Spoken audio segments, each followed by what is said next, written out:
And we are live. You're very welcome to week 3 of Mobile Creator Summit, brought to you by FiLMiC and Luma Touch. Now, over the last 2 weeks, we've explored topics like mobile journalism, mobile filmmaking, long-form documentary, and mobile vlogging. And can I just let you know that all of those videos are now available for catch-up on both YouTube channels of Luma Touch and FiLMiC Pro. In today's show, our first session will be about mobile educators, and session 2 is about mobile filmmaking. Now, for session 1, joining us from LA is Sam Mestman, from Lebanon, Sarah Haidt, from Washington, D.C., Larry Engel, and from Australia, Rob Layton. We begin today with Sam Mestman. Sam, are you there? I'm here. How you doing? I'm very well now, thank you very much. How are you doing? I'm doing great. It's great to be here. Thanks for having me. Well, it's delighted to have you. I've been doing a little bit of research and homework on you as a proper host, I suppose, and very interested to learn both about your involvement in We Make Movies, but particularly in this project that you're doing right now. So I'm not going to take any time away from you. I'd like you to get stuck straight in to tell me a little bit about who you are and what you do. So I'm Sam Mestman. I do a whole bunch of things, but what it really comes down to is I'm a filmmaker at heart. I have a filmmaking community called We Make Movies, and because of that, it's led me down the tech rabbit hole of having another company called Luma. We make computer servers for video editors, and additionally, I've been teaching the last few years with increasingly more regularity smartphone studio, and specifically the last 6 months, that's been kind of my full-time thing, is teaching mobile filmmaking around the world in communities everywhere, and specifically around the US. We've been doing more and more, and what I'm going to be talking about today is what we're doing in Compton. And it looks like I am live. So let's go ahead and dive right into it. These are, so if we could go ahead and bring up the keynote, which I think we've got here. Everybody, welcome. This is a presentation about Smartphone Studio in Compton, and how we are tackling, I think, what everyone else in the world is currently tackling, which is specifically for me, is video literacy and sustainability and remote learning during a pandemic. As I'm sure you guys have all heard, there's this thing called the coronavirus going around, which is why I'm talking to you from my apartment instead of my office. But basically, I'm here to talk to you about Smartphone Studio and a crazy project that is currently going on that we're all involved with in Compton. So basically, what is Smartphone Studio? At its core, it is, we are teaching video literacy through kids' cell phones all around the country and around the world. These pictures, the top two on the left, are from the work we've done, Chicago Summer Stories in Chicago. Upper right hand is Battle Creek, Michigan. Bottom left is Taos, New Mexico. Bottom middle is Duluth, Minnesota. Bottom right is San Diego, and we've been a host of other places. But basically, what we're doing is teaching video literacy for as little money as we can in as many places as we can. And what it all centers around is we are a filmmaking community that started in Los Angeles in 2009. That is community funded, and everything we do comes from the same set of values, and this is what we bring with us through Smartphone Studio around the country, and it's the backbone of what we do, which is really we want to make it fun while we make it, and that means basically you need to enjoy the process of content creation. It should be a joy to do all of this stuff, and that's really what we can try and implant everywhere we go. We also want everyone to always deliver on their dream, and that means basically when you start a project, you're going to commit to finishing it. And it's really important when we go teach these kids that when they start something, they've got to finish. And it's an important part of what we do. Additionally, quality equals making the most of your resources. And what that means is not all projects are created equal. So they shouldn't necessarily be evaluated equal. A $300 million feature film with a crew of hundreds is significantly different than a small independent movie or a small branded content video, and the quality of what you're doing is largely should be judged by what you have to work with. Additionally, we teach that helping the community is helping yourself, and the more that you pitch into others' projects, we kind of teach and the more collaborative you are, the more that will come back around to what you do. Additionally, we teach be direct and be kind. So basically, when we give feedback, the idea is to be honest and to treat others the way that you would want to be treated. So essentially, it's fine to give criticism, just be nice about it. Additionally, don't make the same mistake twice. We want people to fail often and fail cheaply, but when they do fail, we want them to learn from that mistake. And finally, our biggest value, more than anything else, is make the movie that you want to see. And what it really comes down to is no one else can tell your story but you. And so you should tell your story, because if you don't, who will? So with that in mind, we came to Compton with a very ambitious plan a couple months ago. And prior to coming into this, we wanted to teach, in addition to our smartphone studio, we wanted to teach kids in Compton how to live sustainably. And that is financially. We wanted to teach good financial best practices, and also teach entrepreneurship and how to approach starting a business and doing a variety of things financially that we feel are not being taught particularly well to most kids in school. We wanted to teach kids to be sustainable environmentally, and that is how to best practices to take care of the environment using compost, recycling, etc. And additionally, in terms of how to live sustainably personally, which is to basically learn to grow your own food, learn to cook healthy, learn to eat and approach your life in a healthy, sustainable way. None of this stuff we find is particularly well covered in school. So basically, we wanted to teach all of these kids, on top of it, how to become content creators through the Smartphone Studio program, so that as they were learning to live sustainably through this process, they would also learn how to enter the creative economy and start to learn social media content for businesses and nonprofits, and ideally get jobs in the creative economy doing this and filling a need for small businesses and nonprofits that can't afford good social media teams. And instead of going to work at a fast food place or a pharmacy, they would be able to enter the creative economy. And then we thought, why not also shoot a documentary around the teaching of this process, so that we could theoretically tell other communities they could do the same thing? Because basically we believe that, and also to eat our own dog food in terms of generating marketing materials that would finish with our final concept of bringing in brands to leverage marketing budgets for good causes. We feel like is one way towards building a better world. We feel that marketing budgets are too often going towards, how do I get you to buy my product, service, thing? And we find that people are tired of being sold to. So our big idea is, what if we were to leverage content creation towards a more sustainable marketing ecosystem?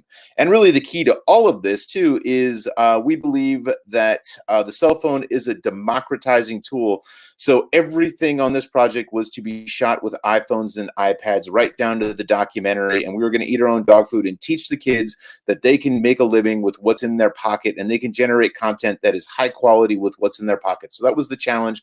And that's what we do with all of our Smartphone Studio programs, is to teach how to learn content creation with what's in your pocket. So basically, originally, the final exam for this project was to shoot their first branded content video so they could have a path into the creative economy. And we had a big plan. We lined up lessons at LACMA in Los Angeles, on local sustainable farms, on co-working spaces. And we were extremely proud of ourselves for coming up with such a creative and positive program that was going to take kids who would never get these opportunities otherwise and bring them all around Los Angeles, meeting all kinds of people. And we were thrilled that Apple and Luma Fusion contributed some resources for the project. And so we went out to the Center for Sustainable Communities in Compton on day one, and we taught the students FiLMiC Pro and Luma Fusion, and we gave them basic tips on how to start growing their own food.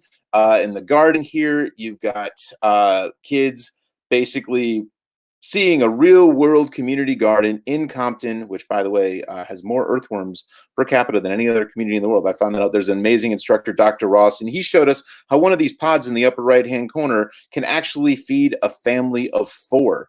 You would never know this, and you would never learn this in school. So we taught them how to this, and then we also set it up where in the future they would be able to do this on their own. And so At the end of the day, we gave each student either an iPhone or an iPad and some mobile gear for them to take home and document, because the next day, schools closed indefinitely and Compton went into full lockdown because of the coronavirus. And so everything that we'd set up, all of the events that we'd had set up and planned, went completely out the window, and we went into a full remote workflow where kids were going to teach themselves filmmaking with the gear that we gave them and that one day of prep. And now suddenly they would be making content with their iPads and iPhones and documenting this lockdown process. And we would find a way to teach them more and more remotely and review their work. So here's what's happened since. The kids have finished around 50 projects with FiLMiC Pro and Luma Fusion. On the right, you can see the Zoom from the cooking class actually that we did online. We have screened these projects and given notes via Zoom every week, or they've gotten a special guest lecture. It's kind of been rotating between that. Kids have missed their prom and will miss their graduation this year in Compton, which is unreal when you think about it. And they have received virtual lessons on documentary techniques, vlog shooting, entrepreneurship, cooking and healthy living, and career planning, all through Zoom that they tune in for every Tuesday. They're going to receive lessons in the coming weeks on how to create branded content, build a social media following, and how to start their own garden. And we have held a live interacting cooking show lesson via Zoom with every kid recording their own feed via FiLMiC Pro. So basically, they've set up their own and shot their own virtual interviews with the documentary director via Zoom, where he's basically been teaching them framing and interview techniques for themselves while he interviews them over Zoom on their devices. It's been kind of crazy that we've been figuring out this workflow. And we've also added students from the Native American tribe in Acoma, New Mexico to the program, who are also turning in assignments weekly. And by the way, if in case anyone is wondering about the impact of the coronavirus, it is a serious situation going down there in New Mexico with Native American tribes. It's kind of hard to believe how much this is impacting down there. And we are getting a lot of pretty interesting information that's not being reported on the news as part of this process. Additionally, in a truly tragic note that kind of really centers all of this back, one of the students' fathers has died due to the virus during this program.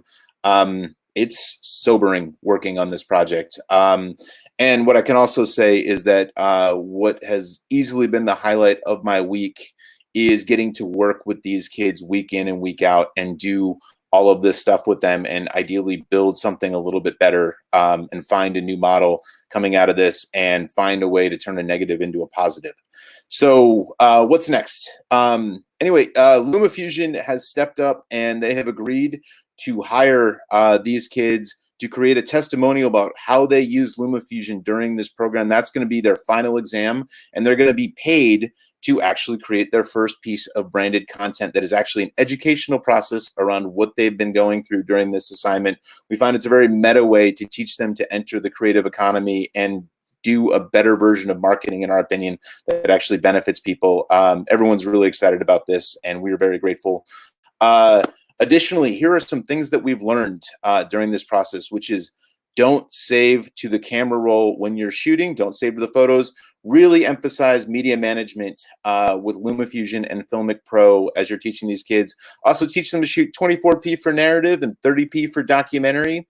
Make sure you take the time to explain resolution, frame rate, and aspect ratios early in the process to ground them in some of the technical stuff that no one's ever really shown them. Additionally, teach shot composition and rule of thirds on day one, and know that you're going to need to continue to ground that home as you come into the review process weekly. You're going to want to teach proper media management and file sharing. Most kids have no idea how this works on an iPad or an iPhone, but they will pick it up very quickly if you teach them best practices. I'd love to have time to go through that. Unfortunately, I don't today, but maybe it's its entire own separate presentation. But this is the basis of everything they're going to be doing, and teaching them out of the gate on day one media management and how that works in iOS is critically important. Additionally, keep everyone locked in with a shared iCloud account. Have students upload all raw footage into iCloud folders to share assets with teachers and editors. For instance, our documentary editor is working through Final Cut, and he's getting kids raw footage that they're uploading through iCloud because everyone's logged into the same iCloud account. It's very useful. Additionally, teach them best practice to get quick success. Then share the photo Joseph tutorials for LumaFusion. Basically what this means is get them started with a real world project. We had them shoot a 5-shot movie day one and have them get used to sort of making something happen, and then gradually give them the photo Joseph tutorials that will allow them to find and discover new features on their own, and periodically check in with them to basically give tips through their movies. Additionally, video playback through YouTube over Zoom is hard for some reason. Sharing work for review continues to be a challenge via Zoom. We are still working out the kinks in all of this. Every week we try one thing and something else happens. So this is definitely work in progress. I'm hoping to have some real world best practices on how to do this by the time we're done that are rock solid and repeatable. We've tried everything and we're still trying. Also, use remote review sessions like game film to foster healthy competition and collaboration. We find that kids love seeing each other's movies and also getting the recognition on a weekly basis when they bring in a new project and assignment. And when you emphasize things done well before launching into critiques, it really helps build their sense of empowerment as creators, and they start to grow confidence. So really focus on the things that they're doing well before you launch into critiques, especially as they're off on their own working remotely. This really helps ground things. And they respond really well to challenge-based prompts for assignments. So basically we're like, make a vlog, we'll show them an example, and then we let them go execute. And then they come back with a vlog the next week, and we critique, and we go and we give them something else, whether it's cooking or various assignments that help give them challenges that discover new ways to use the app and creativity. Additionally, use mistakes as teaching moments. So anytime you see something that doesn't go very well in one of their movies, when you point this out and recommend what they should do instead, this also is a way to teach everyone else that's on the call how to go and approach this for their own project. And pretty much everyone's making mistakes. And we knew that going in, and the first few projects don't matter, except that it is important that they finish them.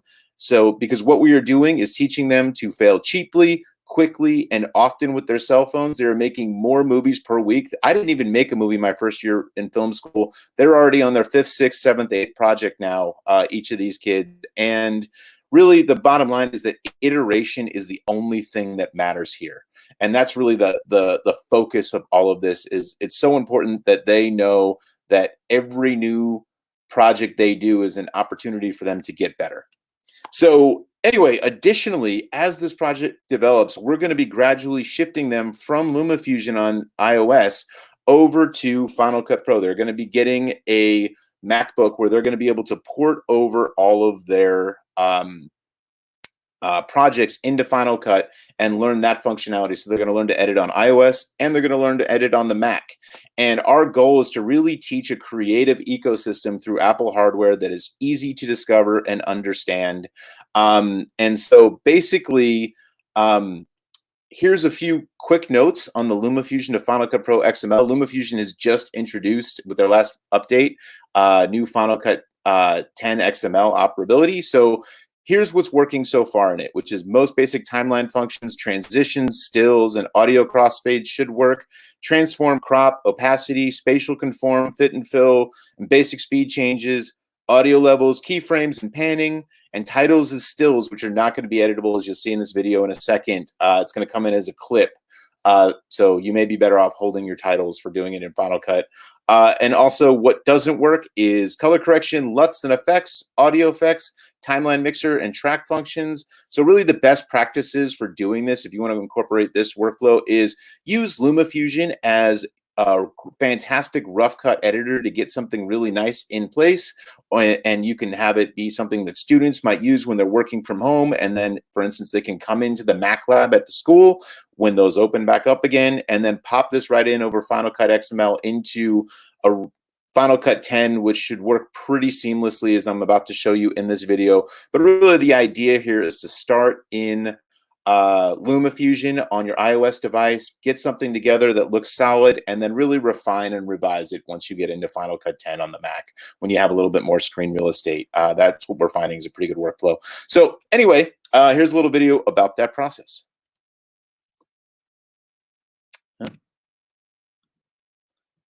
Oh, come on. Where is it? Why is this not working? Hold on. We'll go This literally worked in the demo. So let's try this again.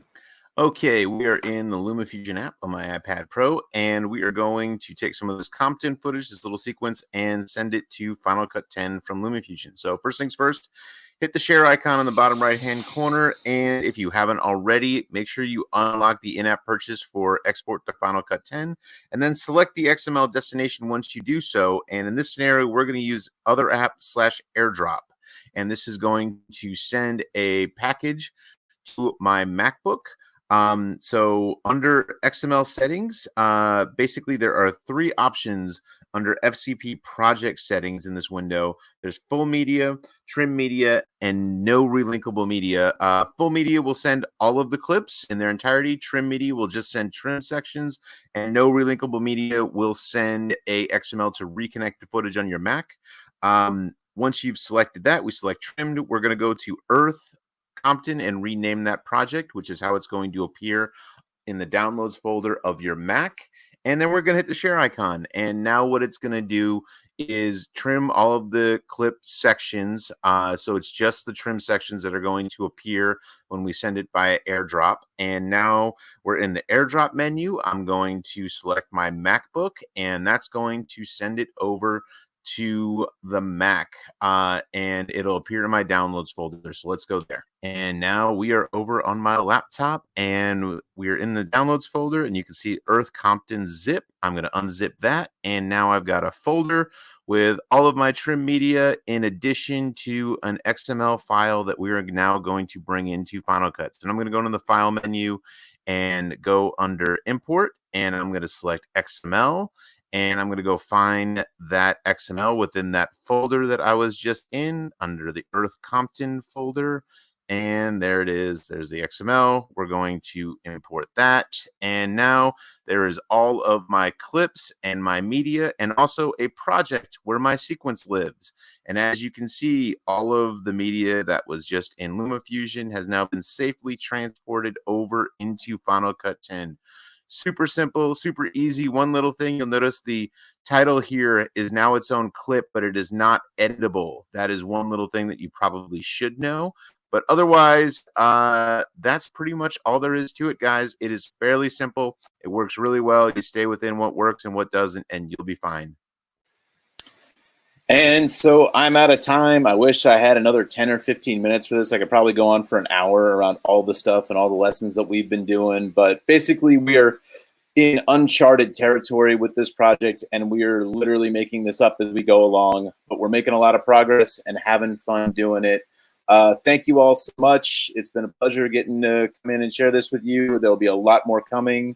And feel free to reach out to me if you have any questions around what's going on. We'll be posting updates as soon as we figure out the smartest way to do that. So thanks so much. Fantastic, Sam. I think it's a really brilliant initiative. And I mean, you know, you alluded to the idea of pivoting from what the original plan was in-face training to doing everything delivery online because of social distance and everything else. That, I guess, also opens up the opportunity to scale this. I mean, adding the kids in, I think, as you said, from New Mexico that were added in as well. I mean, you could potentially scale this on a global sort of plan, in theory. We are, weirdly. You know, what's been most interesting about this is we had another few projects that are getting ready to come up either concurrently or next with some of this. And what we're working on is figuring out how to incorporate all of them into this, because we know most of the schools are going to be closed, and there are some very at-risk areas that we're getting ready to go work with that, like, we can just start teaching online, and we're just going to start finding a way to get them some gear and get them moving and get them doing this because we can now. So, you know, in my opinion, oftentimes problems or issues or challenges end up being blessings in disguise. And what we're finding is that we can really scale this exactly like you're talking about all over the world, as long as you've got some gear. And that's where our focus is now, is how to help as many people as possible learn how to do this. Phenomenal. Do you mind me, just so I get my head around some numbers, so how many actual trainers do you have involved in the program today? And when they're doing the sessions for kids, like, how long do the training sessions last online? Right. So basically, we have 2 people who are the sustainability trainers. That's Bijan and Aniko, and they're amazing. And then Aubrey and I, who teach Smartphone Studio, we're doing most of the filmmaking, while the director of the documentary is making sure that we are actually capturing this process correctly. That's Steve, and his DP, Billy. And so basically there's 6 of us kind of working on it.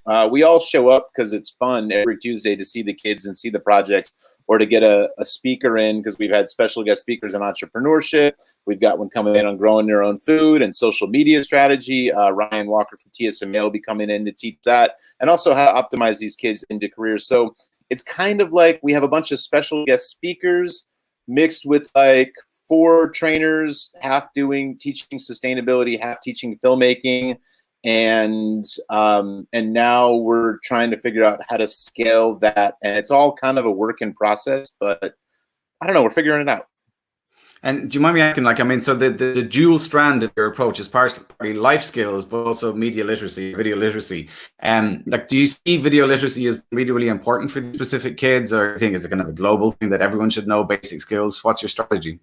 Well, I think really it is the one way of communicating that gets past language, right? So if you have a video image, and I think this is what's important about video literacy, is that everybody understands a video image. So when you see that, you can communicate with anyone, and everyone can now start communicating via video. And because we all have cell phones in our pockets that have cameras, it now becomes really easy to tell our stories and share our stories. So now the question is, can we do that effectively? Can we share our stories effectively? And that's where this education comes in place.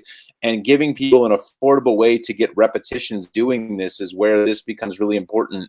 And also, when you can document how to live sustainably in your own community, then you can share that with other community members, and it becomes scalable versus having each person having to relay the same information via conversation or class repeatedly. You can teach people significantly faster now. Those are brilliant, and they're residual skills. That's the beauty of it. They're things that even if they don't have gear, they're still really, really useful skills that you're basically leading people as well. I have to turn to the audience questions and see if we have any questions. Denny Austin asked the question: has funding been an issue? How are you basically paying for the trainers and gear and everything? Well, we had actually gotten, so this was funded through Apple Marketing initially, and basically it's part of our smartphone studio program. So this was just something we were doing. Ironically, our funding goes significantly further now that we're teaching remotely versus having to do live classes and all of that stuff. So we can pay more on an hourly basis and do some of this. All the instructors are being paid, and this was just part of a program that was happening anyway. But we're finding that actually the money can go significantly further. And also LumaFusion, because the worst thing you can do in a under-resourced community is take the resources back. LumaFusion donated the iPhones and iPads to this program, where these kids are just going to be able to hold on to these devices. So it's been, as long as you've got a device, like really now you can scale this virtually very, very efficiently, and it's just a much better way to teach wider groups of people. You don't have to pay for travel. You don't have to pay for a lot of these things. So for me, it's actually allowed us to stretch our budget significantly further than we thought we'd be able to. I think that's a really interesting take in how everyone else is trying to wrap their heads around this idea of remote working and everything else as well, that it may actually have residual impact, which would be really positive. Myalism Docs asked the question, Sam, what set the necessity of filming at 30 frames per second for documentaries over 24p, as you mentioned earlier? It's actually not required. It's just the way most broadcast and online content these days is at 30 frames a second. So that's just kind of what we tell people to standardize on, whereas 24p gives it the more narrative look. So you certainly have the option to not do that. We just we want to give kids a way to differentiate and determine when to use which frames per second for which type of thing. If you're doing a narrative documentary that's likely to go to the theater, we probably still recommend 24p. In a lot of cases, I think 30p is becoming standard for online work. So unless you're doing a specific narrative piece, 30p is kind of the standard. So that's kind of why we recommend that. Okay, very good. I'm going to ask you one more. This is a broader question, I guess, as well, which is like, where do you think the video industry is headed with this idea of the democratization of content creation and the fact that these kids are making content, as you said, that can transcend borders and even transcend language? What are your thoughts on the future of the media industry? I think you no longer need anyone's permission to tell your story, which is the thing I'm most excited about. Pretty much we have an entire, and We Make Movies started from a place when I started this community of everyone needing to walk around with their hand out if you were an artist asking someone else to pay for your movie. I now have kids on their 10th project where they've literally just been learning to make movies for no money. This was unthinkable when I was in film school. So for me, I'm looking forward to the meritocracy of the best story actually winning versus the best budget or the most connected person. I actually want to see people who can tell a great story be able to take their careers and their own content and the economics behind their content into their hands versus needing to ask a rich person's permission.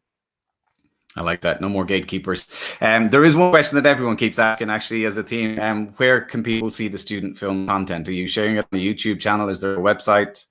So the project is still going, and actually, the documentary is gonna premiere at WMM Fest, which is our We Make Movies festival in August. We think it's gonna be in August now. It was supposed to be in July. It's probably gonna be August now. We're still working out how we're gonna do some of the content. Also, the kids don't all want to share their content at the moment because they're not thrilled with it yet. So we're figuring out the best way to do this. Right now, it's just kind of internal with the kids in school, but this is really the first time we've talked about this project outside, and it's still in process. So we're going to figure that out. I don't know. Is really that's a long way of saying I don't know. Stay tuned to maybe connect with you. We have your social media handles here up on screen. So maybe if people want to reach out to you and just, find out information as the project develops as well. And maybe at some point in the not too distant future, you'll have a kind of a single site where people can visit the combined output from the overall courses. I think that would be pretty phenomenal. But I think it's a brilliant initiative, really brilliant initiative, and one that may well inspire other people to try and do something similar in their own countries, which would be great. So it may well turn into a broader global movement. So fair play and well done. I hope everybody just picks it up and runs with it. Go for it. Yeah, fantastic. Okay, great. Well, look, Sam, I really, really appreciate you doing the presentation. You packed a lot of great information in there. Thanks for showing the XML workflow as well. It's great to actually see it in action rather than in theory. And you're going to circle back for the Q&A in about an hour and a half. Isn't that right? I'll see you then. Thanks for having me. Okay, fantastic. Thanks so much, Sam. Talk to you again then. Great. Okay, so from stateside, we're now going to go to Lebanon, and Sarah Height is standing by. Hello, Sarah. How are you? I think your mic is muted, is it? Yes. No, it's good. Yeah. How are you, Glenn? I'm good, thanks. How are things in Lebanon, Sarah?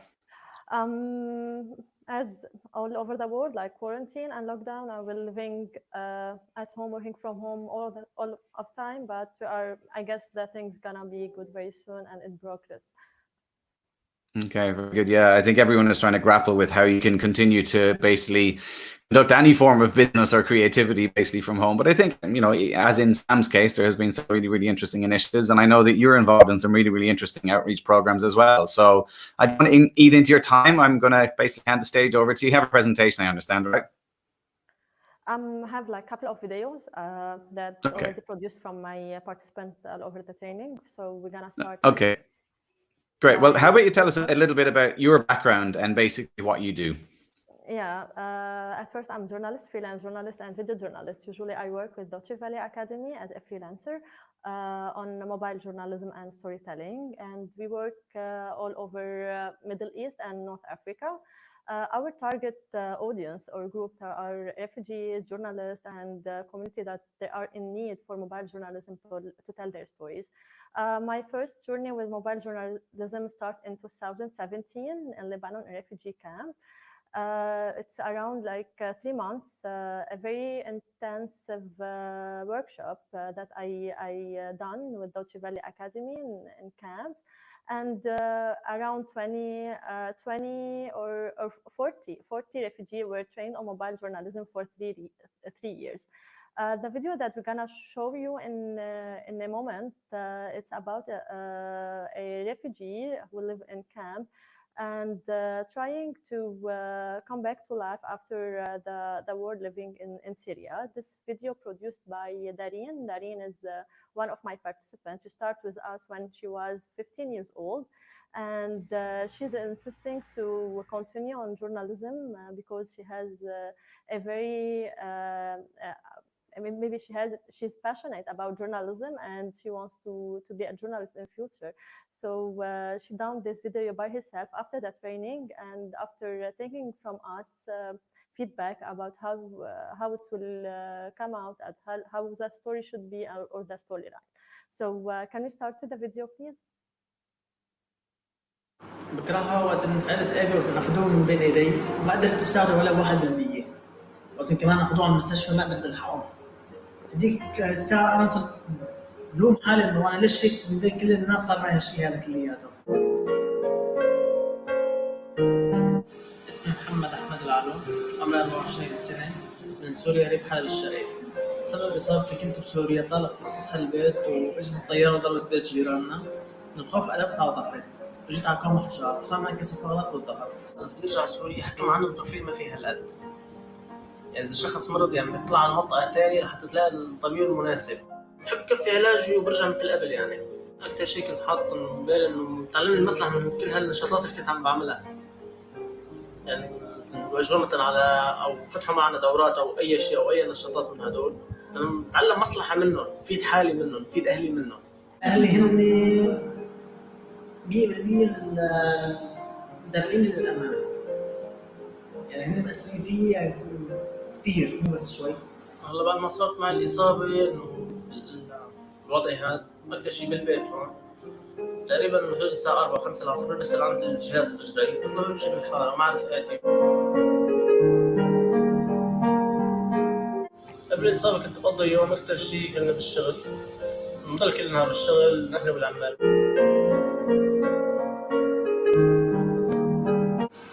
كانت نفسيتي وقت كنت بسوريا يعني 50%. يعني كنت هيك ما بعرف شو معنات الحياة كلياتها. بعد ما جيت لهون تعرفت على الشباب يعني من فضل كمان يرجع كمان لشد اسمه كمال كان معنا هون عرفني على المدام بيم وعلى كادر العمل اللي معه. أقلمت مع إصابتي لأنه شفت إنه ما ضل وراها يعني إنه هيك رب العالمين بده. يعني لأني أول واحد ولا آخر واحد بهيك وضع يعني. الحمد لله رب العالمين فوق على إصابتي كثير وأنا ما بعتبر عندي إصابة يعني. هي على موجب النشاطات اللي كنا عم نعملها والجلسات اللي نعملها من ال 50% صارت 100%.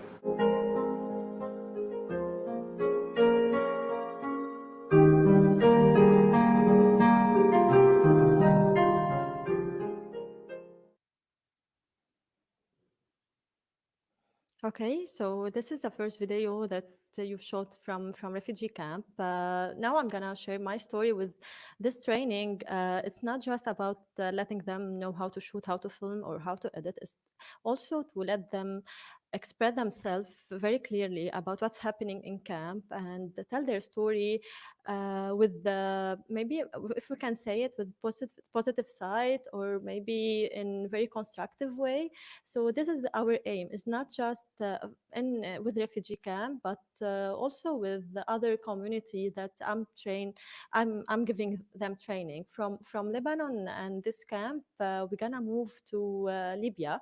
I also had the experience with Libyan journalists that they are living in war since 2014, and the media outlet, it's traditional media outlet, and most of the story there are about war and what's happening there and the conflict between parties.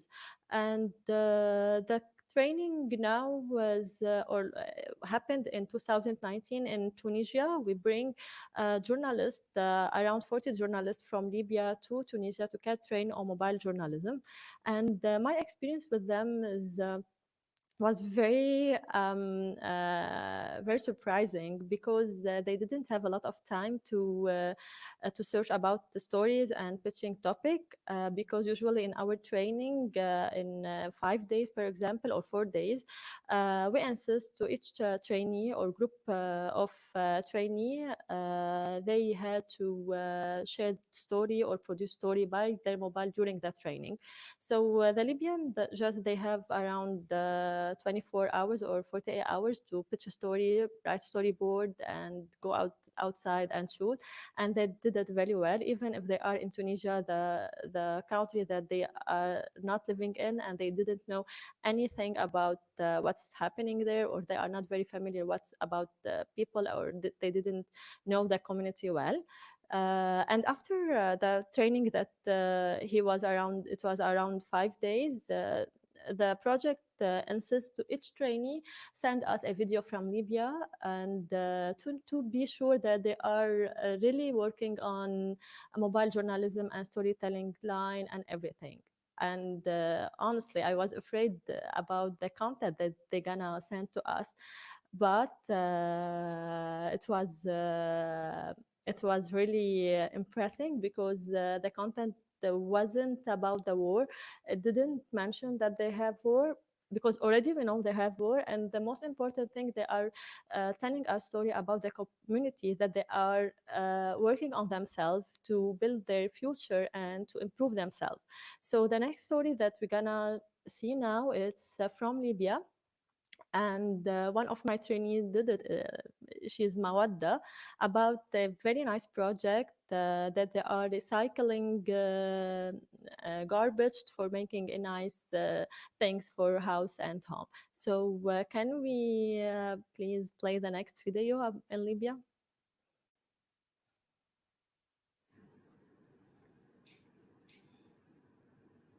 من مخلفات الشارع إلى عالم الإبداع.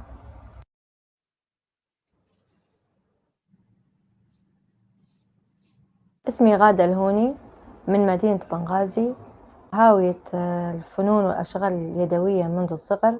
أكثر شيء جذبني للفنون إن نجمع الأشياء القديمة وندير لها إعادة تدوير، وفي حاجات يتم تصنيعها من جديد أو ترميم ونحولها يعني لشكل تاني ويصبح شكلها جميل. والخردة نجمع فيها من أي مكان حتى لو كان من الشارع. ساعات ندير في إعلانات على الفيسبوك إن لو عندي الأقارب أو الأصحاب إن عندهم حاجات قديمة ما يبوهاش يبعتوها لي أو ناخدها حتى لو كان بمقابل مادي. وطورت من نفسي وفتحت مشروع غين بدعم من والدي ووالدتي، ووالدتي ساعدتني في المحل، وجددنا يعني أنا أغلب المحل كان 80% من الخردة جمعتها. مثلا عندي الأرفف بتاع المحل، الفكرة بتاعها جت من الشبابيك القديمة، لقيت شبابيك قديمة في الشارع خديتهم ودرت لهم إعادة تدوير ودرتهم أرفف في المحل. ومن الغرابيل درتهم لوحات، وبديت نبيع في الحاجات اللي اشتغلتها من المخلفات، والناس بدأت تجيب لي في الحاجات القديمة اللي هم ما يبوهاش ويعطوني فكرتهم إن هم شنو يبوا فيها ننفذها لهم. وأنا حابة نطور من نفسي ويكون عندي ناس تساعدني في المجال إعادة التدوير. يعني أنا ننفذ القطع الكبيرة لازم يكون عندي ورشة نجارة مع المشغل، وباش لما نشتغل قطع المنزلية أو المكتبية ونحولها ونطلعها لأحسن شيء يعني. Yeah, so from Libya and the experience with Libyan journalists, they are living in a very conflict-sensitive area. We're gonna move to Morocco. Morocco is also nice experience for me with Moroccan journalists, but the situation there is we are not allowed to shoot outside without a permission from the government. So it was a little bit hard for us to handle the training, because usually when we do training, we insist to have like 2 locations for shooting: inside, outdoor, or indoor. So what happened there? So just we decide to shoot inside all the footage, and the amazing report that you are seeing now is giving us the culture in Libya and what's happening in Libya after just 3 days of training for Moroccan journalists, sorry, not Libyan journalists. So this 3-day of training targeting journalists, Libyan, Moroccan journalists, was about storytelling and also filming and shooting. So usually when we do mobile journalism, it's not just filming technique or editing technique. We insist to have storytelling technique to let people start to deliver story in a very constructive way for storytelling. And this video made by also my 2 of my trainees, and I guess they are watching this video now. And it was really nice to have this kind of footage, even if we are not allowed to shoot outside Morocco. And then from Morocco, maybe we can go to this video after yeah, from Morocco. And now we're gonna go to another kind of filming or video. This video is targeting students in Lebanon. It's project for media information literacy, and the students were able to produce a short video for the schools, for the student, to let them know about media information literacy and be aware about how to protect themselves during spending a lot of time on social media, and also a lot of things about privacy issues. So this also video that you are seeing here, it's based on 5-shot technique, was made on mobile. Like usually we use KineMaster for editing because it's free with a watermark, and without any other application for filming. Because it costs a lot, and usually we do training for free, so we don't have a lot of budget for paying also for the application. And yeah, and now I'm gonna talk about the project for that is going on in Lebanon.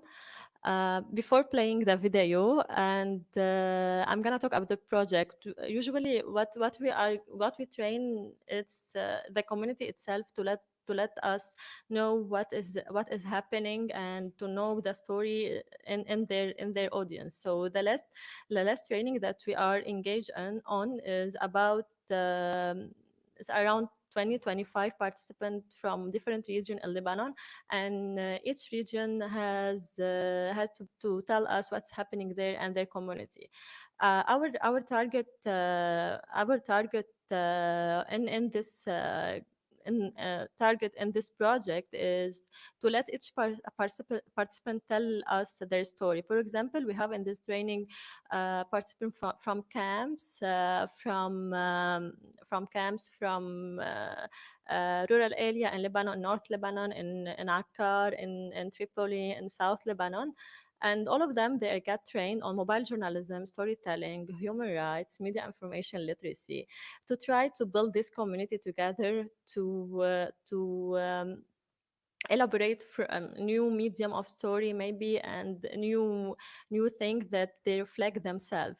Because the most important thing that I guess I learned from my training is when you want a good story from a community, you have to train this community to give you the good story, because this community know very well what's happening under the lines, or between them, and also we try to let them tell us stories that they make them happy and positive, to try to change some spirit in this non-developing country about what's happening, and the bad news that we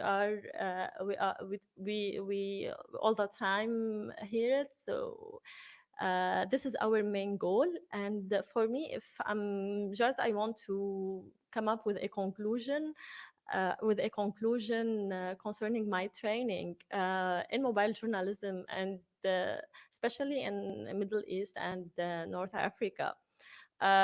I guess the mobile journalism is a need, and also something necessary for the community, because it's giving a lot of other perspective, and give the community and the people that they are really passionate about journalism new opportunity to find themselves, especially we in the low income and the economic crisis that we are living here. And just I have to show you the last video that made in Corona.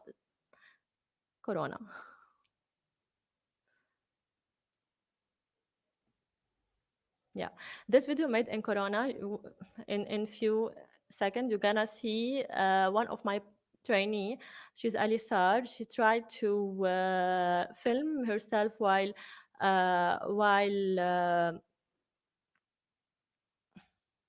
Okay, after this video.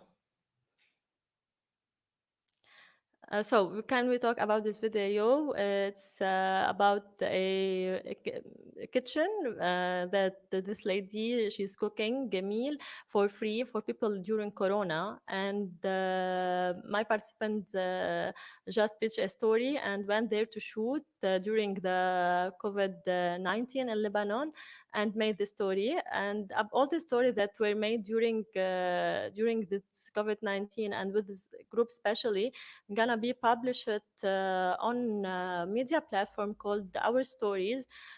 This platform is funded by the Deutsche Welle Academy and also implemented by the Wire Foundation in Lebanon. And hope you're gonna catch it later on. How soon is the Our Stories platform due to launch, do you mind me asking? Can you repeat it, please, Glenn? I didn't hear you. Sure. How soon is the Our Stories platform going to launch? How soon will we see it? It's there already. In 2 days. Oh, yeah. wow. That's amazing. Okay. Well, we'll have to share links to it so everyone can have a look at some of this work. Yeah, of course. Fantastic. Can I just come back to your personal journey a little bit, Sarah? So before you started as a mobile journalism trainer, you were a video journalist. You're already used to shooting and editing all the content yourself, right? You said 2017, I said, when you started training. So how many people do you think you've trained between 2017 and now? Oh my God, I didn't count it. There are a lot. And I didn't count it. I can tell you like a lot of projects, and each project around 15 and 20 participants, and maybe there are a lot. Maybe I can send you the number. No, it's ballpark. I'm not trying to do an audit on your activities. I'm just kind of interested because I mean, like, you know, we had a session on mobile journalism last week, and several of the trainers would do something similar, but not necessarily supported by an NGO and basically, you know, empowering people who are basically in refugee status. But I'm just wondering, like, from the people that you've trained, do they regularly follow up with you? I mean, I ask this question of every trainer, so don't take it in any way personal, but do people follow up with you when you give them these skills, you know, like you empower them to tell their story? You think it starts a process, or is it a short hit, basically, I guess is what I'm asking. Like, do you think Our Stories will give a platform, people will continue to contribute? That's what we are working in. To be more clear about Our Story, we're gonna give them like a very small grant, not small grant, very small grant, sub grant for each trainee that they're gonna produce story later on to publish it on the platform. So this is kind of motivation to them to do more stories and be more involved, because you know, if they don't got the money for a long time, they not gonna produce any story if they are not if they are in very difficult situation, especially in nowadays in Lebanon. And so the project is aimed to giving them sub grant to continue with us, and hopefully this we are counting on them, because if they're gonna send us a good story and make a good story, I'm pretty sure this platform will get a very new followers and likes and number that's maybe gonna open up a new opportunity to have another fund and another also people they want to be trained to be with us in the team. So I guess my participants now, they are listening to me, so maybe you can do more stories and share more stories in this platform to be sustained for a long time, and maybe this is gonna open you a new future for them as well. 100%. I mean, I will give you a tiny case study if any of your trainees are watching.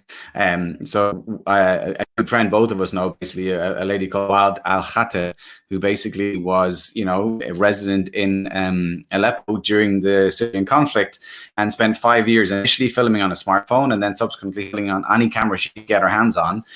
She wasn't a trained journalist, and yet her content ultimately formed the backbone of news coverage on Channel 4 in that case.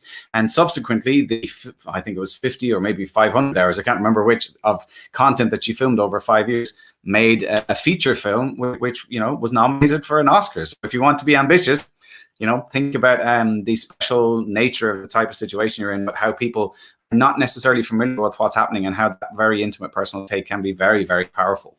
There have been a couple of questions that have come in from the audience, Sarah, in relation to both the kind of funding and also in relation to gear. But let's just take this one from Ashok.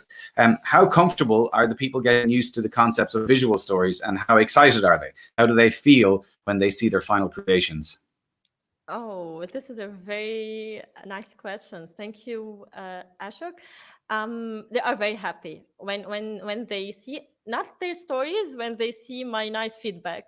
Sorry for telling you that, but I'm not a very nice training at the beginning, because usually when we train them, we need them to learn. And when they have to make a lot of bad stories or bad shots and everything, and after that they're gonna have the good story, and they are excited at the end. And I'm pretty sure they are excited about this platform that will be publishing soon, and also for my previous work. And everyone when we made a feedback at the end of the workshop, they were very satisfied about the improvement that they made during our workshop. So yeah, I guess my question is, they are really happy about what they made with their phone, even if they are not wasn't capable of make it before. But during that training, we insist to everyone do a story and go to street, shoot, film, and edit as well. So this progress, they love it at the end of our workshop. Very good.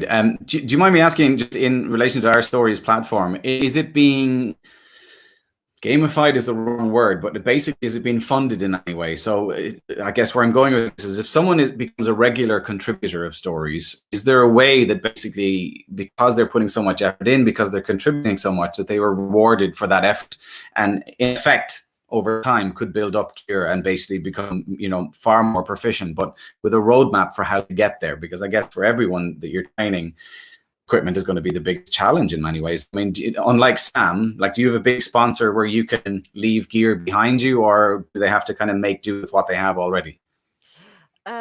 Especially for this team, we give them small tripod, and the NAC mic, NAC mic, and we distribute them, depends on the region. So we have 5 regions, around each region 5 people. So each group, they have one equipment. And for us at the beginning, this equipment are very good to produce stories. And usually for my story as well that I'm producing for the TV, I usually use very basic equipment.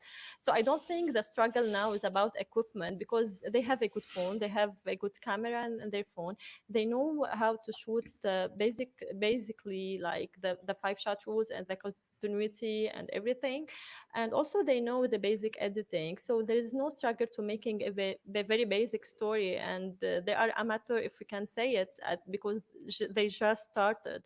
And we are still continue with them training. So we didn't finish our program yet, but we're gonna publish the platform as thank you for them for being very helpful during COVID-19, and they did a lot of work, even if it wasn't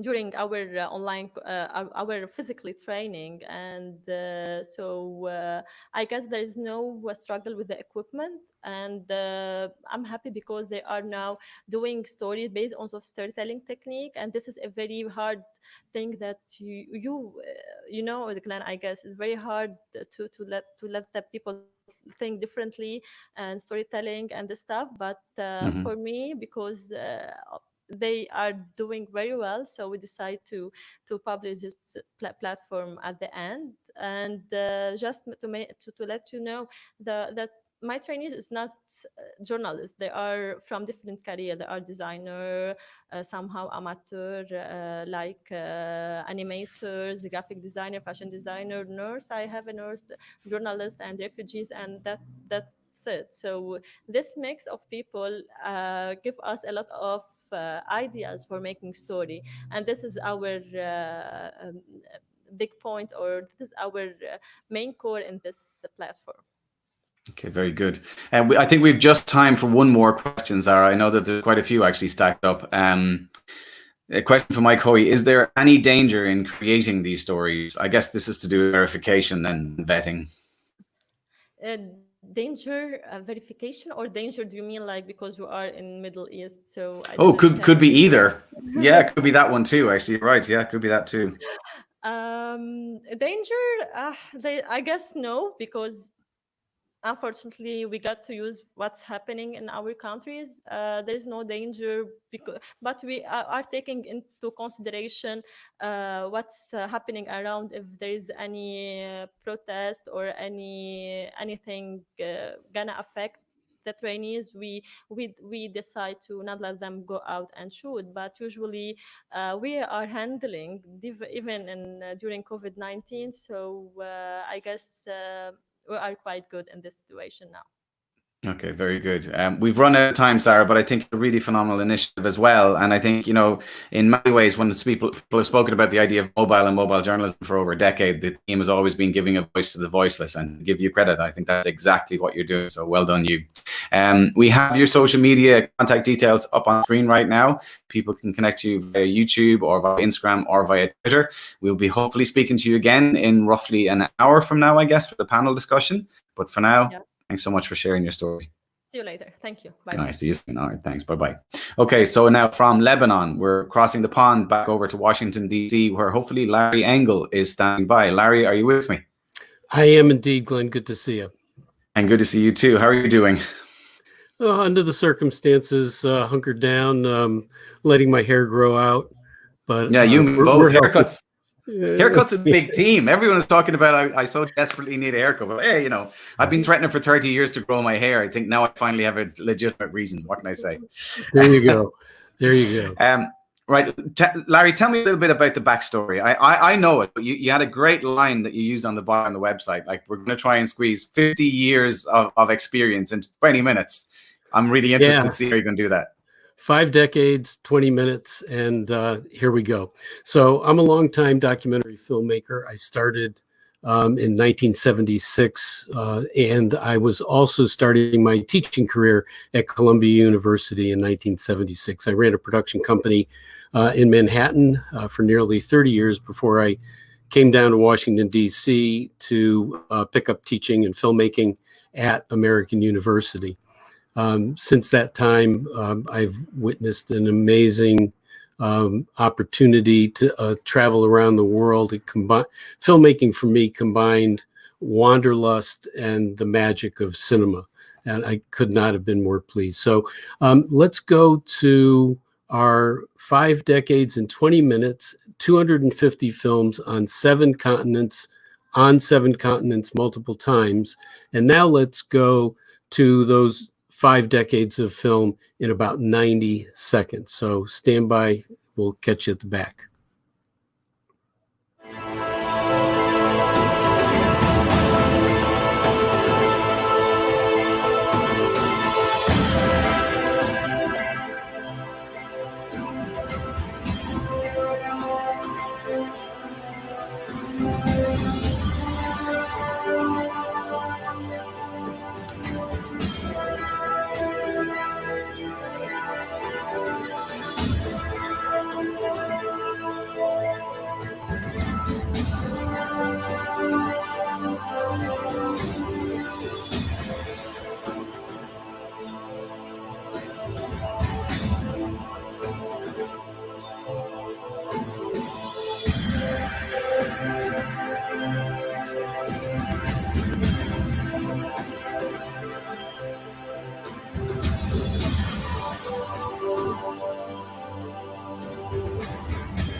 Yeah, so when I look at that, it's a very small sample of the work I've done. I feel that I've been blessed to have had the opportunity to be given tickets to travel places around the world and share what I've learned about other people. And that's what I try to share with my students and continue to use my films for impact. A little bit about me. I'm in the Writers Guild of America. I'm in the Directors Guild of America, and I won a Daytime Emmy for cinematography that I did in Antarctica for a kids show, a kids science show called 321 Contact on our American Public Television back in the day. So if anybody's out there has seen it, I worked there for 5 wonderful seasons, got my feet really wet on that series. So in about 2006, when the Razr smartphone started coming into, popularity, and it had at the time what everybody thought was a terrific, camera, but it was pretty crappy, actually. I was thinking about them as a working tool, especially with my students, because I was getting really tired of my students saying that they couldn't get their assignments done because they couldn't get equipment out of the equipment room. I thought that was nuts. So I said, okay, no more the camera ate my homework. You have a smartphone, use a smartphone to make the films that we were going to make. And one of my students was doing an autobiography about a day in the life of his effort to quit smoking. He made a marvelous film on his Razr flip phone, and it got into festivals. And from that point on, I had always had that tool in the back of my mind as a documentary toolbox first tool. When the iPhone and Androids came out 5, 6, 7, 11, whatever years ago, and as the chips and the algorithms and especially the apps started to improve, I decided to really start all my teaching with the smartphone. I teach all the basics of cinematography and sound with it, so the principles are ingrained in the students' heads with the knowledge that they can use their smartphones to great effect. So I was an early adopter, but I didn't commit to practicing what I preached until in 2018 I got the latest iPhone. At the time, it was a 6S Plus. And I went down to the Ecuadorian Amazon with 2 colleagues who were just publishing a book about 3 indigenous peoples' fight for their human rights and land rights in the Amazon against big mining and big oil, as well as their own Ecuadorian government. I was in country 5, 6 days, visited 3 different communities, had nothing more than my iPhone set into a rig with a little Redicam grip and a Sennheiser microphone with, as you can see, a beautiful dead cat or softie to absorb wind. And came back, I cut a 28-minute piece, and it premiered in the 2019 Washington, D.C. Environmental Film Festival, and also screened at the San Francisco Latino Film Festival. So I was up against the big folks with big budgets, big cameras, big crews, and it was crazy. So let's take a little look at a sample from Who Speaks for Nature.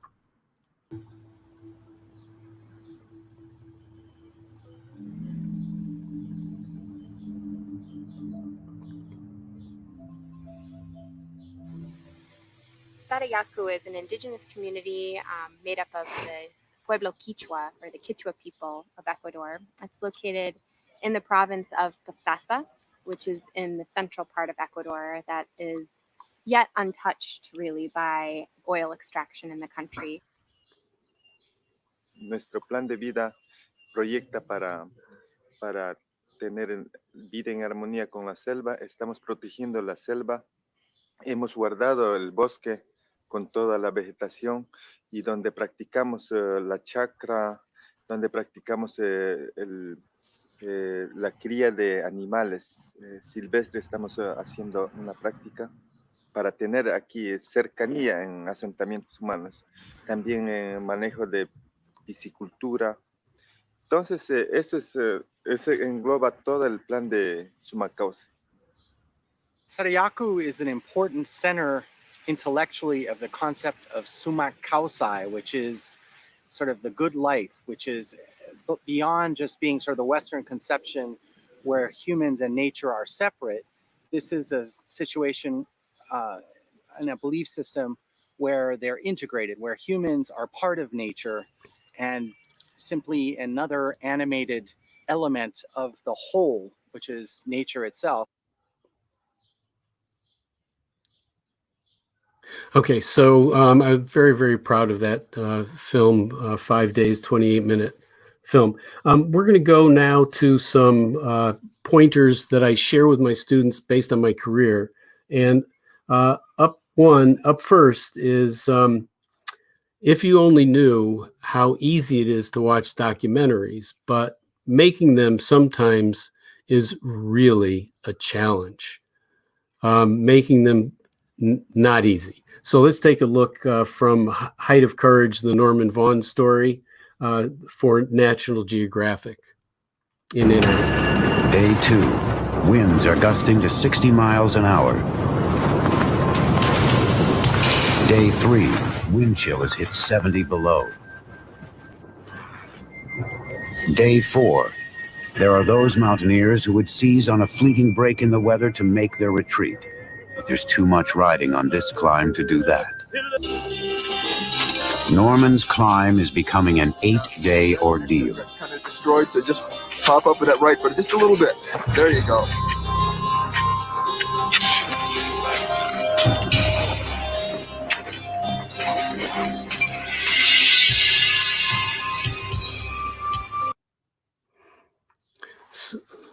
Yeah, so that was one of my favorite all-time films. It was a struggle, but we had to turn lemons into lemonade. The wind was howling, hard to work. My sound man and I had to get dressed, go out, and get to work, and it created a very good moment. 2,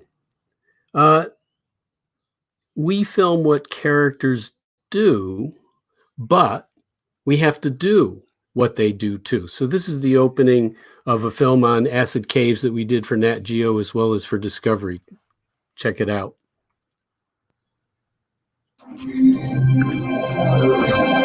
It's a dark, treacherous place. A hostile underground terrain, full of danger. Slippery footholds on jagged rocks make navigating perilous. Walls can collapse without warning, trapping victims with few means of escape. Even the nightlife makes your skin crawl. Lying in the remote cave country of southern Mexico's jungles, these wet walls don't drip water. They drip acid that eats through clothing and burns skin. We have twice seen the cave drop in oxygen levels to lethal levels. Poisonous gases like hydrogen sulfide and carbon monoxide are found within the cave. They can kill a person in a matter of minutes. To some, this cave would appear to be hell on earth. To geologist Louise Hose and her colleagues, it's paradise. People think I'm nuts. Yeah, that was a fun one. In fact, I've been there twice over the course of my career. Glutton for punishment. Okay, up next. Keeping up with reality is sometimes hard when people are doing things. So this is a scene from The Human Spark. It was a miniseries with Alan Alda a few years back. And when Alan starts talking to scientists, there's no stopping. So I have to film what he's doing, but I also have to cover the scene and, in a way, make something really interesting happen. Okay, so let's roll that one. This is another rock shelter called Abri Castanet, a place where there's little doubt the human spark was burning bright. This is what 33,000 years old looks like. This is a surface that was occupied underneath a rock overhang. The rock shelter was about 2 meters over top of people's heads. And then this all caved in? It all caved in, collapsed onto the surface. So when did that happen? That happened about 30,000 years ago. What kind of things are they finding in here? Well, it's the garbage of everyday life, actually. If you look here, here's a flint tool that was discarded on the surface. Here's a piece of reindeer antler, because the people who lived here hunted reindeer primarily. Here's another piece of animal bone. We know they were here in the winter. It was 35 degrees below zero when they were living under this rock overhang. So did they make fires in here? Oh, this whole layer This here, whole black layer here is a rather large fireplace. But there's little trace of the humans themselves. What about their own remains? Where would you find their skeletons? This is one of the big puzzles of these modern humans in Europe, is that we don't have any burials. They're not burying their dead.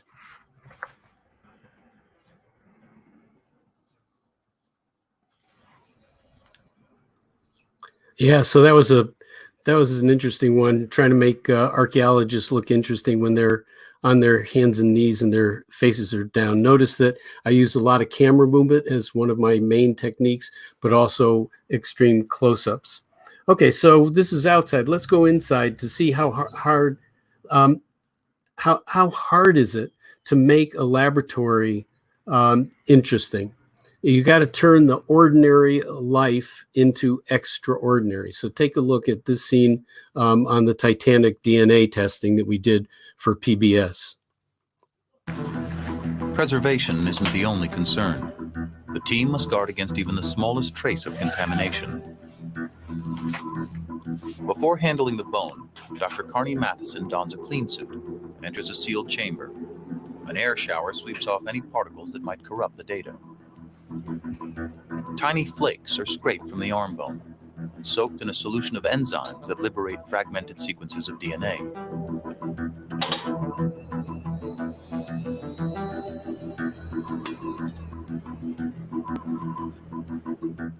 These fragments are then copied and loaded into a gel. Electricity directed through the tray will sort the DNA by size. We run this at a lower voltage for better resolution. Well, we'll see how it goes to start off with. I mean, that will give us better resolution, which should probably be good. After just a few hours, they get the data they were hoping for. From a weathered bit of bone, they've successfully pieced together the genetic fingerprint of a child dead for 90 years. Now they have a chance to identify him. This is 16:2:10 to 16:4. Okay, so that is a technique that I use where I use that reveal and that slow motion. I'm going to talk a little bit about how to move with the smartphone in a second. But here's the most important thing that I try to get across to my audience: how to hook an audience into watching your show. So this is an example of a film that I did for Discovery a while back. It's the opening scene, and it's designed to use a technique that I call slow disclosure.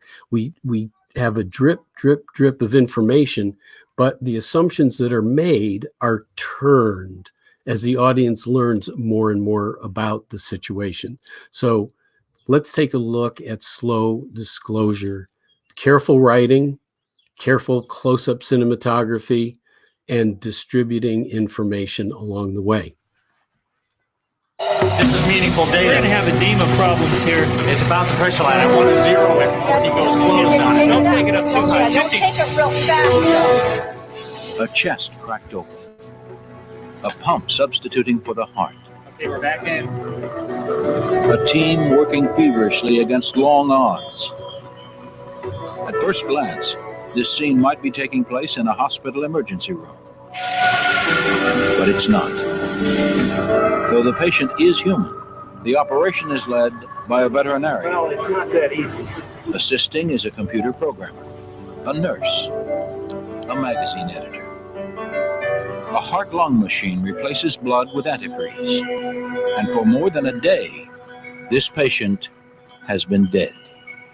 Being born is not a crime, and it doesn't deserve the penalty of death. Welcome to the world of cryonics, the business of freezing the dead in hopes that future technology will bring them back to life. Okay, so those are some things that I share with my students, I share with you. It's things that are always in my head. So let me show you a couple of techniques for using the phone for smooth movement. Okay, so stay with me. I am wearing pants.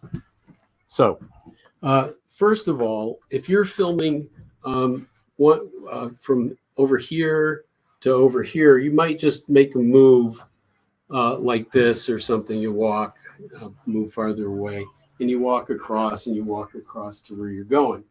It's kind of like you're not using your body as a gimbal, and you're not being intentional in your motion. So if you're going to make a move, my recommendation is try to freeze the upper half of your body, turn every one of your joints into its own little gimbal, and then as you take small steps with your hips, you hold the camera steady. Also, lower the camera to go along foreground objects so that you will be distracted by the foreground or by diagonal objects from the possible shakiness of the scene. That's one way of moving through space. The other is if you know the starting point and landing point, you can take a big wide step, start the camera here, and then think about Tai Chi. So I studied Tai Chi when I was young for about 7-10 years. And it helped me in my entire career smoothing out. So what I do is I start moving my arms, and then I start moving my body. I slide. I turn again, going over foreground. And I stop my body, and I stop my camera. So that's sort of turning myself into a human gimbal. So that's kind of fun. And also, by the way, if you want to make sure that you emphasize depth in a two-dimensional field, make sure that you have something light in the background. Okay, I'm happy. I hope that you got some stuff out of this. Glenn? So yeah, absolutely, Larry. I mean, a few things I want to tease out with you, first of all, because 5 decades mean that you've had experience with pretty much every format. From film, I guess, you probably had beta, you probably would have gone on to digital, you possibly went through a DSLR phase, and then mobile and the GoPro for your documentary on the Amazon. So yeah, you got to throw mini DV, you got to throw half-inch black and white Sony reel-to-reel with a CCD camera. But yeah, go ahead. Drop me. Having had that phenomenal experience across almost every evolutionary platform in the media for the last 50 years, like when you now look at the work that you do with the smartphone or the GoPro, like what are the biggest strengths and weaknesses? And we'll get to the iPad and Luma Touch. But what are the biggest strengths and weaknesses of the phone over, a 70,000 euro EFP camera?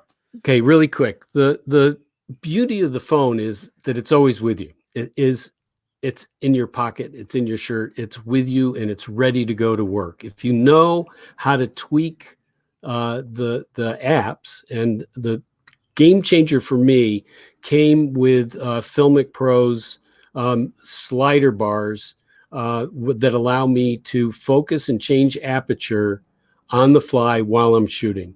It's just phenomenal. The downside is that we don't have long zoom lenses that are really easily used for wildlife and landscape photography as much as I would like to filmmaking. The other thing is that we have a fixed aperture. So in order for me to stay at my ideal or near ideal shutter speed for 24 or 30 frames a second, I have to use neutral density filters in conjunction with the ISO to get light down, so I'm not getting a lot of chatter when I'm filming. As for the workflow, what's phenomenal is that while I'm driving, I can send or somebody's driving, I can airdrop my media onto my iPad. I can start stacking out an assembly in Luma Touch, and when I get home, I pop that stuff over to Final Cut Pro. It's just a marvelous. I'm not carrying around a lot of hard drives in the field. I don't have digital assistants. I don't have assistant camera operators, and in fact, I don't have a sound person. However, the hardest thing to do with smartphone filmmaking, mobile creation, is good sound. It's easier to make good images professionally than it is to get good sound. And so that's a big takeaway. Get an external microphone, get a clip-on for interviews, and get a softie for wind protection.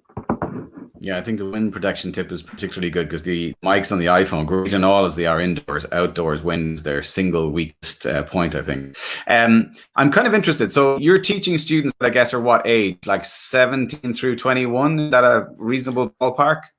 Yeah, you know, freshmen, first year students to graduate students, frankly. So I had a student out on the Chesapeake Bay this spring break who's in his 50s. And he came up with a marvelous little piece on the bay. So I teach all ages. I do a lot of workshops, also again with adults, sometimes seniors. And it doesn't matter to me. I also teach at American people who are not producers, not filmmakers, but who are in other fields like international service or environmental science. And I teach them, along with their teachers, how to better self-document their work, because we live in a social media environment that needs visuals, that needs stories, and anything that we can do to elevate and empower people to tell their own stories with their own voices, because they are the authors of their own text, or they should be. So you mentioned this idea of visual storytelling for social media, and I promise I will go to an audience question, at least one, two, maybe three. But how do you marry the generation of digital natives, millennials, whatever you want to call them, who are very, very keen on vertical and kind of raw, spontaneous, there are other words I could use, but I'll just leave it at that, with a traditional and very much kind of high-end visual style? Like where, how do you cross that line? Well, I cross it myself. So I was out at the Jackson Hole Wildlife Film Festival last fall. It's called now Jackson Wild, and I missed a class, so I gave my students an assignment. They gave me an assignment, and they said, you have to interview people and, you know, come back and show us what you learned. So I started to do what are called hashtag Hey It's Larry, selfie interviews with friends and new acquaintances. And if you go on to Instagram, you'll see a handful of them, and it's a very authentic style, and I actually love it. About 5-6 years ago, National Geographic directed all its producers that if they were going to be doing stuff for Facebook and other social media at the time, to do vertical videos because they were perceived to be more authentic. And I really believe that. So I let my students do a variety of things, but mainly what we do now is that we shoot horizontal landscape 4K, and then we do Instagram square crops and vertical crops for Facebook. Very good. Yeah, we heard that workflow actually being kind of celebrated a lot last week by some of the mobile journalism team who are doing TV and social stories. Okay, I better take some questions from the audience. I know there's a few standing by. So, question from Troy Sievers. Larry, your style and experience is amazing. As creators, we are always learning. What new styles or emerging technologies are you currently learning? Oh, great. That's a softball. AR or XR. I'm actually 3 years ago, I had a senior take a little 360 camera and do a story that augmented a farm experience with 2D interviews. And it just proved the concept that things are coming along in AR. And I think this fall I'll be using it in my classes as a way of engaging public school children into better appreciating or experiencing nature. Also, I got a drone over my shoulder, so I'm going to go fly that. Drones and AR. I'm interested. I mean, I will take another question, but I was interested. Are there any particular apps in relation to AR that you're interested in? I like the Rilo system. You know, you can do 360, but then you can also kind of do some really, really cool point of view kind of real-time experiential work. So okay, very good. Yeah. There was I cut off a question, sorry, there from Alan Waterman. I just saw it pop up on screen for a split second. He said, what's the challenge to now teach these techniques online?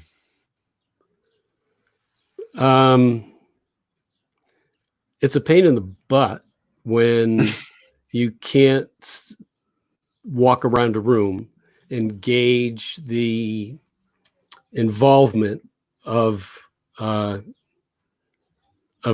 students in the class. I feel like what I do is kind of theater in teaching, and so it's hard for me to sit down. So I'm always moving through, trying to engage the audience, my teaching, my students. The other, I've done online short courses before at AU and elsewhere, so I'm comfortable with Zoom. I'm comfortable with the platform, and I know how to engage. I run polls. I ask students to post stuff. I use Frame.io, and I also use Claim for in-between class productivity, where I can dive in and really show where I have issues. Lastly, what I do is I'll take one of my students' films, and I'll re-edit it and show them what I was talking about in terms of improving the technique. And we can do it right on the spot. Yeah. Frame.io is integrated into Luma Fusion. If you're familiar with this, great collaboration tool, actually. So we've run out of time, Larry. There's two takeaways for me on this one. I'm never going to forget the Larry Engel Tai Chi move. Forget spending expensive money on gimbals. Your hips are everything. We have your social media. We have your social media accounts up on screen right now, so people can reach out to you and interact. Again, hopefully in about 30 minutes, you'll be back for the panel discussion. We'll pick up some of those themes as well. Yeah, I hope so. I had a lot of fun. Thanks, Lynn. Thanks so much, Larry. Really appreciate it and enjoyed talking to you. Okay, so from DC, we're now going to the Gold Coast in Australia, where Rob Layton is standing by. Now, Rob teaches mobile journalism and smartphone photography at Bond University on the Gold Coast. He specializes, though, in using his phone in the ocean. And he started now a PhD in mobile journalism, and he's making a series of documentaries specifically about the transformative power of surfing. But Rob, if you're there, I gather it hasn't always stemmed from broadcast. We're going to take your show reel first.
Hey, Rob, how are you?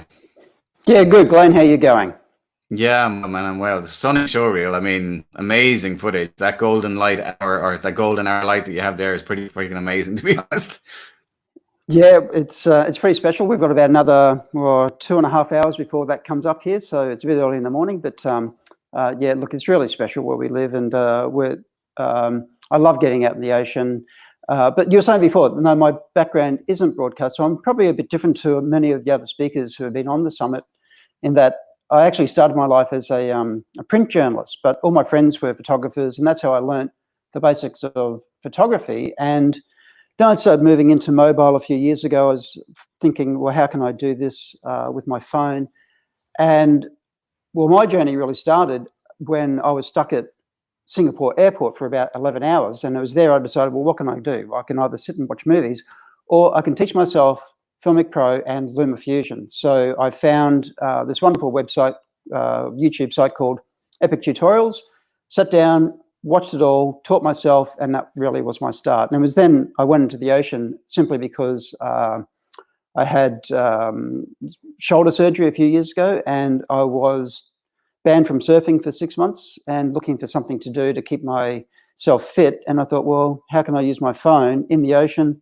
And that's where I began. And it's been a steady learning curve ever since.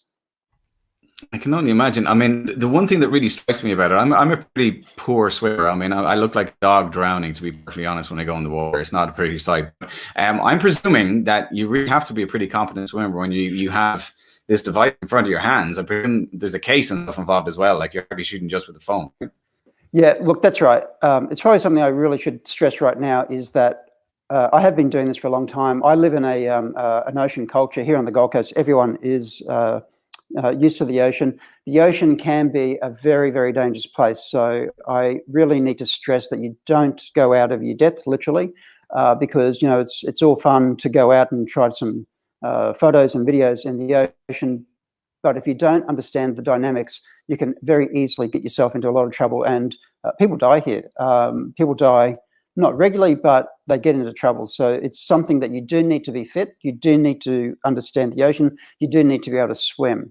So that's something that I would really strongly say before we get going. Now, like you said, we use a housing. So this is what I use in the ocean. This is called an Axis Go by Aquatech. It's superb. I've been using my phone since 8 Plus. I use 11 Pro now, and it's simply a matter of opening up, putting the phone in. It's got a little polycarbonate back, so it's a touch screen. All my apps, my regular workflows. This is another one that I use. This is what we call a dome. This is for doing split shots, and I'm going to talk about that in a couple of minutes when I go to my presentation. So people have asked me, do you use your phone naked in the ocean? Well, not me naked, the phone naked. And they say, can I use my phone without a housing? And I say, well, yes, you can if you plan on buying a new phone tomorrow. Don't use your phone in the ocean. Salt water is extremely corrosive. So housings are definitely the way to go. Very good. Okay, well, you mentioned your presentation. I just let you get straight in. Yeah, well, we might just swap straight over. I have actually got quite a bit to go through now. I'm aware of time, but what I wanted to do is quickly talk about, I'll go through some of the gear I use, my apps, workflows for stills and videos. So I do toggle between the two, and then some techniques that I've found work for me. So everything here is what I do. I'm not saying this is what you should do as but give it a go. And then I'll go into some of my, I live on the East Coast. I get up pretty early, and being on the East Coast, quite often I am shooting into the sun, and that means a lot of silhouettes, and that's okay. I actually like silhouettes. I think the black and the gold, you know, black and orange is a great color combination anyhow. So what do I use? Well, I've got those housings that I just mentioned. A flat port, that's the one on the left, and the dome housing, and I interchange those, and I'll explain why I interchange those. I'm currently using 11 Pro, so I've gone from, my phone before that was a 10S, and I still have my 8 Plus, which I use every day. I use freediving fins. Some people use shorter fins. I find the freediving fins give me more propulsion in the water, and I use swimming goggles. If you do want to use it in the surf, swimming goggles are good, but use ones that have a clear lens, not tinted lenses. They're a bit hard to find, but I also wear glasses, so mine are prescription, and keep them clean. Don't get them scratched. It makes it very hard to see the screen in the ocean on a bright day if you have scratch goggles. Okay, so my apps. Well, not surprising, FiLMiC, First Light, and Luma are my 3 apps of choice. Now, that has been a very organic process for me. I've used many, many apps, and these are my main apps that I've really come back to fall on now. The native camera app, not so much anymore. I used to use it for burst, but then Apple changed the way that the burst function works, so you have to slide down. Now, with these housings, you'll notice I've got pistol grips, and that's really quite essential. And the way it works is it has a little trigger that will activate any app that fires off the side volume controls. So you press it once, press it again to stop video recording. And when Apple changed their burst mode, a lot of people who use Axis Go were floundering. Well, what do we do? Well, the answer to that actually is to use the burst mode in First Light, which I'll show you in a minute. So my workflows really are to get to the ocean when it's dark. I fumble around on the rocks, find my spot. So I'll do a couple of quick photos on the land, and then I'll go into the ocean with my gear. I usually do most of my seascapes. I like the pre-dawn light. That time between golden hour and blue hour is my favorite time. The colors are dynamic. I shoot in RAW, and I find that there's enough light at that time to be using about a 1 second exposure, and I get, well, I like my results anyway. I love that color. I love the silhouettes. And then it's into the ocean. Now, the burst action on First Light I find really, really good. It's something that, well, I later found out, because I was on the beta team here, I later found out, speaking to Chris Cohen, that they put this in because I asked for it. So thank you very, very much, Chris. I can tell you it gets very well used. I use it every single day. But I found that by using this, there's no problem in using the automatic exposure, but I like to have full control over what I do. So I actually prefer to put into shutter priority, and that gives me really sharp images. But just be mindful. Now, it's easier to do that. You just go into your settings, and there are those 3 little interlocking squares. Tap on those. That gives you burst, but it won't work with RAW. Now, I have used some apps that have RAW burst, but I've never really been too fussed on the results. So I have no problem in shooting JPEG. All my bursts are JPEG. And if you want to use shutter priority, just go from the automatic exposure, go up through ISO priority to shutter priority. Now, just be careful here that there is a tendency to perhaps want to go to a faster shutter speed, 1600, 3200, because you want to capture all that action. But just be mindful that you may also be pushing up the ISO at the same time because of that limited light, which may bring in some artifacts or a bit of noise. So around about 800 I find is pretty good for what I do anyway. So after that, once I'm in the ocean, I'm constantly then toggling between my stills and my video. I should also point out that if you do go into the ocean, make sure that you clear all the apps off your phone. You want your phone to be just having the bare minimum. There's nothing worse than trying to toggle through and you've got all these apps getting in the way. So I just keep FiLMiC and I keep First Light open. Now, if you don't know about the custom function, this is a really handy little tool. It's a really nifty little tool that in the top left, you'll probably see the FiLMiC icon in First Light. Tap that and you can go straight to FiLMiC. And then, of course, in FiLMiC, you can go back to First Light. So I do that constantly, just tapping through. The custom function, you can also tap on the JPEG to change your file format. So I can swap between my burst to my RAW, then back to FiLMiC, do some filming very, very quickly, because when you're bobbing around in the ocean and there's lots of action, I like to be able to access my tools really, really quickly. Quite often you don't have time to think about it. Righto, so challenges. Well, there are a lot of challenges. Keeping the camera stable and keeping it steady is one challenge. Now, you have to be mindful that bobbing around the ocean, you don't move it too much because, well, of course, that'll look terrible. So trying to hold it at arm's length to follow the action, keep your arm very stiff and move it like that. Now, I usually shoot at about 200 frames per second, so motion blur is a bit of an issue. I can't get my shutter speeds down, but at 200, it's not too bad of an issue. We can't use ND filters with these housings, so I haven't quite worked out that problem just yet. White balance, I find, can also be a bit of an issue. I find that, especially under the water, white balance, because we'll find that even at just 5 feet, 70% of red light disappears. So first, so I find all my images and all my shots underneath the ocean, under the water, we're coming back with this blue-green tinge because that is the main light source. So you can change it in post, but I was thinking, do I take a grey card out? How do I do this to get my balance underneath? Because we can't shoot in RAW, in video RAW under the ocean. So my solution is pretty simple. just change the color settings in FiLMiC. Just use those presets rather than daylight. I put it onto cloudy, and that just adds enough bit of red. Now, this example I just shot last week. With restrictions have lifted here, so we're allowed to go swimming. I shot this last week, so probably not quite deep enough, really. This is only about 2 foot of water and a bit of coral just out the front of where we surf. But you get the idea. That works for me. Okay, other things. Now, auto exposure, locked, center spot. How do I do this? Well, invariably, I will always open up to center weighted exposure, and I will lock it, and I do the same with my focus. I open that up to center weighted, and I will generally lock my focus. So there's nothing worse than the focus popping in and out and auto exposure changing the scene, unless it's for effect. And I'll show you an example of that. Now, this is an example of where I've simply focused on the dawn highlights. Invariably, I will focus on the dawn highlights. That gives a silhouette, which I quite like.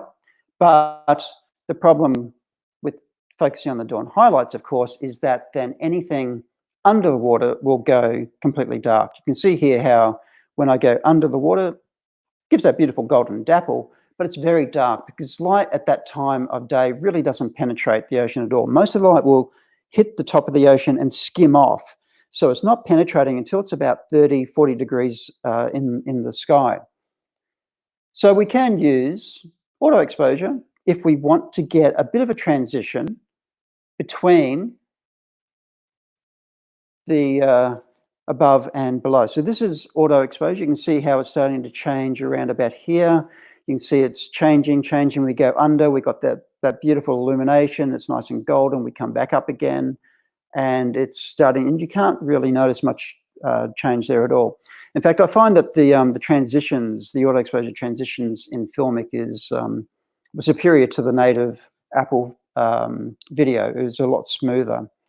And if you do this kind of transition from above below, try and keep the camera in the same spot. I always focus on the sun. So I go under and come up, and so the sun is still framed where I wanted it. But more and more, I'm actually now exposing, because we are early morning, exposing for the midtones. So in this case, pointing towards the sun, it's slightly overexposed. But then if I had exposed for the sun, by this point, that surface face would be in dark and the headland would be dark, and we wouldn't get much of a usable shot. So exposing for those midtones just is a nice balance. Now, this one here, you can see the spray coming off. That's not actually me changing that in post. That's the light. I shot this during the Australian bushfires, and the bushfires for months, we just had this orange glow. It was just quite surreal. So that's what that is. Okay, moving through. I've got lots to show you still.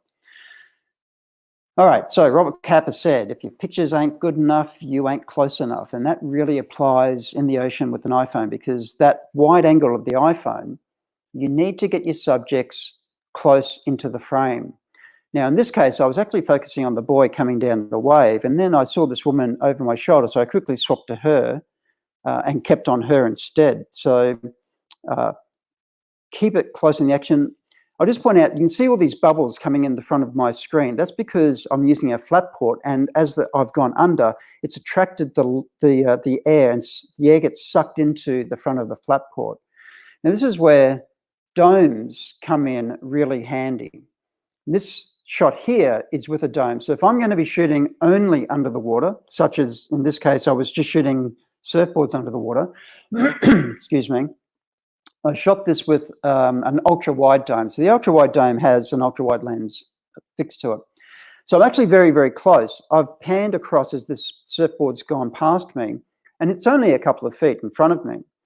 And being so close, it gives you very, very good clarity. So the clarity on this day was nice anyhow, but being even closer to your subject, there's less water, so the clarity is really, really good. Now, if you were to blow up this photo, you would see that on the underside of the surfboard, every surfboard shaper writes the specs in pencil on the underside of a board, how long it is, how wide it is, the volume. If you blow this up, you can actually read the shaper's specs just between those two fins, which really, I mean, when you think about it, the surfboard's traveling very, very fast in water, and I could pick up that kind of clarity. That also is testament to the incredible processing power of these iPhones now. Every time a new iteration of iPhone comes out, I test it in the ocean, and I'm just blown away about how fast that A12 or the A13 that's coming out, how those processors just process so much information. It's incredible. So the difference between flat port, dome port, if you're getting into this, I would recommend just start with flat port first. Domes are a bit more challenging, but they will give you much better quality image under the water. And that's because of image refraction. A flat port doesn't allow in as much light, and it will refract the light. So what you're doing is actually recording a virtual image. It's magnifying it. Whereas a dome port being rounded, the light comes in and there's no refraction. You'll get more light and you will get a better image. You can also use domes for what we call split shots. So these are a couple I took last week. The one on the left, both of these are shot in RAW, by the way. The one on the left is pre-dawn, and I've just illuminated the underside with the dive light. And the one on the right it was practically no waves, so it was a nice opportunity. With these split shots, because there is magnification and refraction, you need to decide where you want to focus. Do you want to focus at the top, or do you want to focus at the bottom? They won't both be in the same focus. The focal points are different. So invariably, you'll focus on the bottom. That's what your subject is going to want to look at.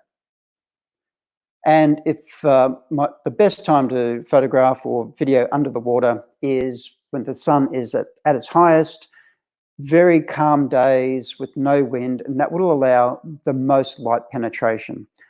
In this one, I've done a vertical. I like doing vertical videos, and otherwise, if it gets a bit choppy, a bit windy, those waves will disperse the light and it'll lessen the intensity.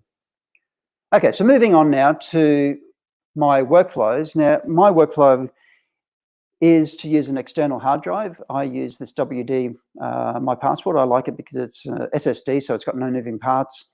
I'll film in FiLMiC.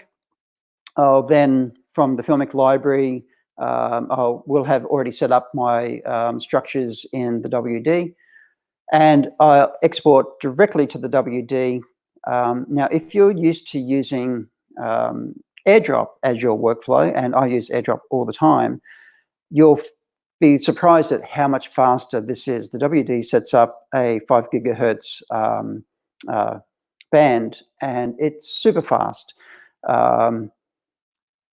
I'd like to try some other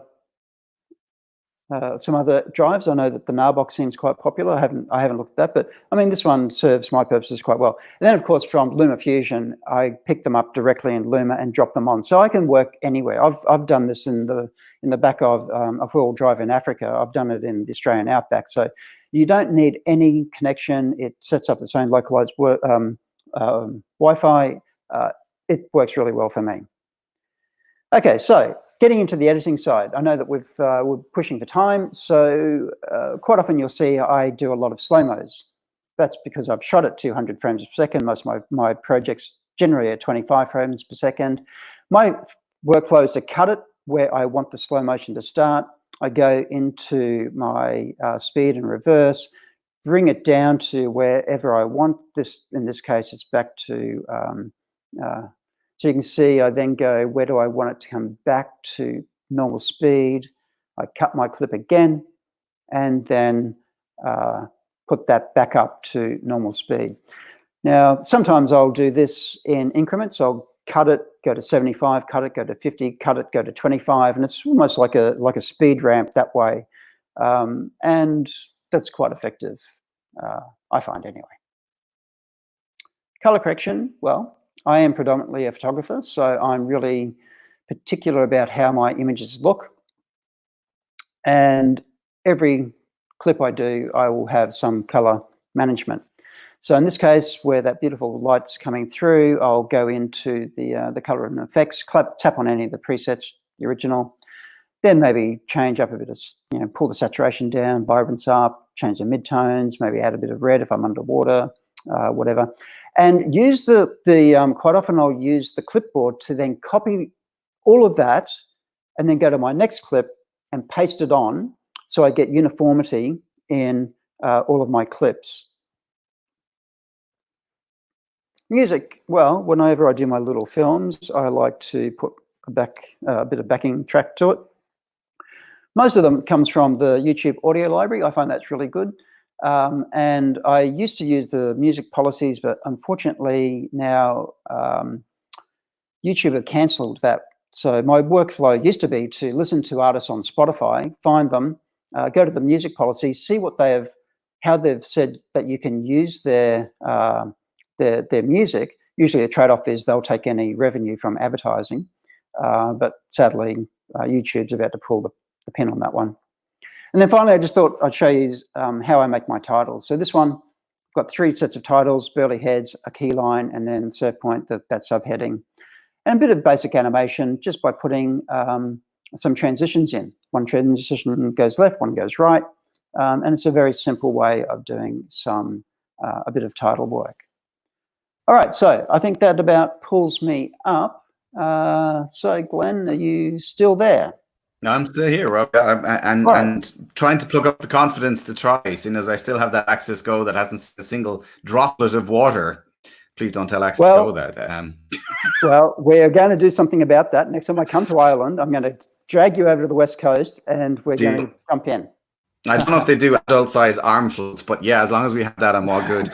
Come here. Questions are coming in, but I have to ask you, like, the one thing that strike me about it is when you're focused 100% on the Access Go and you're watching your screen, like, you know, peripheral vision, surfboard, fin. How dangerous is it? I mean, have you had any close ones? Well, look, you know, where I go, I go out to a place called Burleigh Heads, and that's a very popular surf spot on the Gold Coast. And the Gold Coast is really the surfing mecca of Australia. Off the front of it's kind of like off the pointer for the most experience, then in is a bit for the mid experience, and then it's like that. So I'll go off the front where, I mean, we have world champions out there, so everyone knows what they're doing, and I can trust them. If I'm in amongst beginners, I'm a bit more careful, but I've learned to duck dive out of the way very quickly. I've never been hit by a surfboard while I've been filming. I have been hit by a surfboard when I've been surfing, but never while I've been filming. I'm really conscious, and I always get out of the way. Wowzers, okay. Let's take a couple of public questions because I know that several have come in. Gareth Ensley, how do you use ND filters within a housing? Well, Garth, that's what I was saying before. Unfortunately, I can't. I haven't found yet any solutions to using NDs. So I just have to, unfortunately, suck it up a little bit and get that staccato type footage. But like I said, most of my stuff is at 200 frames, so I can slow it down. It's not too much of an issue, but on a bright sunny day, my shutter speed's up well over 1,000. Nothing I can do about that, unfortunately. Is that something that Access Go have considered, Rob? I mean, in theory, if you're using a dome, for instance, you could have a mount, couldn't you? Well, I'm sure there would be some kinds of solution, but then because the light changes so much, if I go under the water, then it's suddenly going to be darker. And then how do I change my filter? If I've got a variable, I can't twist it. I can't. Now, these filters, these can take what we call wet filters. They are designed to take wet filters, and I've got a couple, but they're not a great experience. And you can't use variable NDs anyway because the way that they're made, water would get in between them, and it just didn't work. So it's just another one of the challenges that hopefully, well, we'll see what comes around the corner with them. Interesting. Very good. Okay. There's a question there from Skip Hunt. The housings are generally very expensive. Are there any that aren't specific to one camera so that you don't have to get a new one for every new iPhone? And any budget housing hacks that you'd recommend? Well, look, I will say one of the things that got me into this is affordability. So one of these housings, the housing alone, is about 200 Australian dollars. So that's about, what, 100 euro. And compared to entry level for DSLRs, which are about 1,000 Australian dollars, it's quite affordable. Now, they are iPhone specific. However, we've found that this is for the 10, the 10S, and the 11 Pro also fits in. So thankfully, when iPhone brought out the 11 series, the camera positioning was almost identical to the 10. So they fit in. I use my 11 Pro and there's no problem. But you're right. I have seen some some universal housings. I don't know what they're like. I haven't used them. I'm an iPhone user, and so far I've not had a problem, but it's worth looking around, but I just can't really attest to any other housings. They're the only ones that I've used. Okay, final question, because we're nearly out of time. I'm just curious, really, a short one. GoPro versus shooting on the phone, strengths and weaknesses, I guess. Okay, that's one of the biggest questions I get. And I have gone out in the ocean with a number of ocean photographers with big DSLRs, and they mount GoPros on the top of their housings. And again, it's something that I can't really attend to because I've never used a GoPro. And people come to me and say, "Oh, GoPro is so much better than an iPhone." And my response is, "Well, if it's good for you, you work for it. You go for it. This is what's good for me. I'm not really here to advocate one over the other. I won't advocate iPhone is better than Android, or that's not really what I'm about. I'm just finding what is good for me personally, and that's what I use." So I do know that, I mean, the image stabilization of some of those GoPros is incredible. I would love to see that come more into iPhone technology. The stabilization is already quite good, but that's another one of the challenges I have, is trying to keep it stable when I'm in the ocean. So it's, whatever works for you. Whatever works for you. I like it. Listen, we've run out of time, but that was a really, really comprehensive presentation. You've almost encouraged me to try now, and that's quite an achievement, I have to tell you. Your social media. I know you're going to hold me to that as well. Your social media handle, there it is, Twitter and Instagram. Definitely check out. I mean, particularly Instagram. His stuff on Twitter is great. His shots on Instagram are stunning, I have to say. You're going to stick with us, I hope, and because we're going to bring everybody back now. Okay. Well, in that case, let's welcome all of the speakers from session back onto the screen if we can. So I think Larry's there. Welcome back, Larry. There's Sam, and Sarah hopefully is standing by somewhere for us as well. There she, oh no, she's taking a break. Yeah, there she is. Yeah, all good. Okay, guys, 4 really dynamic, very, very diverse, different stories to share with the audience, which is phenomenal. I mean, the 2 social empowerment ones in particular were like really provocative and kind of, would really make you think about the potential of democratization. I mean, that's one of the key themes, I guess, from this session overall. But I'm interested from all 4 of you. You've been at the front line of basically both using and teaching people to basically use these devices for content creation. Is there anything, I mean, Rob, you've just alluded to image stabilization as being a key weakness. Is there anything else? The next generation of iPhone, whatever it is, I guess, September, whatever. Is there anything that you would really, really love to see in the next generation that would really just up the game so much more? Larry, could I start with you? Sure, an aperture. Aperture, okay. Give me an f-stop. Okay, right. Don't know how you do it. Could that be a plug-in module into the Lightning port as opposed to something natively in the camera? Would that still work for you? Who knows? Talk to FiLMiC. Well, I mean, I'm used to starting in film in the 70s with neutral density filters and a matte box that slid in. Yeah. Then we have the wheels today in the back, at the back element. So it doesn't matter to me where you can control the iris. I'm happy just as long as you can. Yeah, it's something that really it hurts for outside exterior motion. You get that chatter that Rob was talking about. Yeah, I was going to ask about the computational photography, depth mapping, portrait mode, how they're trying to get around the shallow depth of field aesthetic in different ways rather than.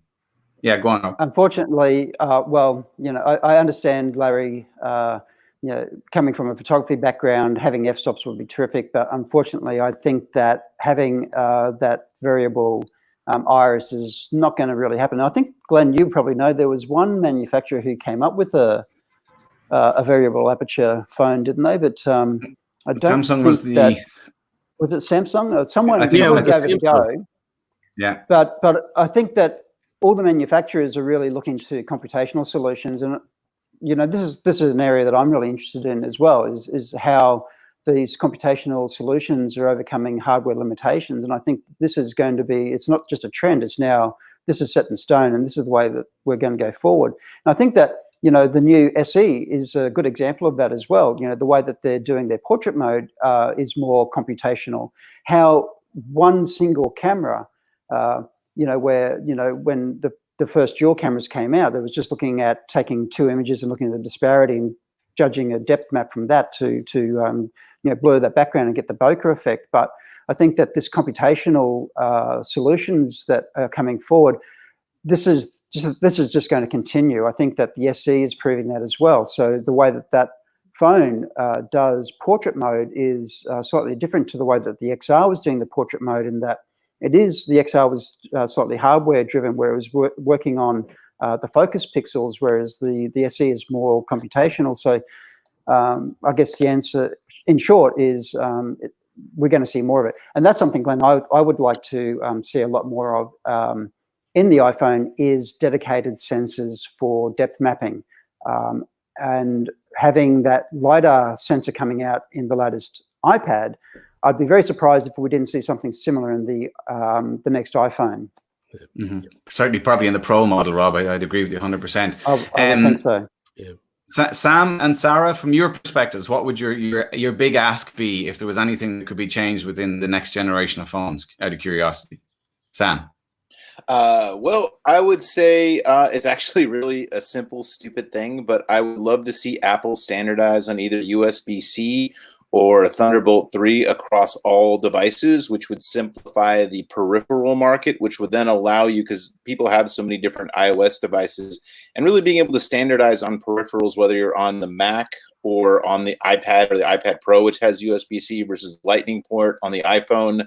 That, and also continuing to really clean up media management, as far as I'm concerned, from iPad and iOS, and being able to get drives in cleanly that can then go to the Mac.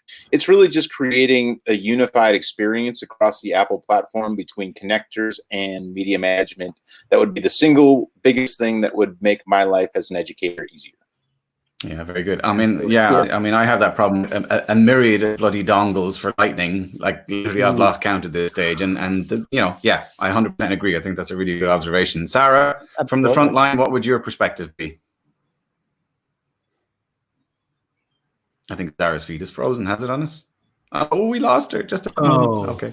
She'll be back. She'll be back. It's all good. This is the fun of doing something live like this across the globe in real time. There's always got to be something, in fairness. Yeah. Okay. So the other thing is, in relation to inspiring people, I mean, you've all worked, I mean, predominantly, I think with people probably in the same approximate age group, in the sense that, Sam, I guess the kids that you're working with are what? Would they be as young as 15? Did you go for, young adults, 17 upwards? Actually, we've done smartphone studios where we had elementary schools working with middle schoolers, working with high schoolers. So you'd be amazed. Elementary school kids pick this up pretty quickly. Yeah, I've had that experience once where I was asked to go in to train kids, and their teachers were all, you have to keep it really simple, okay? Because they're very young. The teachers have a harder time than the kids. A significantly harder time is teaching the teachers around this stuff, because they are used to filmmaking being really complicated. Kids just kind of go. Yeah, the expression digital native really is the thing. Like, I had a 3-hour window with a group of 14-year-olds. 15 minutes in, my course was covered. And I'm like, hey, so what do you want to do for the rest of the time? It's crazy. Yeah, that's the thing. They really are digital natives. Well, that's Larry, true. What about, yeah, go on, Rob. So inspiring students. Well, I was just going to say, talking about kids, Sam's talking about kids. I've got a 10-year-old and a 12-year-old. My 12-year-old's really interested in photography and filmmaking, and she swipes all my phones and goes off, and she comes back, and I go, "How did you make that?" And so she actually teaches me things that I've gone, "Can you please explain? How did you do this?" And she's using all these apps and pushing through different apps, and so it is becoming very much. So by the time they come through to university, where I'm teaching them, they know their phones really well, but what they don't know, I'm finding, is a lot of them don't know what's available to them. So I show them FiLMiC and I show them Luma, and it's like it's an opening of a new world. And I've actually had students come to me and say, I didn't know that I could do this. That's some of the best feedback I've ever had from students is, you showed me something I didn't know I was capable of. And I mean, as an educator, that's like, well, that's my job done. Thank you very much. And that's part of what I do, is at least is expose them to new ways of thinking and new possibilities. And I mean, it's just constantly, it's a constantly movable feast, so there's always something new. But I find it incredibly exciting. I love teaching this technology. Very good. And then, Larry, from your perspective, I mean, you have this huge, vast wealth of experience behind you. How do you find relating to the students and bringing them on the journey or encouraging them to start?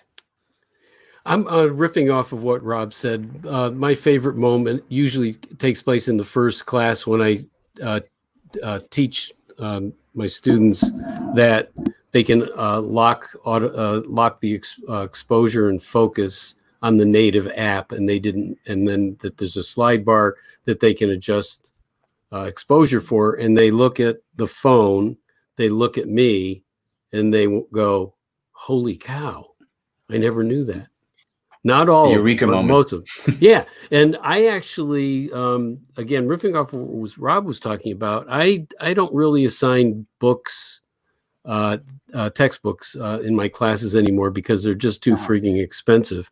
But I do assign apps. So I assign FiLMiC, I assign First Light, Double Take, Luma, and Ferrite for recording.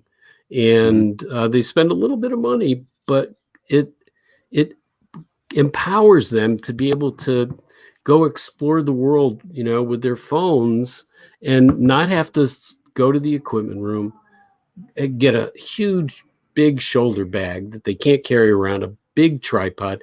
I encourage them to use monopods. That's for stabilization.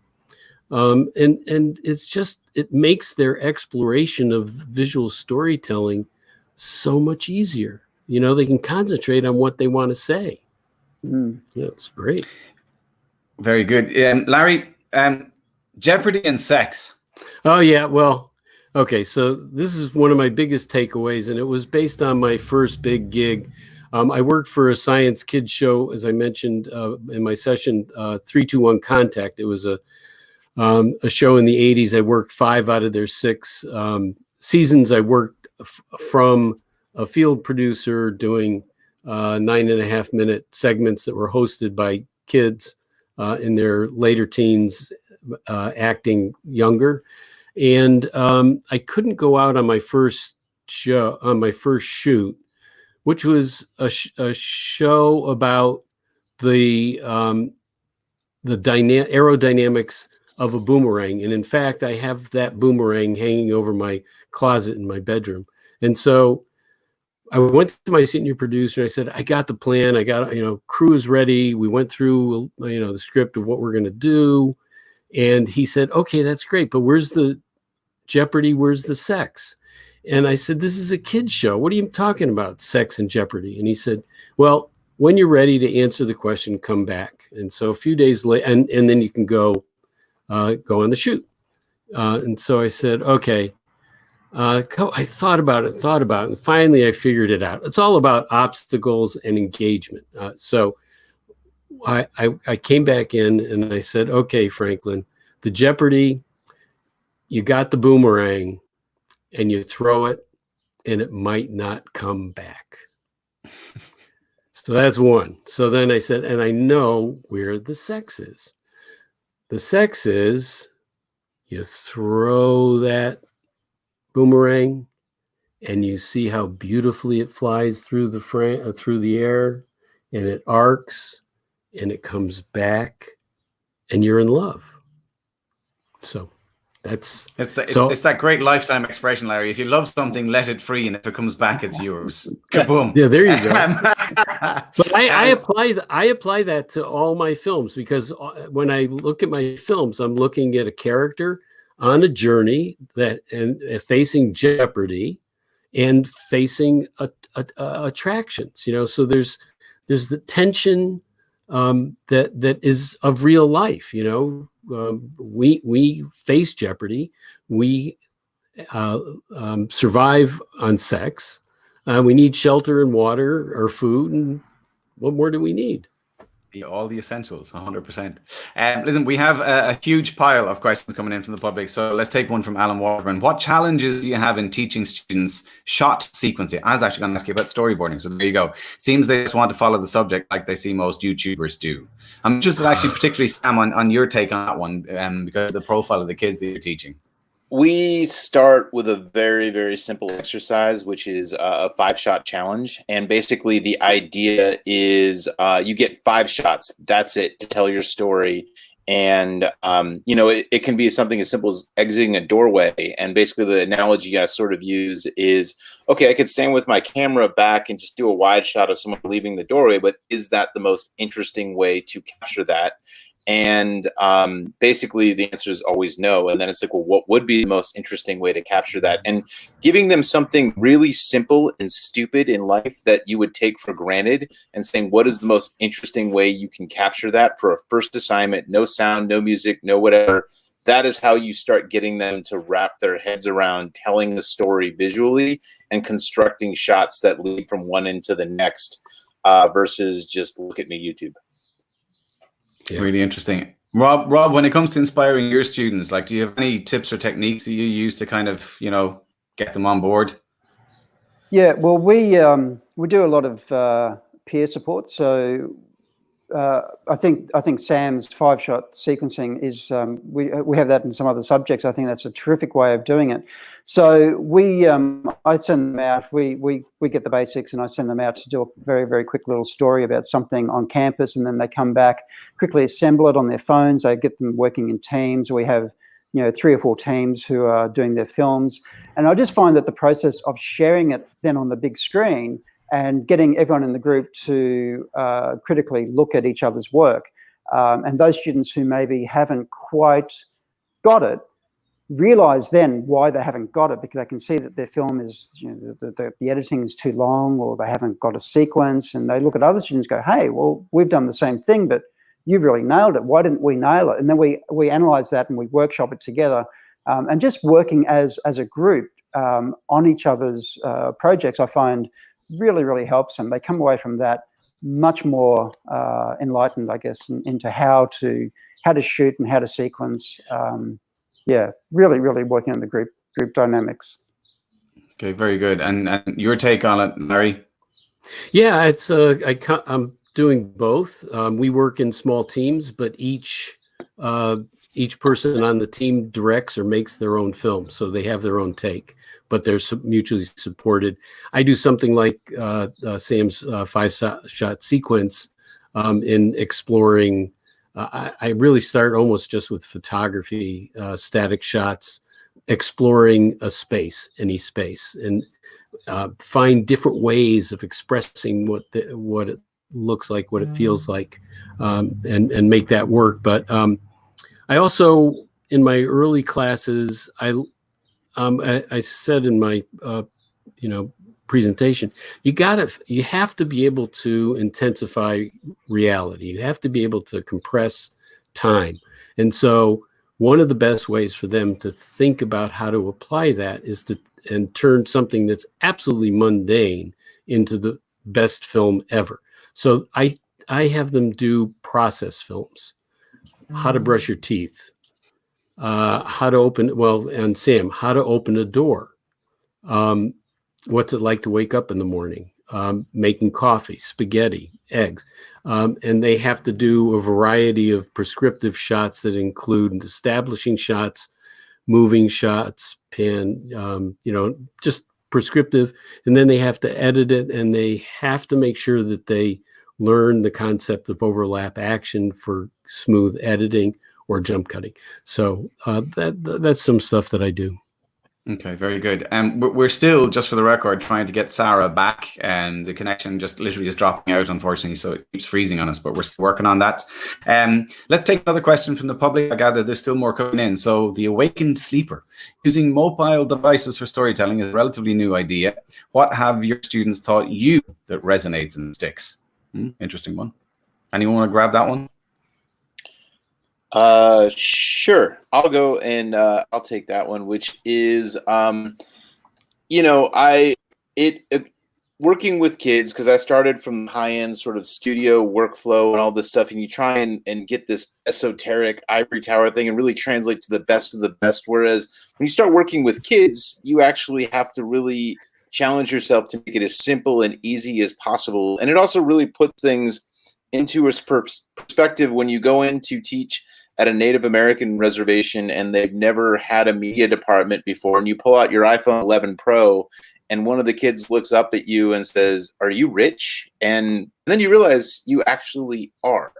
And the idea that what some of the conversations we take for granted for 97% really of most of the world, the fact that we might have one of these iPhones is like kind of, and that we know how to make a movie with it is kind of like a UFO landing in many cases and in many of these places. And it's something that people don't feel like they can have. And so when you get to go show up and put it on a gimbal and have these kids walk around with an iPhone gimbal for the first time when they've never even seen one of these things, it is, you get to kind of capture when I remember when I was like 7 and we ran around with the VHS, and just getting to see someone for the first time realize they can do this is weirdly way more fun than just about any Hollywood project I've ever been associated with. Very interesting. Larry, what about you? Have your students taught you anything that you've taken away? Yeah, what they've more recently taught me is that they are far more attuned to nonlinear editing. They're much more understanding of films like Man with a Movie Camera, or kind of more experimental storytelling where they're mashing things up on their own, and it's really exciting.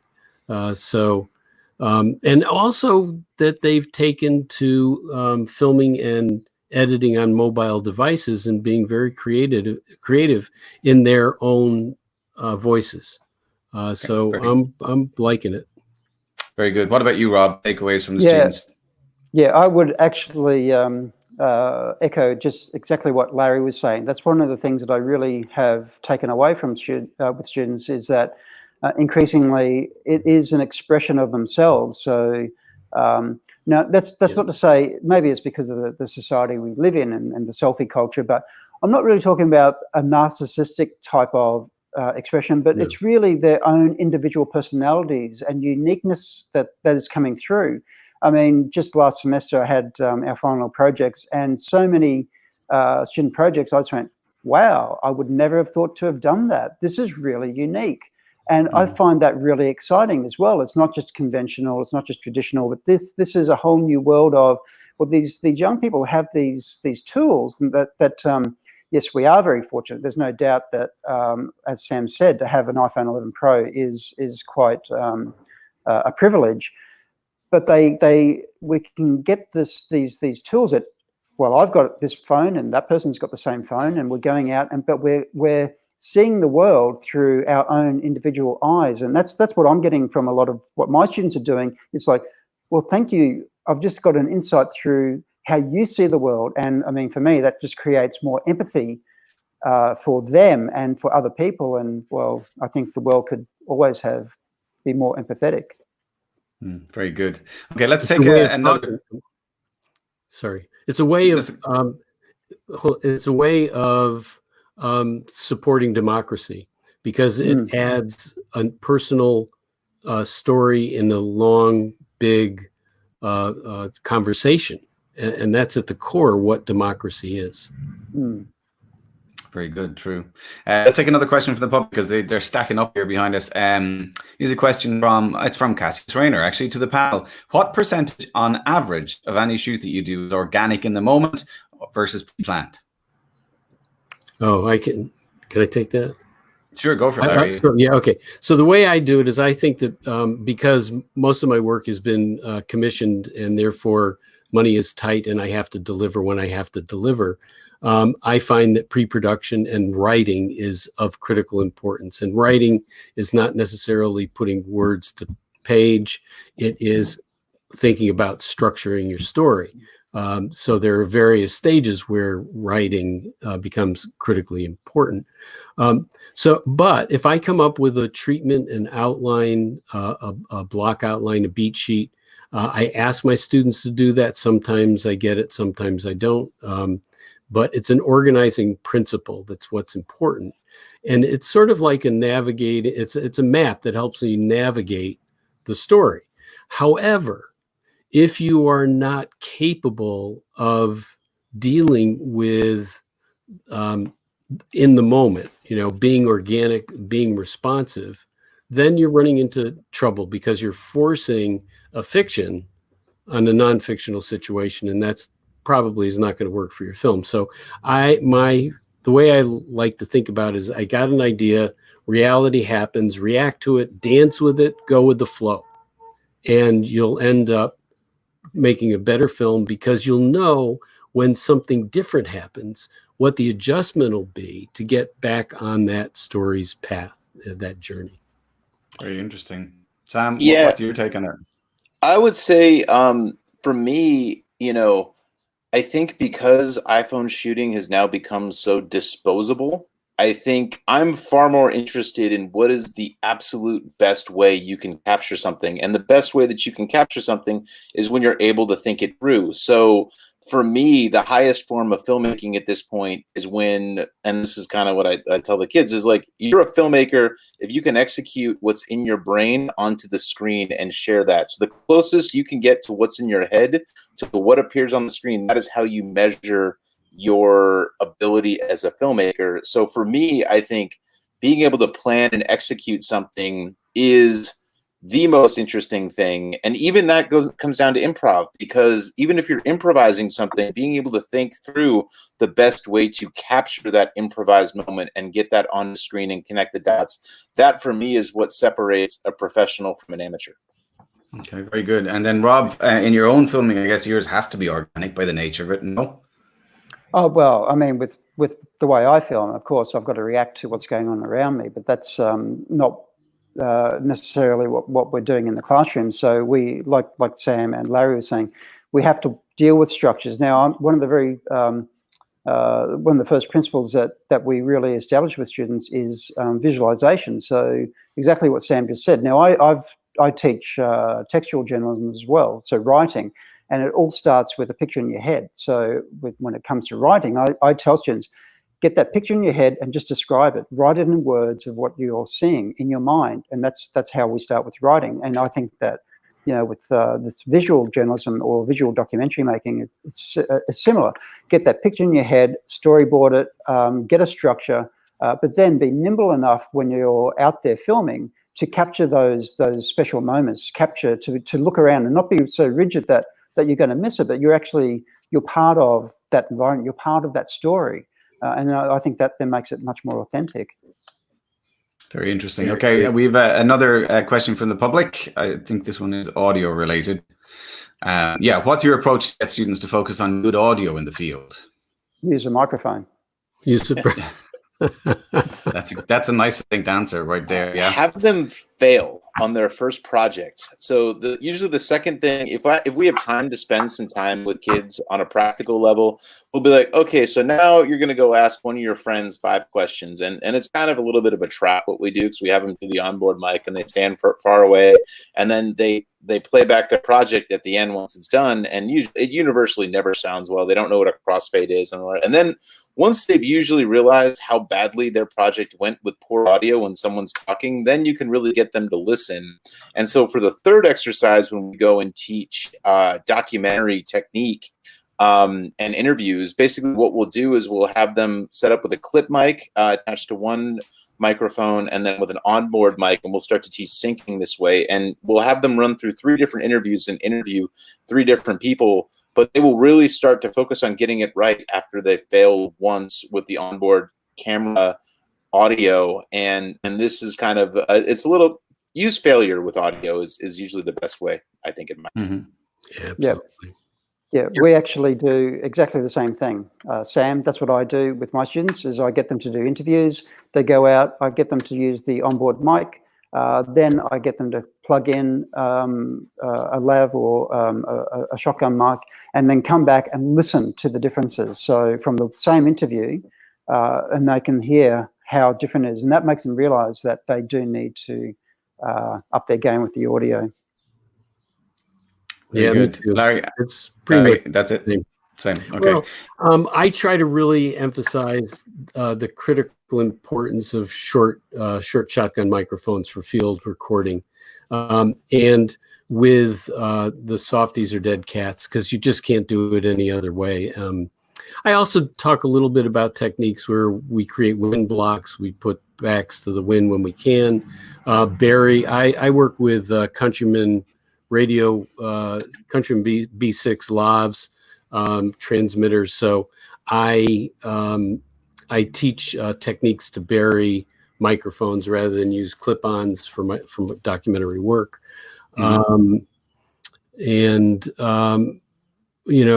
Sometimes my students, they'll be creative if they're doing an interior and they don't have a clip-on or they don't have a mic. They'll put one of their phones on a table as if it belonged to the character and get pretty good sound from it. So it's a double system is the key in some very good. instances.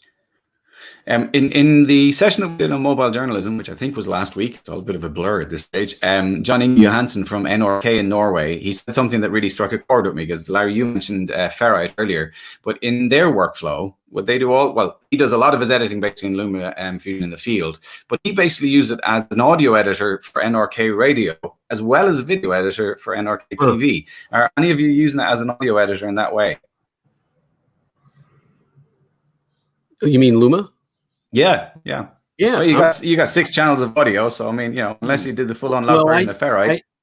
I have the full-on with ferrite, but Luma for me allows me to get close to the layering that you really need to do with wild sound effects, a little bit of music, and voice.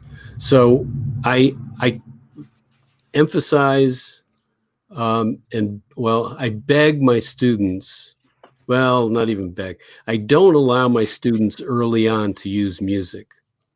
I rely on that sound and sound effect, wild sound, to build an oral environment that makes the critical psychological connection between the screen and what's going on inside your head and your heart. Then they learn how to use music judiciously. So I like that a lot. We're running out of time, guys. Rob or Sam, do you want to chip in on it? The audio side of things. I'm all good. I think the only thing I'll say is our content, like the way we make content, is changing so rapidly that I don't think we figured out all of the use cases for any of these apps, really. I mean, there's so many things that can and are being done that it just occurred to me, oh yeah, why not just use it for audio only editing? But and then in what scenarios? And for me, I guess the short answer is it probably is going to become an all-purpose content creation app across the board. And really the question is going to become, what are the most common forms of that now that everyone has a device and they're making content? Okay, yeah, very good, very good. Last word to you, Rob, if you have anything to contribute. On audio? Yep. No, I don't think there's anything else I'd like to say. I think Larry and Sam have covered everything. So covered it all. Thanks. Okay. Yeah, thanks, Glenn. Okay, guys. Well, we've run out of time. We did keep trying Sarah, unfortunately, but we just couldn't get her back, which is a real pity, because she does bring a very unique perspective. I think a lot of the people that she trains will be using Android devices, and obviously would have very different, challenging kind of environments to overcome as well. But anyway, it's been a really rounded and a very, very inspiring session. I really thank all of you, including Sarah, if she did manage to tune in to watch back, for joining us and for sharing your stories. We've shared all your social media profiles. You will see, if you look at the hashtag Mobile Creator Summit online, that there's been quite a lot of discussion around it as well. So you might want to pick up some of those threads. If you have any resources or examples that you want to share with the audience that we didn't get to in the 20-minute slot, please do tag it in the hashtag, and we'll try and amplify it with the main counts as well. And until we catch up with you again, I'll be interested to see what you get up to. And Sam, I'll be definitely watching to see when you finally post the end results from the core project. I think it'll be a really, really interesting example that will inspire many others. And Larry and Rob, thank you so much for your time. It's been an absolute pleasure for me, and I hope to keep in contact with you and talk to you again soon. Thank you. Great, thank thanks. you, Glenn. It was a pleasure. Thank you. It was really a lot of fun. Great. And that's us for this session. We'll be back in about 90 minutes with session 2, which is all about mobile filmmaking. Do continue the conversation using the hashtag if you can, and please do come back to us in an hour and a half. We have a fantastic 4 more speakers to share more inspirational stories. We'll see you then.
And very welcome back to session 2 of today's Mobile Creator Summit.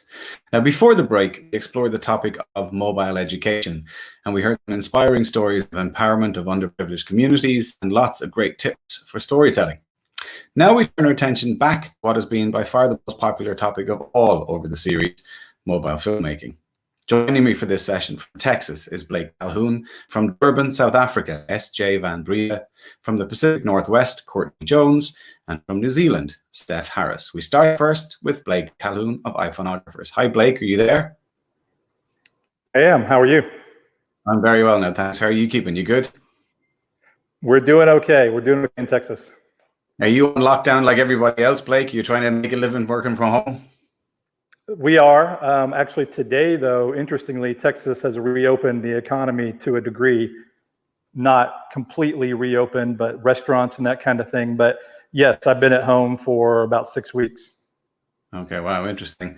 Tell me a little bit about your background, Blake. Yeah, I note on the bio on the website you talk about 15 years in the industry. Do you want to tell me a little bit about your history? Sure. I'm a traditional filmmaker. I got into as I just enjoy, but I make my living as a director and an editor primarily, but I also shoot, I also produce, and I write. That's why I call myself a filmmaker more than just one. But I've done web series, I've done feature films, I do course, and I do corporate projects, web video, you name it. That's a very, very diverse portfolio. And you also have a comprehensive smartphone cinematography course online, is that right? Yes, I have a couple different online courses. They correspond to my YouTube channel. I have Smartphone Cinematography 101. I have a FiLMiC Pro course, and then I have a Luma Fusion color grading course. Fantastic. So anyone who wants to check those out, definitely check them out. We will, and we'll put up links to your social media accounts actually at the end of this interview. But can I comment on your studio actually, which I just looked at in the short film that you made, The Movie Star? That studio is phenomenal. I'm insanely jealous, basically. What a massive, beautiful green screen setup you have. Yeah, thank you. That is something I work out of. Let me give Elliot a cue to roll some footage from that short film. The Movie Star was a project we did for the FiLMiC Pro contest, and it's how I make my living. And it's not my studio. I work with a group of people out of that studio in a way, and we all mainly pay the rent, corporate video and that kind of thing, but I get to use it for my iPhone stuff and my mobile filmmaking, which is pretty cool. I'm definitely lucky to have all other tools at my disposal. Fantastic. If you haven't seen this, I would strongly encourage you to pop over to Blake's YouTube channel and have a look at it. It's brilliant. And, you know, the thing I would say, to give you credit, and a lot of the time people get very, very obsessed with the gear and the kind of production side without really thinking too much about what actually happens on camera. I'm not belittling the visuals, but the acting talent, like that's often what I see falls short basically in an awful lot of short films. Whereas to give credit to your cast in this one, they were all really, really great, fully believable. The test for me of a short film is effectively if you completely forget what the device was that it was shot on and basically just get engrossed in the story. And that would be 100%, in my opinion, true of The Movie Star. So well done. Yeah, thank you. And as the director, I take credit for all that, of course. And so I know they're great actors. I've worked with all those guys on multiple projects over the years in my movies and commercials. And so they were, we actually did a short film called Miranda. Show some of that here in a little while too, but they were in that as well. So yeah. I think Elliot is about to play it there actually, but anyway. Yeah, hold off on that. Yeah. So you're going to talk to us about achieving the cinematic look effectively, right? Well, what I want to talk about really cinematic, because that's such an overused term. It's really how I use my phones in 3 different ways from a filmmaking perspective. And so if you're ready, I'll dive to my demo. Sure, go for it. Okay. So the very first one would be just minimalism, and that would be just shooting with your phone. And that is how a lot of people, of course, do smartphone filmmaking. They own, or they might use something like this. This is a shoulder pod, and it's a little Manfrotto tripod. Now, I do a lot like this, but for this demo purpose, I'm going to grab a different device here, And you're going to pretend like this is not in a D script. There's going to be some moving around here. And now I need to do a quick screen share. Stand by 1 second. You know what? No, actually, never mind. Let me.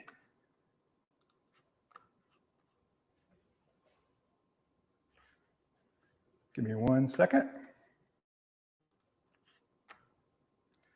I'm going to show the application. Here we go. So hopefully you can see that now. Okay. So what I typically do, even in a minimalistic setup, I always shoot, regardless of the setup, I shoot 24p. And right now I'm at 4K 24p.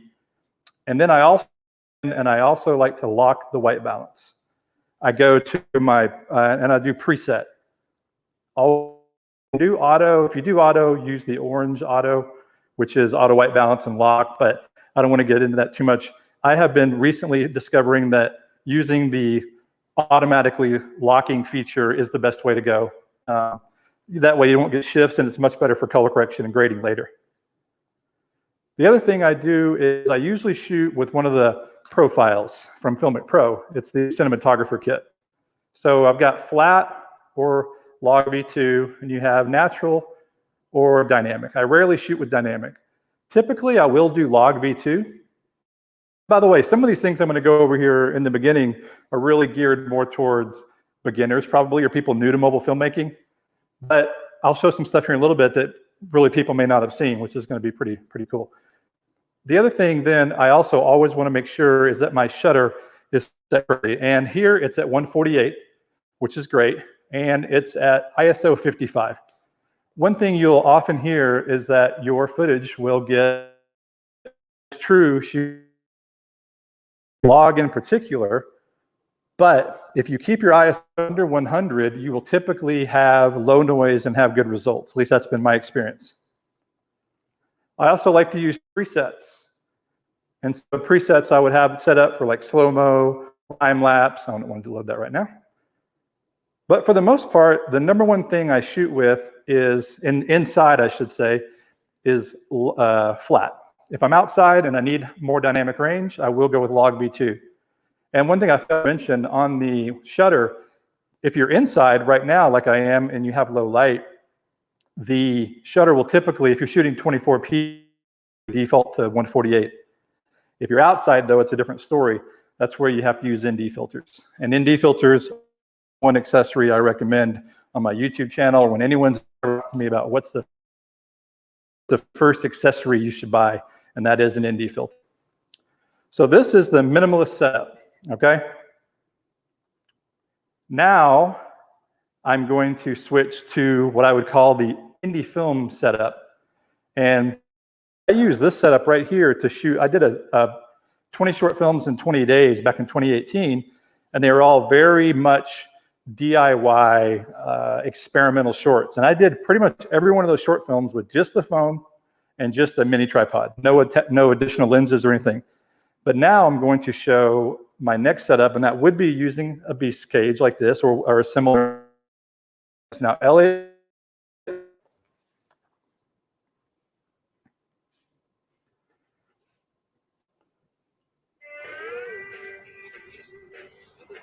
I shot Miranda using this, and I'm putting an anamorphic lens on my camera here.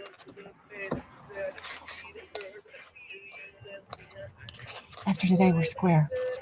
Shake that booty, girl, let me see you move some. Shake that booty, girl, let me see you move some. Shake that booty, girl, let me see you move some. Drop it down low, I wanna hit it till I prove some. Shake that booty, girl, let me see you move some. Shake that booty, girl, let me see you move some. Shake that booty, girl, let me see you move some. Drop it down low, I wanna hit it till I prove some.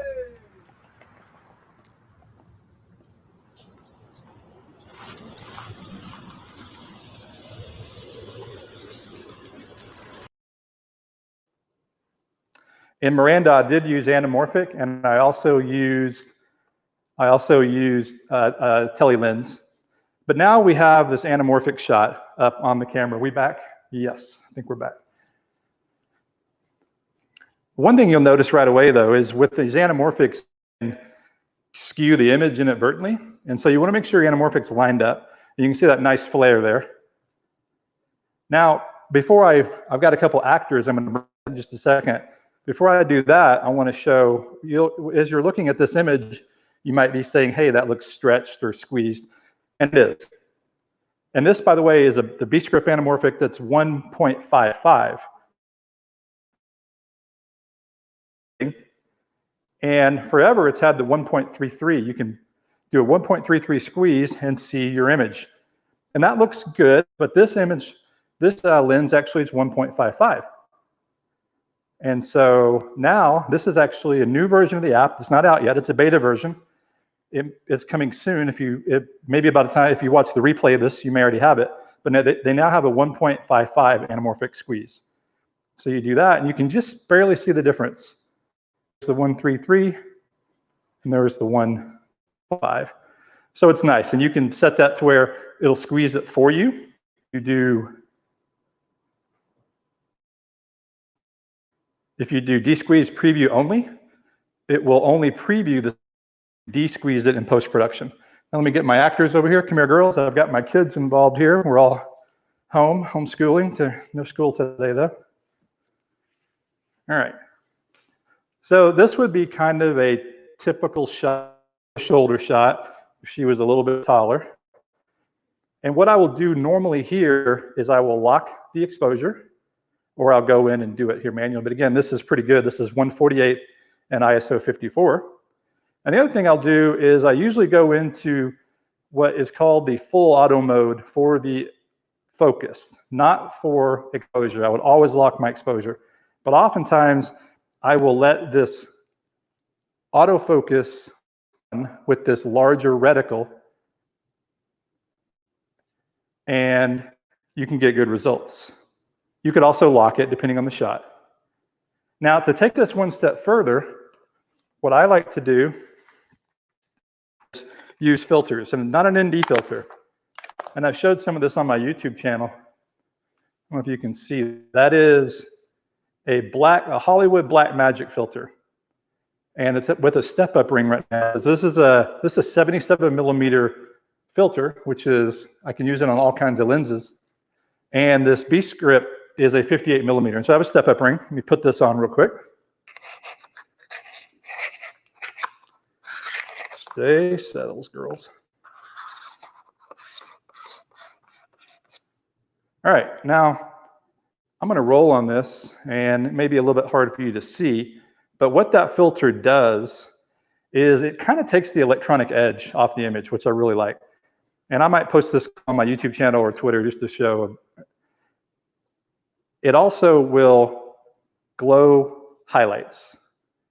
So what I found, though, shooting with this, I did a music video shooting with this, it really gives the image a nice, soft texture that you can't really get with just the film by itself. And so this is my indie filmmaker setup number 2, using an anamorphic setup. B-script is great. You could also use, of course, a 1.33 times. And now I will go to my third setup. Girls, go take a seat, please. I'll bring you back in just a second. This third setup is going to take configuring, but I'm going to switch to a depth of field adapter. And so, Elliot, can you roll that clip, please? You may need to roll that twice.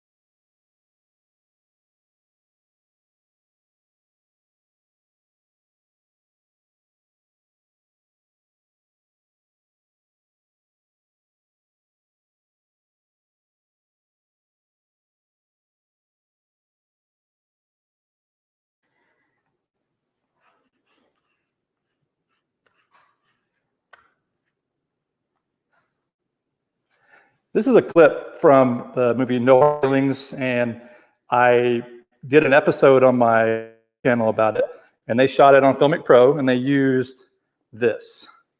This is a depth of field adapter from B-Script. Now, this is a pretty, extreme setup, and this isn't something that everyone would use necessarily, but what is cool about it, and I've learned to like it, I was a little bit skeptical, to be honest, but what I really like is that it just gives you an option to do this. And so basically you're putting a cine lens on an adapter that's then connected to your phone. And it also has a rail system, which is pretty cool. And I just did a video on my YouTube channel about this rail system too. This is a Beast cage, this is the Beast rail, Beast handle, and the depth of field adapter. And this is a Rokinon 24mm Cine Prime. And so what it does is it gives you shallow depth of field, but it also, again, kind of like I was talking about with that prior, it gives you this nice texture to the image, which you just really can't do in post-production. And so now I'm going to do a short demo with this. I need to do a screen share, stand by.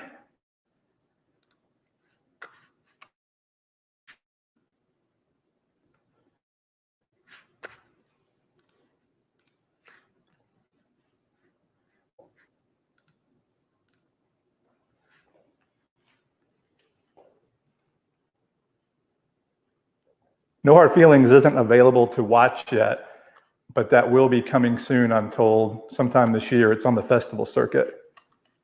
All right, about to share this screen, juggling devices here.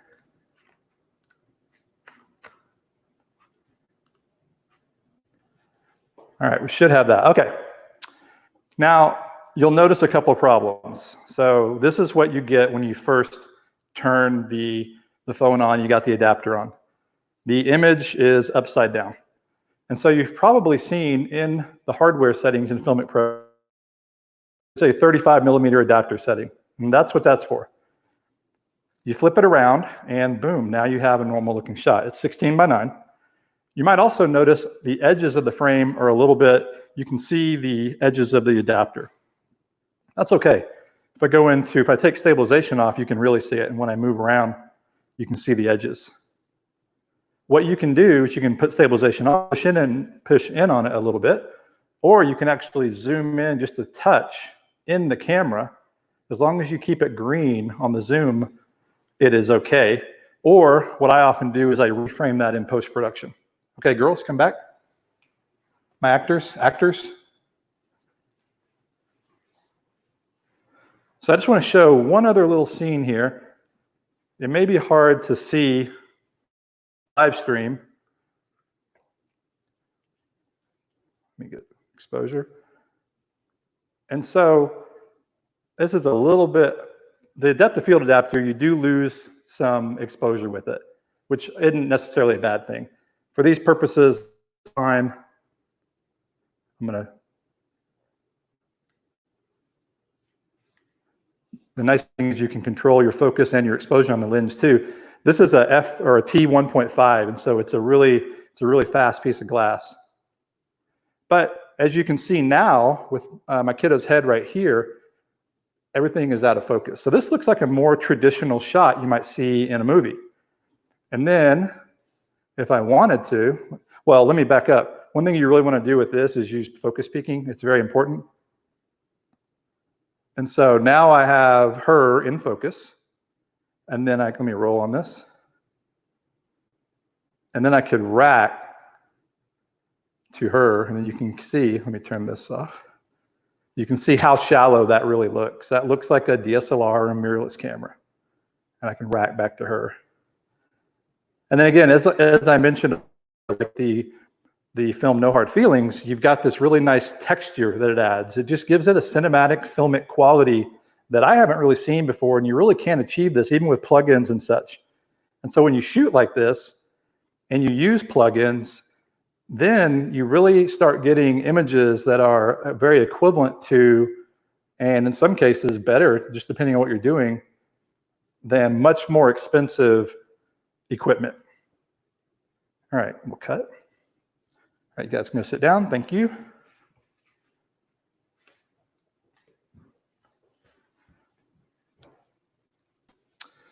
And Like, so do you mind that's, asking? yeah. Of the three different rigs that you've showed there, can you just explain the kind of approximate different price points for the audience? Sure. Well, the first one is the cost of your phone. Although the tripod's like $30, the shoulder pod, let me grab that. This is about 30, this is about 30. So this is your cheapest by far and most accessible to most people. And really for many things, the B script, this is about $150. This lens is 150, this anamorphic lens. And so, you're getting a little more expensive there. Again, you've got the cost of your phone. And then on this one, it does add up.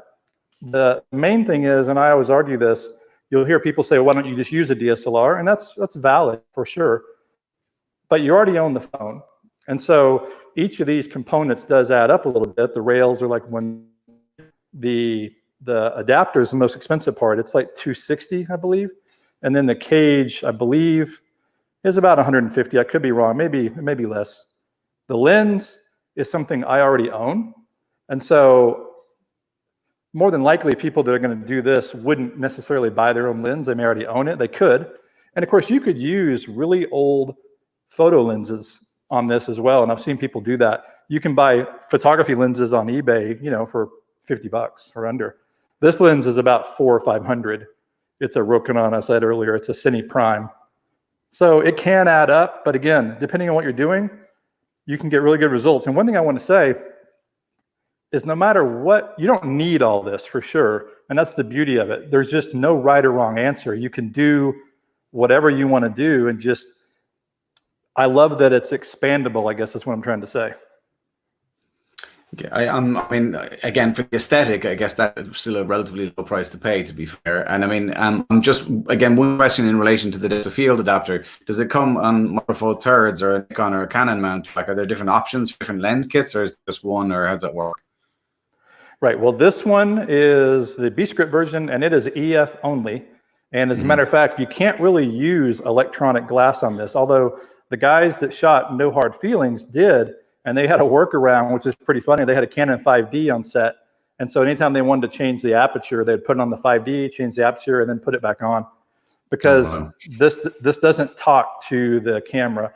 Although the truth be told, you usually want to leave the aperture wide open anyway. And so once you set the aperture, you're fine. And then you're mainly just doing focus pulls. Very good. So that covers everything in relation to aesthetics. Talk to me a little bit about your sound setup. Yeah, well, if I shoot with this stuff, I typically am doing double system sound. And I don't have anything to go with that right now, but I would use a Rode shotgun mic or a DD mic. And then I would typically have it on a boom pole. I might put it on a stand. And so I don't have to have someone sitting there holding it, because most of all the films you saw, like Movie Star and then Miranda, those were made with me and one other guy, a guy named Cliff Richard, a filmmaker buddy of mine. We worked together all the time. 2 people made those movies. And so we put the mic on a stand, typically speaking, but we'll record the scratch track on the phone. And then we will record onto like a Zoom recorder or a Tascam. And then we sync everything in post-production. Now on the minimalist, I might actually put a mic on here, a boom mic. If you're just getting that sound, or if you're getting an interview that's close by or something, I got a Rode mic or a DD mic, and those work great. Or I'm actually wearing a Rode Wireless Go right now, and I use those kinds as well. It really depends on what I'm doing, what the job is. Yeah, perfect. Okay, I get that. And talk to me now a little bit about the fact that you work right across the gamut of professional production.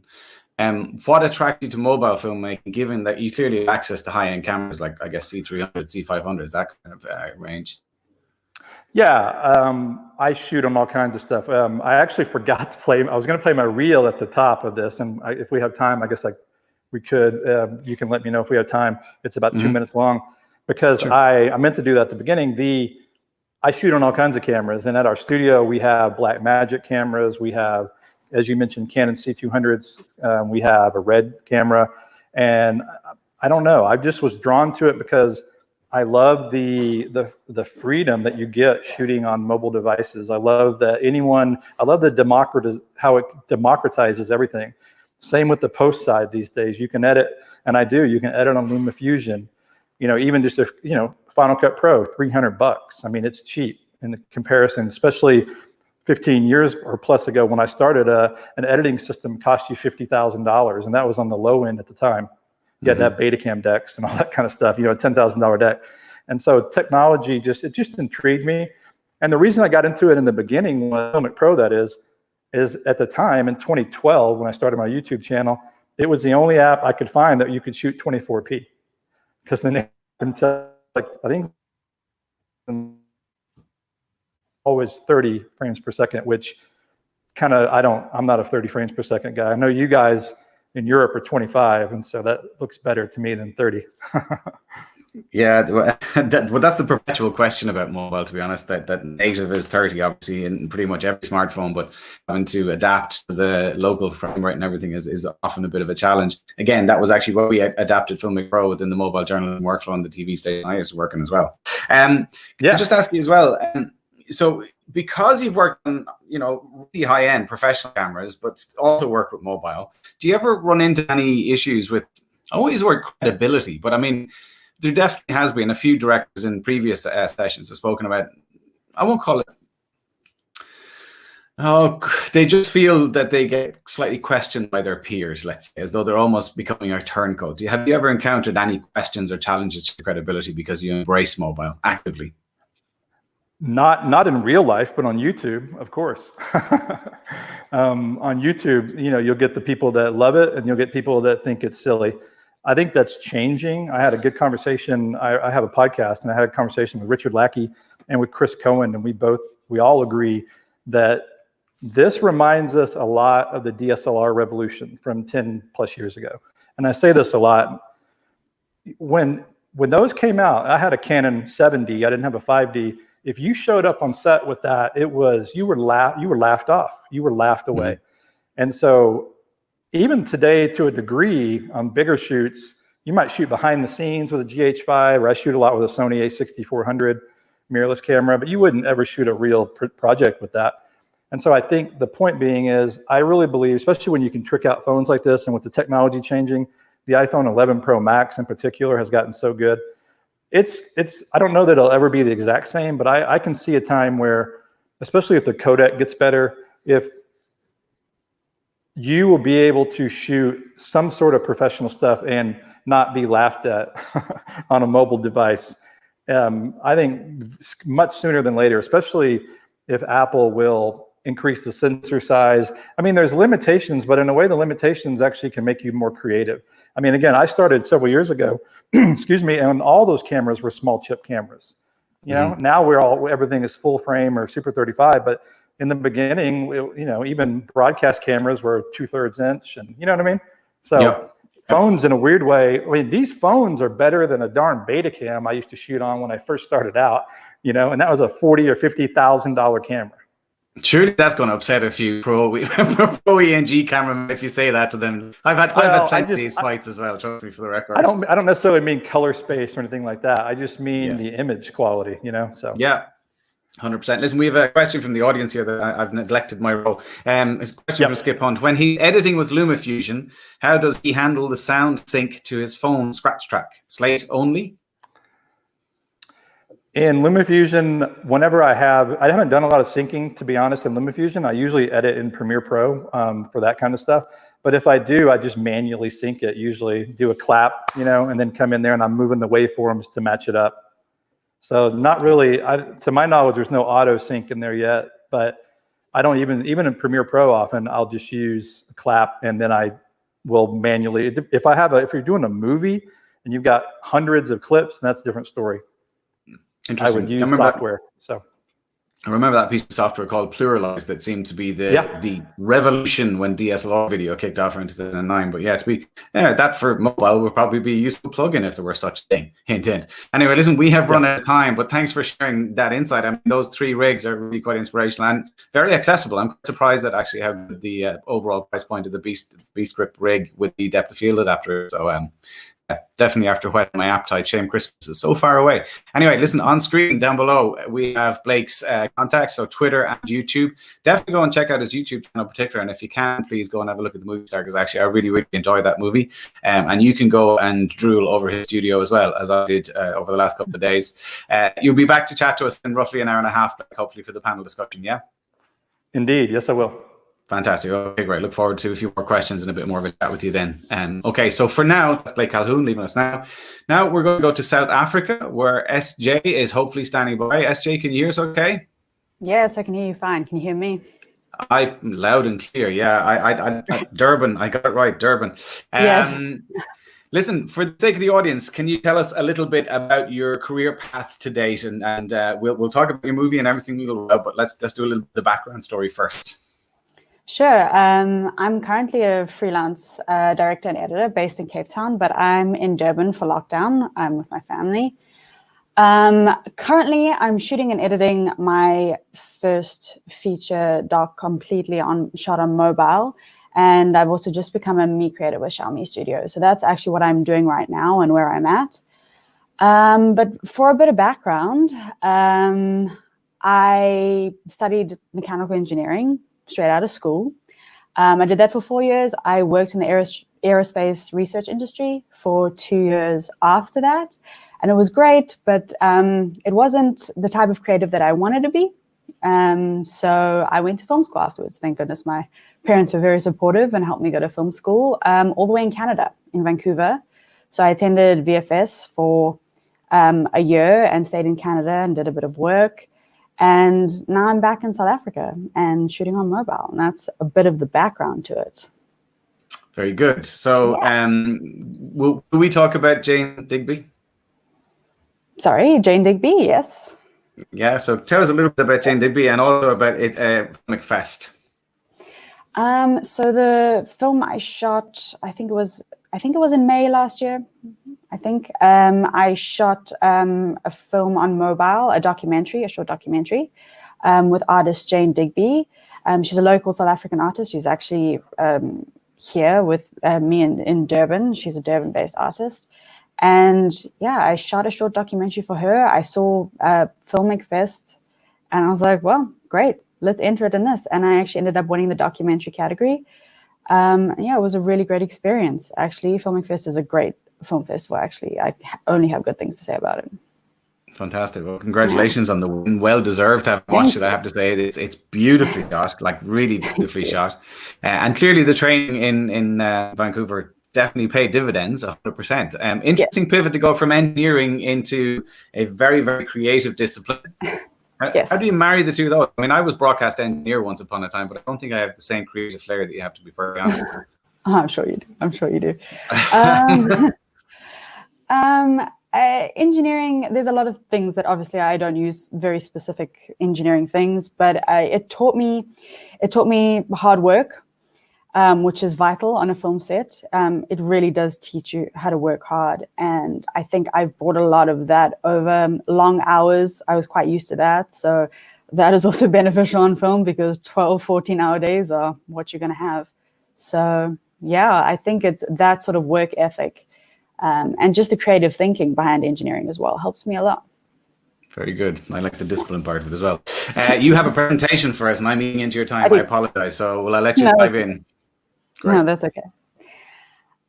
So I'm just going to start off by giving a bit of a rundown. I've talked a bit about my background, but I'll speak a little bit more about film school first, and then I'll go into some projects that I've shot, some recent projects and some projects in the past, how I got into mobile filmmaking, some mobile projects that I'm currently shooting, and a bit of workflow and gear if I have the time. Hopefully I have the time to go into that in a bit of detail. So we'll start out. These are some photos of me from film school. The one on the left is my first day at film school. I was very, very happy. I was living my dream there, really. So it's the big smile. And on the left is my first day on any type of set. So that was just a really special day for me. And Vancouver was very different from what I was used to. I spent nearly my whole life in South Africa up to that point. So it was a huge adventure. and very intimidating, but very rewarding. These are also just some pictures from me on set. VFS was it suited me. It suited what I needed. I didn't want to do another 4-year degree. I had done my 4-year degree. I wanted to get on a film set as quickly as possible, and VFS gave me that very practical experience. They just throw you on a film set. They're like, here you go, learn, and it is the best way. The more you are on a film set and the more you make films is definitely the more you learn. I also, at Vancouver Film School, I specialized in directing cinematography and post-production. And you get a very good grounding in each of those subjects, and you get to apply them to a variety of different projects. On the left there is, I'm actually on set on an experimental dance film that I shot completely in studio. And then on the right, I'm there with my DOP. We're shooting a web series on location. So you really get to test your skills in all genres, really. And these are just a few photos of me and some friends on set. There's this huge discussion in the film industry as whether you need to go to film school or not. And of course, it has been proven that you don't need to go to film school. There's some very successful filmmakers who never went to film school. But I was very lucky to attend, and it worked out for me. Vancouver Film School was a good fit. And I was lucky to have some very excellent instructors, especially in screenwriting, cinematography, post-production. They really were experts, and they really helped just hone those skills very quickly. So yeah, the film school was a great place for me, and I really got a good grounding in the practical sense, but also the backup with the theoretical. So you understand going into directing some technical aspects and jargon and how to work with actors and how to choose shots to convey emotion and what beat sheets are, what blocking is, results-based direction as opposed to action verbs. So you get all that language that then allows you to make better films. So yeah, that's just a bit of my time at film school. I really enjoyed it. It wasn't that long ago, but I miss it a lot. And now I'm just going to show you some of my work over the years. These are some stills from films that I've directed and edited. And some of these were shot on professional cinematography cameras. A few were shot on Reds and I think the Sony FS7. A few were shot on DSLR, and a few of these stills were shot on mobile, on FiLMiC Pro. And it is getting increasingly hard to tell. I think mobile technology has evolved to a point where, yeah, it's you can get a very cinematic look, and the still shot on mobile sort of blend into all this professionally shot footage as well. So yeah, mobile filmmaking is where it's going, I think. I'm just going to play my reel for you now, just to give you a sense of some of the stuff that I've shot. As you can probably see, I'm drawn to a more surreal subject matter. I love to use motif and allegory to get a point across. I love subtext and making a film about something, but it's not really about that. I really love that whole creative aspect to it. I've taken this training, especially because you get that training in film school. I've taken it into the mobile filmmaking world. And while mobile filmmaking is very flexible and it's a great equalizer, and you can do it by yourself, which is a very different experience to shooting some of these other films that I've worked with a large crew on. And it's going from from a lot of pre-production to very little with mobile filmmaking, and to make those decisions in the moment. So it's sort of rendering all the training that I got in film school in real time while shooting very flexibly. So I really that's what I've taken from film school into the mobile sort of arena. This was shot on mobile here as well. This reel is a mixture again of cine footage shot on a professional cinema camera and mobile footage, and a little bit of DSLR in there as well. And even in moving pictures, it's hard to tell what is shot on mobile and what's not. In cinema projection, obviously you would be able to tell, but online, for online streaming, online viewing on Facebook and Instagram and those sort of things, and now it's very difficult to tell. This dance short, that's what you saw me on set with a little bit earlier. This was shot on two reds, and this is a DSLR. Yeah, it really is evolving to a point where it's so difficult to tell. And this was a Sony FS7, and again, mobile footage. So it sort of goes seamlessly, I think, in my opinion. I'm going to stop this and move on. If you'd like to see that, it is on my website if you'd like to see my full reel. I'm now going to move on to some projects that I got the opportunity to do because of mobile filmmaking. I shot quite a few projects on my phone, and I applied to these various film festivals, and they accepted me to make films at their film festival. So I got the opportunity to go to Rome last year and shoot with Italian actors and Italian DOP and crew, and it was great. It was such a great opportunity, and that has completely come from me making films on mobile, because I actually wouldn't have had access to any filmmaking equipment other than my phone. So this is all from mobile filmmaking. This is another film festival I got accepted to make a film last year in Sicily. So I traveled there and we made a film in Sicily. It was just a great experience. Another great experience that I wouldn't have had if I hadn't have picked up my phone, really. Okay, so I'm just going to speak a little bit about how I got into mobile filmmaking.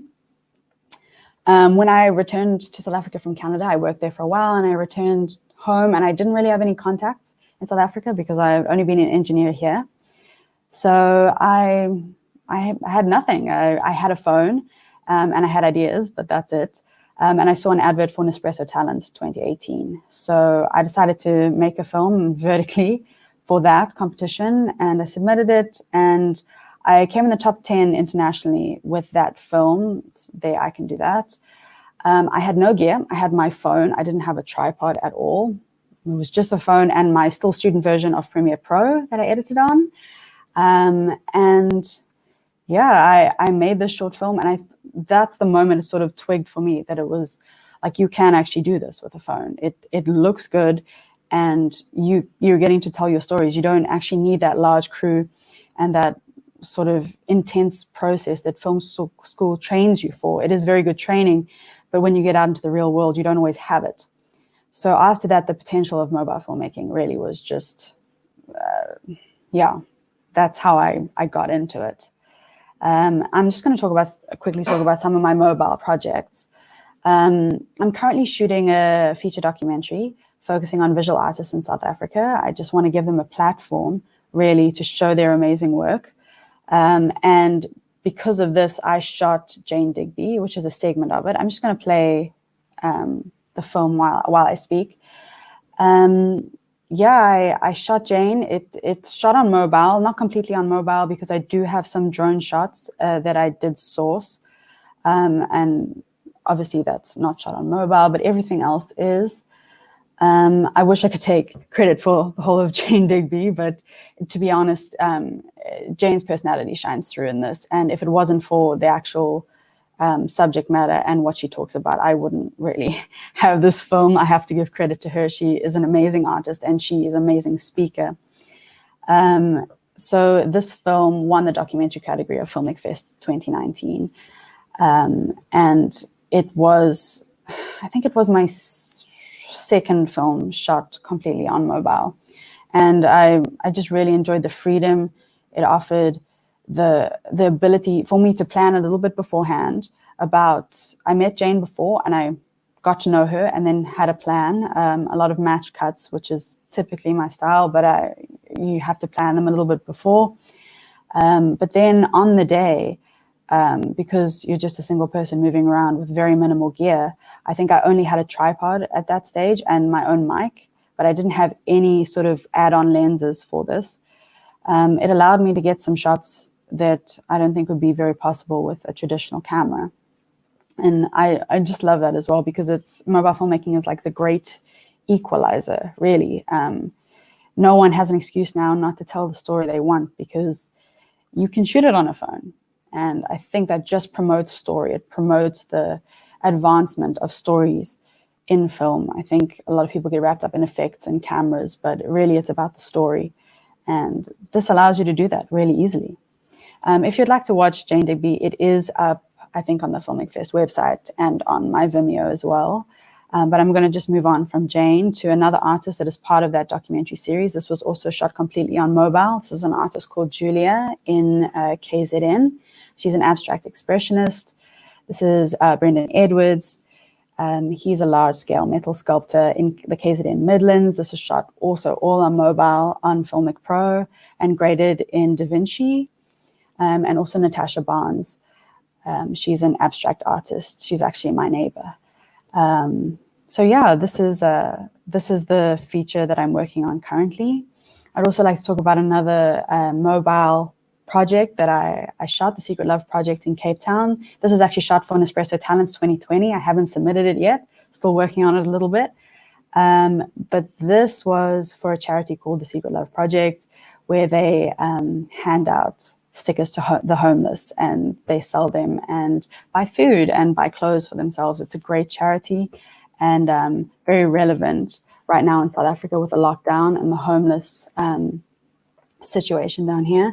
But this was shot completely on mobile. I'm actually just going to scroll through a little bit, and I actually did VFX with the mobile shot footage. I shot in 4K and then pulled it into After Effects and did the VFX with the hearts on buildings, because the big hearts on buildings actually are not there. So I think FiLMiC Pro really gives you that just flexibility as well to do even visual effects on mobile devices, which is really amazing. I didn't think we'd ever get to that point, but we have, and it's a really great opportunity just to. You can make the films that you want to make, even if you want to do VFX. I mean, I did some, and it looks okay. So I'm just going to move on now as well from this. I'm just going to talk a little bit about my my filmmaking gear and what I use. I don't like to work with a lot of gear. I like to keep it quite minimal. So this is the setup that I actually have here. I work with an iPhone 10 right now. I'm just going to pull up FiLMiC Pro. And I have this Joby GorillaPod right now. It's the bigger one. It really allows a lot of flexibility, and you can even go handheld with this, which is great, and stabilize it in post. And it works out pretty well, especially if you're shooting at a higher frame rate. I also have a little baby Rode mic over there, which I also use for interviews, but I tend to not do on-camera interviews and just place the mic quite close. I don't tend to film at the same time. I do have a few lenses. I actually, there we go. I actually, they were prizes from winning FiLMiC Fest. I got a lot of prizes and a lot of help now to make mobile films. So I'm using them more and more. And yeah, it's a great setup. It's easy lens changes, which is great for me. Yeah, and obviously FiLMiC Pro on there right now. I think that's an 18mm on there with a bit of a polarizer, so it's a little bit dark. But this is what I tend to just use every day. Sometimes I'll change lenses depending on the subject matter. But yeah, I also have a little LED mini light that I use for details, close-ups on subjects if I need additional light, but I like to work with as much natural light as possible. I also have an underwater housing, actually, that I won as a prize from FiLMiC Pro, and this is this guy here, which I've tried it out once or twice. It's great. I also, my editing equipment, because I am actually a professional editor, a freelance editor. I use a MacBook Pro 16-inch. It's 2009 version with an i9 processor, and I find it works really well. Even rendering 4K footage in Premiere, it works pretty well. Even professional footage works pretty well on this this laptop. And obviously I use Premiere Pro. After Effects, Adobe Audition for some audio tweaks, and DaVinci Resolve for color when I do color, but it's not my favorite thing to do. I have people to help me with the color. But yeah, that's basically it. I do try to use as little gear as possible. I just find it easier for my workflow. But yeah, that's it. Fantastic. Well, thanks so much for those insights. I have a few specific questions for yourself, which is, one thing that's really struck me, aside from the beautiful cinematography of Jane Digby, and clearly you've used, I guess, 60 frames per second, quite a lot, because a lot of the sequences is beautifully done in slow-mo, but no gimbal. Like, no gimbal. You talk about gimbal, so everything handheld but shot at 60 frames per second in slow-mo. Is that your strategy for stabilization, or is that a hack? Yes, I suppose it is a hack. Yeah, I haven't got a gimbal as of yet. I know I have one coming to me at some stage if this lockdown is ever lifted enough for me to get all my postage. But no, I don't use a gimbal right now. I use quite a heavy tripod, like it's actually a monopod that I use to sort of counterbalance my camera. And if I need moving shots, I try and get it as smooth as possible. We learn various techniques in film school to get footage as smooth as possible while handheld. But yeah, I shoot at a high frame rate, 60 or 50 frames per second, depending. And yeah, then I warp stabilize in Premiere Pro. That's about it. Very good. Okay. And then the other thing I'd ask you, I know you mentioned the Rode microphone that you have in that rig there, but one thing that really struck me actually about Digby is the soundscape in it. Like, there's some it's subtle, but it's so present, the sound effects. So I'm just wondering, like, what was your approach on that? Did you deliberately do a lot of isolated audio recordings as part of the process, or? Yeah. So I'm really interested in Foley. I love doing Foley. It wasn't taught specifically in film school, but we did do a bit of it. And so I really love recording sound. So I did a lot of my own sound recording, especially sort of the paintbrushes and glasses and stuff like that. And yeah, I did all my own sound for that. And it was a great learning curve, to be honest. And I think the more you can learn about different areas of filmmaking as well, the better director and editor you're going to be, because you know those options. Very good. Do you know where Foley comes from? This is the word useless. Yeah. Any idea? No, I don't. Tell me, please. Irish guy called Jack Foley, his job in Hollywood was to make the sound effects for early black and white movies. Yeah, it was named after him. That's great. There you go. Completely useless piece of information, but I'm get the tell Irish people that plug now. in there. Come here. The other project that you're working on right now, the vertical one, I'm really interested in that because you go to film school, everyone's going to be talking about, cinematography, aspect ratios, and then suddenly you're composing in, let's not speak about it, the vertical video format. How did that go as a director? How did you transition? When I started out, it was like every instinct you have is screaming like, no, please don't do this. All your training is just like, this is not right. Please let me just turn the camera and I'll turn it vertical in post or something, like anything just to not do this. But so it was hard, but it forces you to look at things differently. It forces you to recompose your thoughts as well as the frame. And yeah, it makes you pick your subject matter so much more carefully, because obviously the subject matter that is appropriate for vertical video. But yeah, I only found it a really good exercise, actually. And I try and do Nespresso Talents every year since I first submitted, because it is just such a good exercise. What's your work? So obviously you're shooting, I presume, natively vertical as opposed to shooting like 4K widescreen and cropping. Okay. And the second question is, what's the workflow? Do you edit the vertical video on the phone? Do you use Luma, or are you going to Adobe Premiere for that, for vertical as well? So I actually take it into Premiere. It looks really odd because it is vertical there. But I actually have this head on my tripod that I love, and it actually just allows you to do that. Uh-huh. So then you can wander around vertically like that. I found like shooting natively in vertical is much better. If you shoot 4K and then try to crop, you just do lose too much quality from the mobile footage. So yeah, you have to frame up vertically. Very good. Okay. So tiny other little nugget of useless information. And Neil Barham, who's the CEO of FiLMiC, actually went to the same film school as you. I wonder if that's where he got the inspiration for FiLMiC, or was actually, just out of curiosity, was that ever mentioned when you were in film school? Did they ever talk about mobile or FiLMiC for that matter? No, when I applied to film school, they sold it to me by saying the director of District 9, he's a South African. And they're like, oh, he went here. So I was like, oh, cool, a South African. So that's how they sold it to me. But no, I don't think it was ever mentioned. I'm sorry. No, that's okay. I'm just kind of curious, actually. You'll probably kill me for even mentioning it, in fairness, but you'll have that. You should team up with VFS and offer like a module on mobile filmmaking, really, because it would help.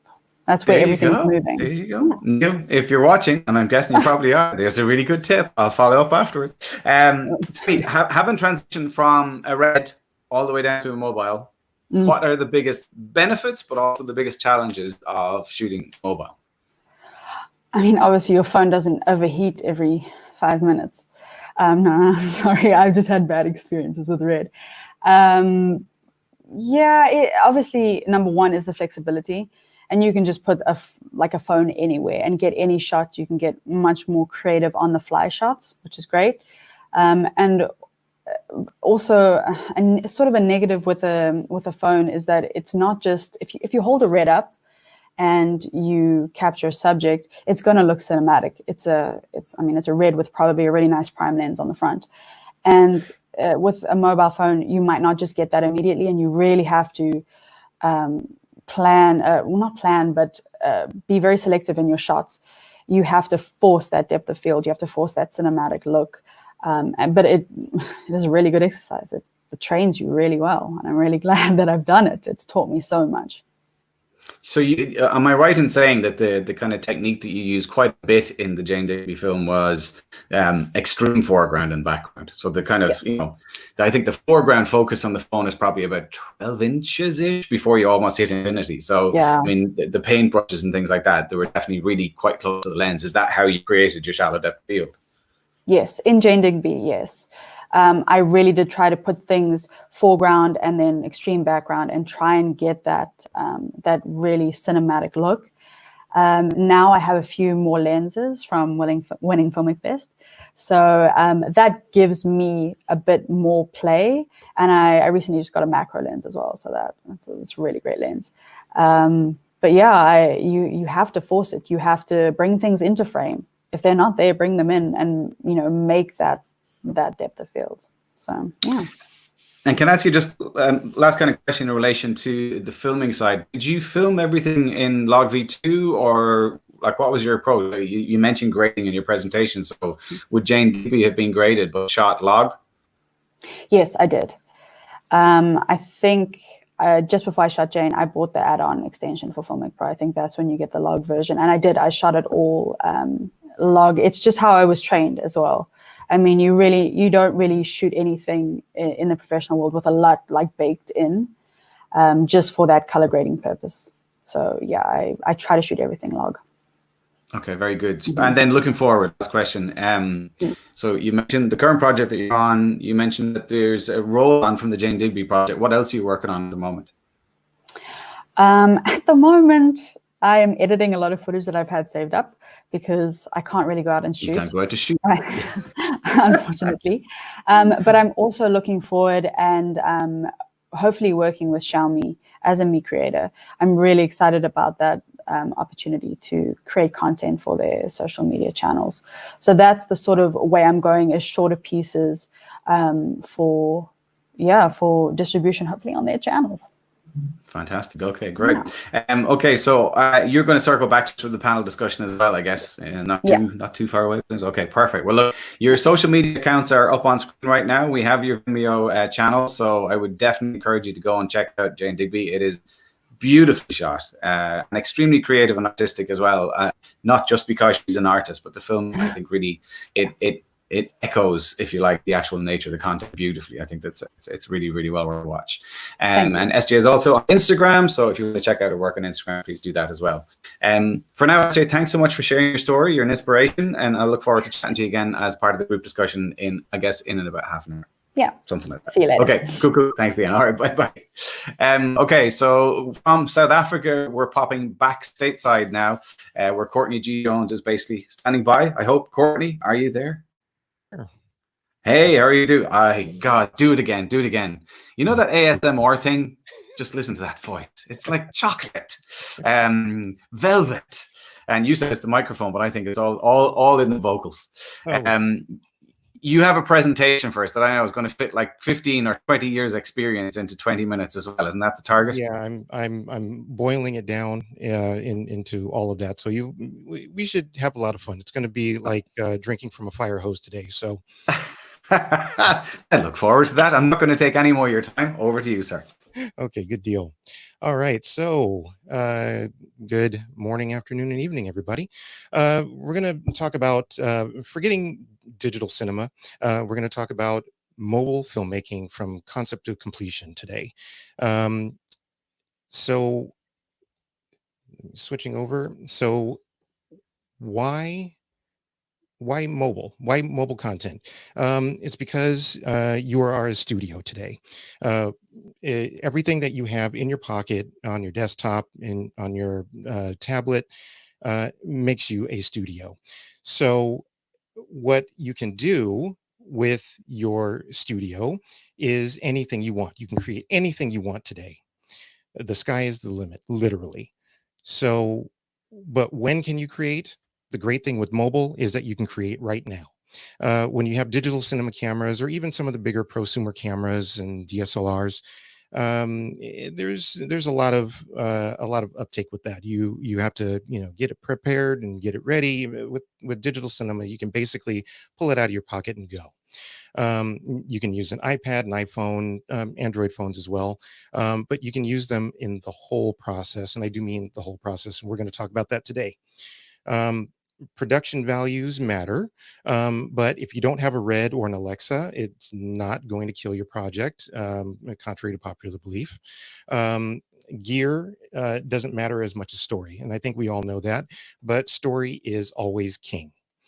So the tools are there for you for your success, and like I said, you have them in your pocket. Also, post-production is rapidly changing.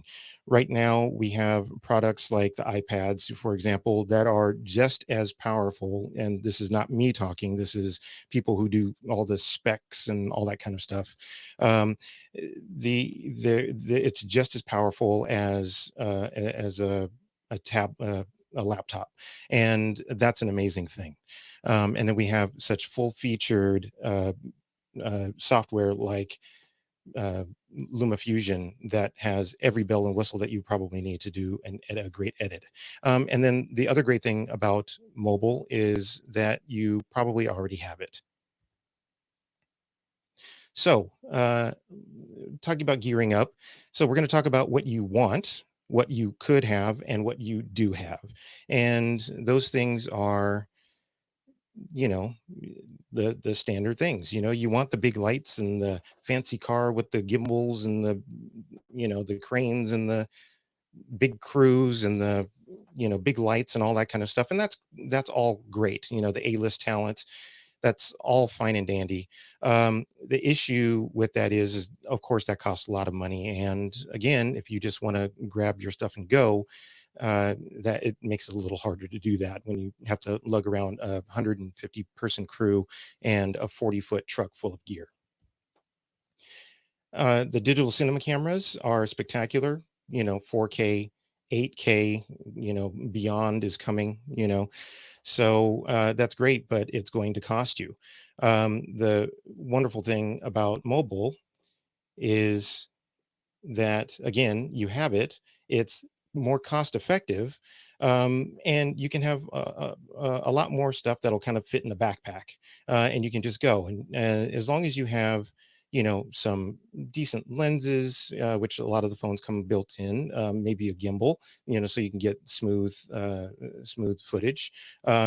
The only thing outside of that is you need a great sound person, and my sound person, my go-to sound guy, Mickey McMullen, who is probably one of the best in the business. You need to have good sound. We won't get in the weeds about having good sound, but you definitely need to have good sound no matter what. And you need to have good food.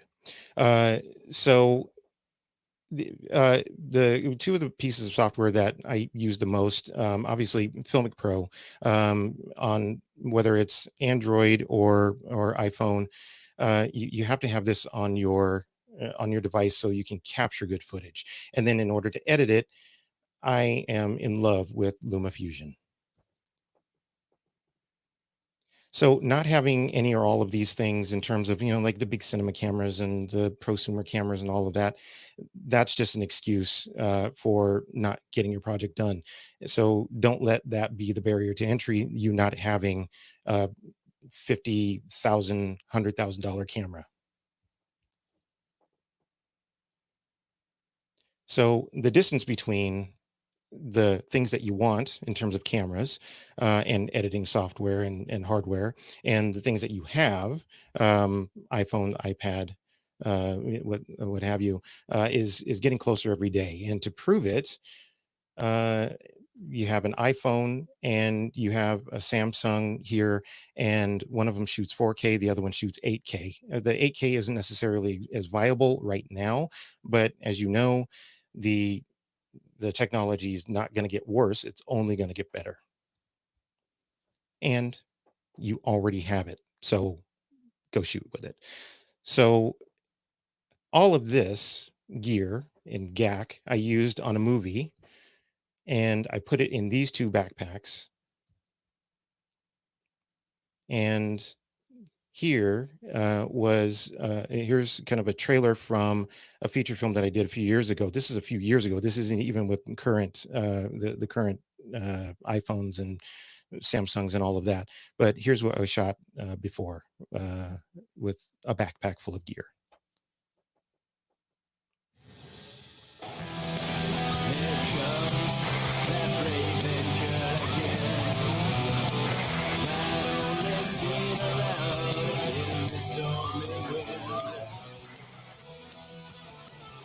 Looks like it's gonna be a double wedding!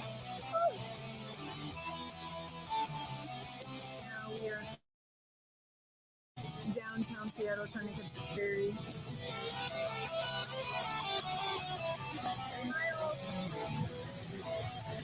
Bye, Seattle. Hello to the island. Ovede is the Norse goddess of the underworld.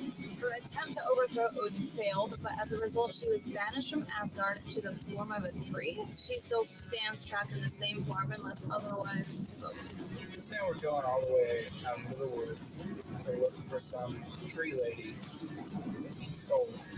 No, we're just going into the woods to have a good time because camping is intense.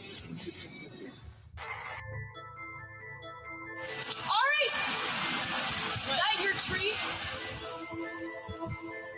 Carrie, now's the time. You gotta say it. Say that. What? Say what you have to say to wake it up. No. What do you mean no? We're here. We went all this way. You have to say it.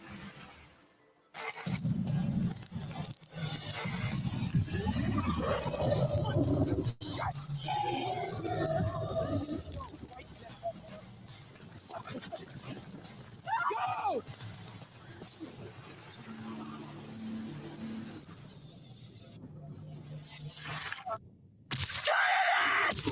Hey!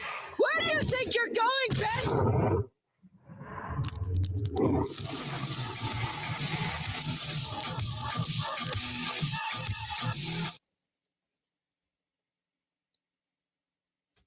So that was just something that I shot a few years ago.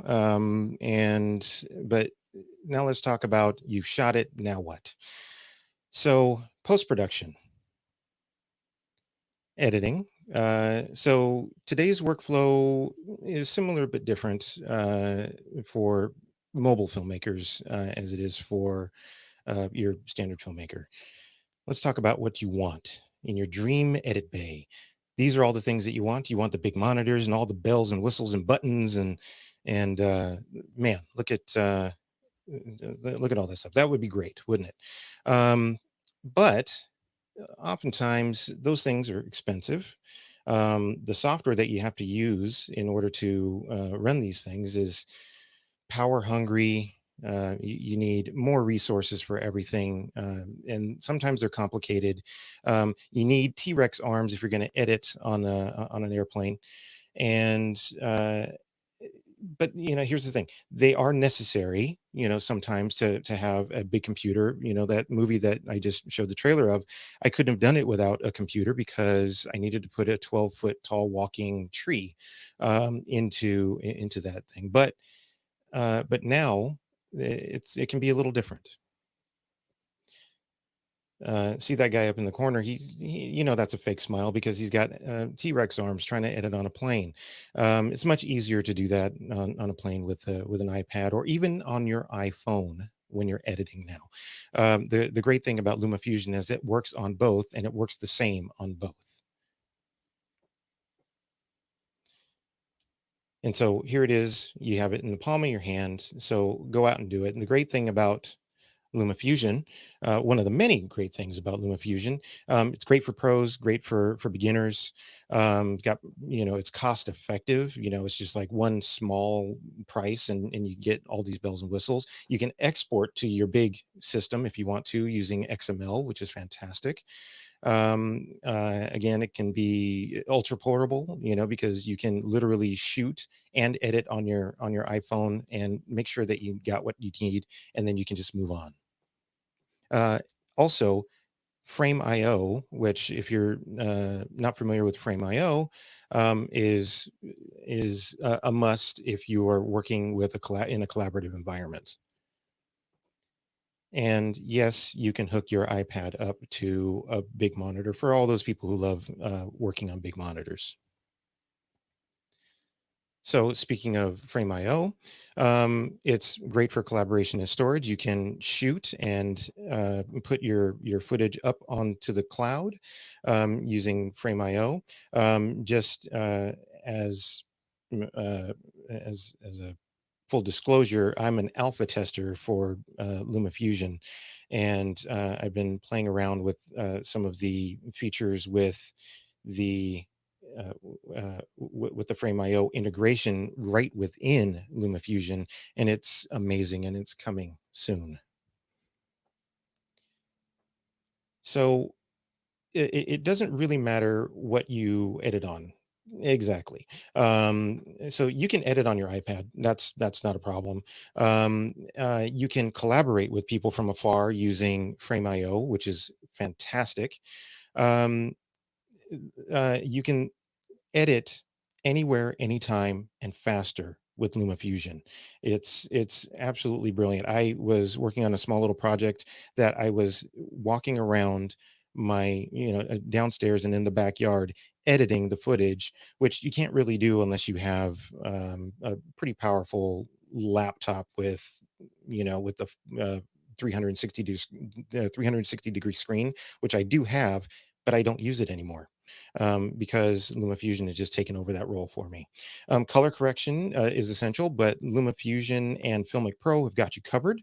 You can use FiLMiC Pro's log LUTs and put them on the lookup tables and put them on in FiLMiC in LumaFusion, and that's fantastic for those of you who love color correction.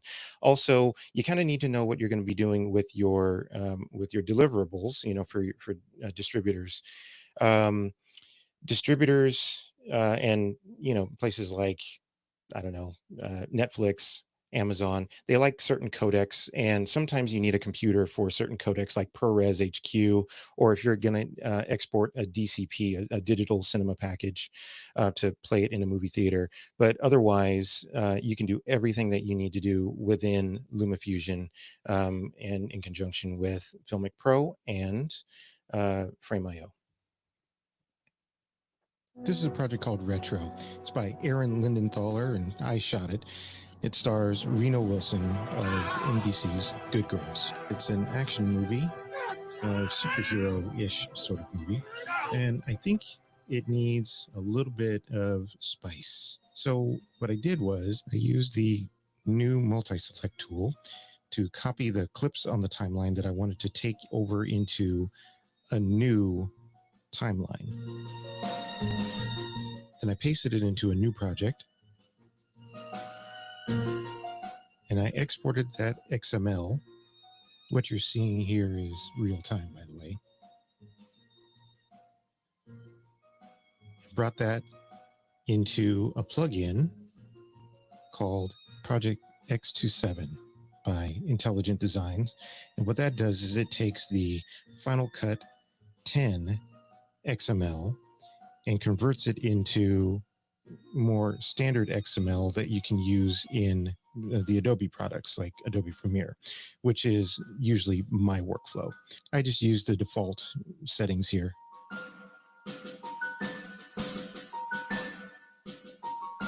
So I sent that over to Adobe Premiere. It opens right up with no problems. I modified the aspect ratio because we shot this in anamorphic, like true anamorphic, using the Ulanzi and Moment lenses. If you're unfamiliar with conversion lenses like Ulanzi and Moment lenses, you should really check them out. They're well worth the price and they add a lot of production value. So I think right here, what I want is a graphic. You know, it's not very spicy, but it's a little something. So I'm going to put a graphic in here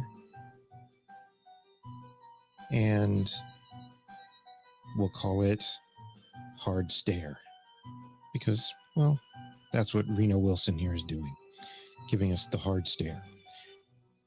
So once that's done, I export. An interesting note about exporting the video, it took me twice as long to export the video out of Premiere than it did for me to export this whole video showing you how I made the video in Luma Fusion.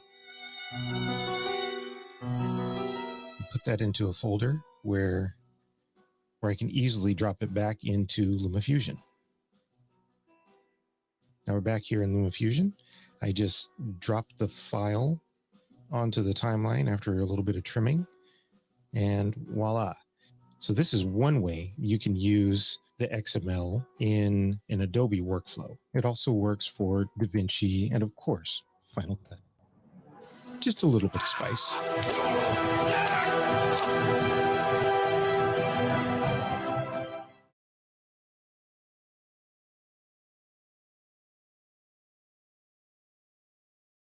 So going all in on mobile. The reason why the ways I'm going in all in on mobile is just because of the immediacy, and it does look great. There's no denying that you can get some great quality stuff out of here. But the real things that I want to do with it is shoot and edit a feature film. It's going to be a thriller for a distributor of mine. That's going to be spectacular. That's coming up. Going to be shooting later this year, whenever we can get out of quarantine. I have a project coming up with Rick Gomez and Steve Zahn. It's going to be a little bit of a series, and we're doing coordination with Luma Fusion and FiLMiC Pro. And we're going to be taking that one on the road. There's going to be more about that coming in the future. My workflow for that is going to be using Celtics to script, schedule, and budget that project. FiLMiC Pro, of course, on whatever phones we use. It's probably going to be iPhones, but we may integrate some Android in there as well. And then we're going to be using Luma Fusion, of course, right there on set. We're going to shoot and edit right there on set in between takes. We're going to upload some of that stuff to Frame.io, and we're going to do it all on iPads and iPhones. And I'm going to challenge my collaborators wherever they are, composers, graphics designers, etc., to do everything on an iPad. That's going to be the challenge, and using the XML workflow when needed. All of this is going to be in service of potentially launching, well, not potentially, but I am launching a streaming service that is going to be specifically geared to mobile filmmakers, and it's going to be more Hulu or Netflix than YouTube. And here's a little bit about that.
All right, we're going to wrap it up here.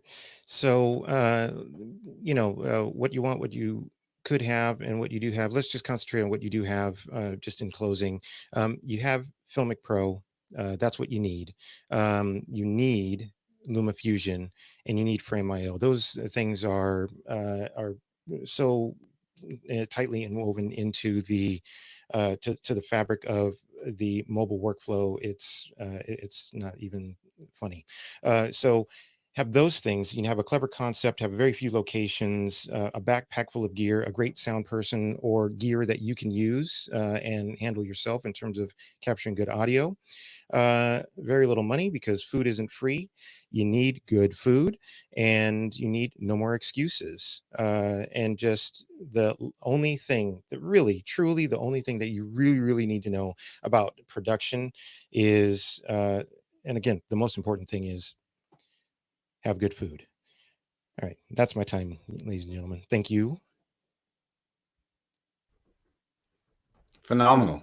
Phenomenal. Talk about literally backing it in. Like, that's fantastic. I'm really intrigued by this platform. Like, that's tell me a little bit more about the background. Like, how did that come about? Have you got backers? What's your plan? So not going to talk too much about it yet, but there's Okay. a lot, because there are a lot of moving parts. The whole, COVID of it all kind of has set a few things back, but just being prepared. It's going to launch later this year. The the thing that's really important for me, kind of moving forward in this mobile revolution, is what I like to call it, is I want to show that you can make commercially viable product with mobile. So and that's what this is geared towards. It's not for YouTubers, as I kind of alluded in one of the previous slides. It is curated content, and we're going to be licensing, and we're going to be doing revenue shares, and all those things that you would do normally if you were getting your project up on a on a Netflix or a Hulu or an Amazon. It won't be Netflix, Amazon, Hulu money, but it'll be something, and it'll be part of proving the workflow and moving it forward in the world. Fantastic. And one thing that has apparently triggered a bit of a storm in our social media side of things is the revelation about the multi-select and Luma Fusion. The fact that you're an alpha tester. I don't know if it's in the alpha or the beta. I'm not too sure we're even allowed to speak about it, but we can't ignore the fact that people want to know more. What can you say? I can say that I'm an alpha tester. Yeah. So I think that we can talk about that. got kind of clearance to say a little something about it. But um, so multi-select and frame IO, those workflows are going to be are going to be key moving forward for a lot of people, to be able to put things up on frame IO and then have it, disseminated to everybody that you need it to, but then also bring content directly into your timeline from your library, is huge, massive. Yeah, I mean, I have to use Frame.io and get my head around it fully. But I mean, it basically is not just a collaboration tool, but it means that you can literally have, in the times of COVID, a remote workforce working on a combined project, which is the bit to me is like, oh my God, this is phenomenal. This is transformational, actually. That's Right, a big deal. which is one of the reasons why I wanted to use it out in the field on the show that I'm going to be doing with Rick Gomez and Steve Zahn, is because we're going to be shooting out in the world, out on the road, but be able to take the footage and like take cuts and all of those things and get it right up to Frame.io, or whatever uh, uh, online cloud storage or whatever, but in particular Frame.io, and start the edit process literally there on set. And by the time we even get back to the hotel, we've got something of a working cut that a composer can work on and a graphics designer can work on, and all of that. So I think it's going to open I think it's going to open up the workflow for everybody. Yeah. Yeah, it's going to be transformation time ahead. Well, that's exciting. I was going to ask you what's the key feature that you'd like to see down the tracks, but we may have already answered that to a certain extent. I asked this one of the speakers earlier as well, though. Like realistically, again, having come from a high-end broadcast production workflow to shooting on mobile and really pushing the boundaries on mobile, to give you credit, what are the things that are lacking? Like, what are the things, if any, by the way, but what are the things that are the barrier to allowing this to be prime time? I think, well, there are probably two things. Codecs, I think are a hard thing, because phones they're trying to make video as small a file size as possible. That's kind of like their default, so they use H.264, H.265. So, but and those are fine for shooting and editing and even uploading, to certain places, but you can't just send an H.264 at least, or an H.265 at least not yet, to a Netflix. So codecs is one, and then sensor size on the phones is, I think that's a hard thing. They're getting bigger and better, and computational photography and videography are a thing that's here and coming and going to get better, but it's not quite there yet, but it's getting there. If you didn't have like FiLMiC Pro, man, I this wouldn't even be on my radar without FiLMiC Pro and Luma Fusion to be able to work so seamlessly together. So you can take log footage, that beautiful, dynamic range that you can get out of log footage, and implement that in your edit and then spit that out. I think it's great. But the XML workflow is going to help out greatly, because you can do your project, you can edit in Luma Fusion, and then do your XML workflow to Final Cut, Premiere, DaVinci, whatever, and then export out a ProRes HQ. And the transcoding happens basically on export from that software, basically, right? So they upres it. Yeah. Yeah. Okay. Interesting.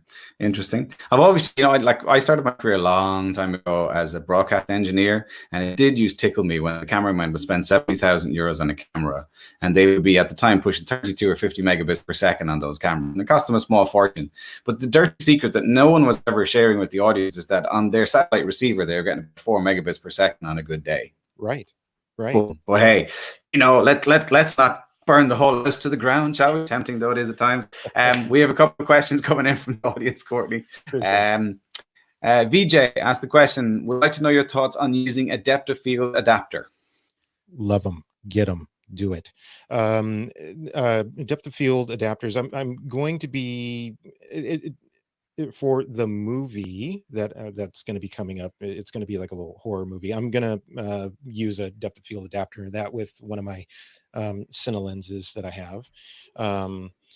I think they're brilliant, and I think they're necessary to get, again, the word cinematic is thrown around a whole lot. I go between my cinema lenses and my moment lenses and Ulanzis and all of that, but use them. Use lenses. Attach lenses to your phone and use them. Use the heck out of them.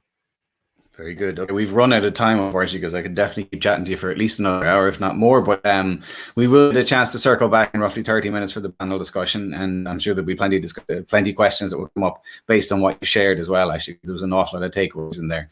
But thanks so much for sharing. Again, I can't wait to see more about this platform. That's a super exciting revelation, let alone the back select. But anyway, for now, Courtney, thanks so much. Courtney's social media details are on screen right now. If you want to reach out to him and ask him some more questions, we will be back, like I say, in roughly half an hour to take some more audience questions. Thanks so much. Talk to you soon. Okay, so from the States, we're now traveling to the other side of the globe and to New Zealand. And I'm hoping that Steph is there. Here he is. Hey, Steph, how are you? I'm very good, thanks. Remind me again now, is it first thing in the morning, in the middle of the night? Where are we time-wise? It's not bad at all. It's about 10 o'clock in the morning. Oh, that's not too bad. That's not too bad. But look, I've looked at the trailer and I'm kind of drooling, I have to be honest. So we're talking about Steph's movie, Blue Moon, which is phenomenal, to be fair. But can we do a little bit of the backstory? Can you share a little bit of the backstory, how all this came to be? Tell us a bit about you and your journey as a filmmaker. Right. So I'm a frontline police officer in New Zealand, but my passion is writing novels, films, stories, and myself and a group of friends, we really wanted to make a feature film, but of course a feature film costs about $1 million to make, and so we ended up we didn't have $1 million, so we decided to shoot a feature film in a week on an iPhone. The two actors that were friends of mine that I was speaking with were Mark Hadlow and Jed Brophy, who are with me now, this way, that way. And they are professional actors. That they were Nori and Dory in The Hobbit film, Peter Jackson's film. And it was... We thought so long about making this film, and we eventually decided we had to make a decision whether we would keep talking about the $1 million or just shoot the movie. And Mark was the one who kept saying, let's just shoot it on a phone. And we didn't take him seriously at all for a long time until eventually we did. And I started turning the idea around in my mind. If we were to make a feature film on a phone, how would that work? It was about 4 o'clock in the morning. I was refueling my patrol car at a gas station, and I turned around and looked at this gas station that was lit up in the night like a spaceship, and I thought to myself, what a fantastic place to make a feature film in a gas station. And this is the trailer of Blue Moon.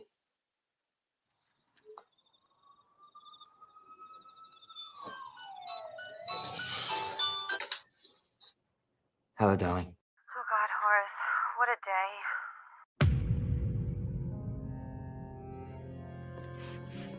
So, how's it going over there? Are you still at work? You should get some sleep. You know what you're like if you don't sleep.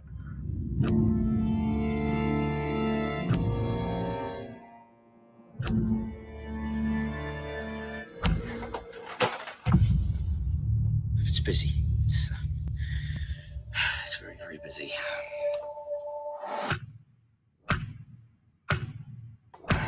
You're lying to Mum. Keeping secrets, sneaking around. Sorry about that. Urgent housekeeping, or else the boss will have a go. Oh.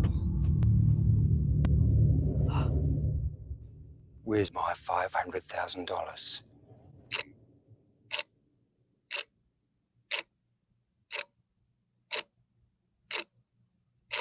You never introduced yourself. I'm Darren. What's your name? Dave Jones. Nice to meet you, Dave Jones. Now, what's your real name? I'm going to take the cash. All the cash, and I'm out of here. All you got to do is forget that I was ever here. You blow the whistle, and your kids get it. I got people that can get to them. Turn around and face the wall. I've got too much to lose. You do not have to do this. Just I swear turn I around. You don't have to do this. I'm not going to shoot you. 23 minutes, longest 3 minutes of our lives.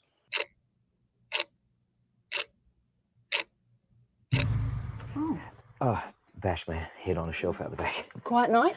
Well, so far.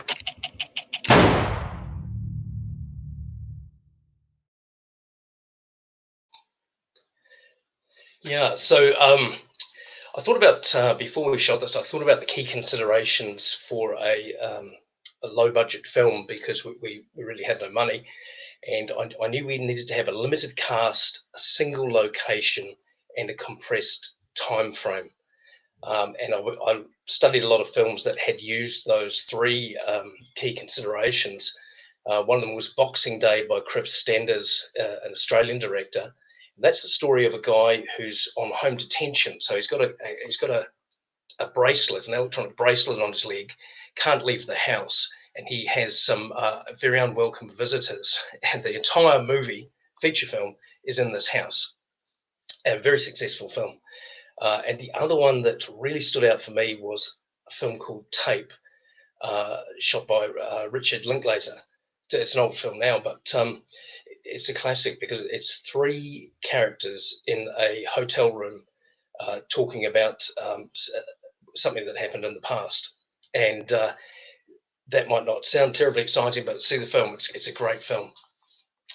So studying those films, what I discovered was that those limitations, those three limitations, actually serve to turbocharge the story, and so it becomes very compelling and very real, and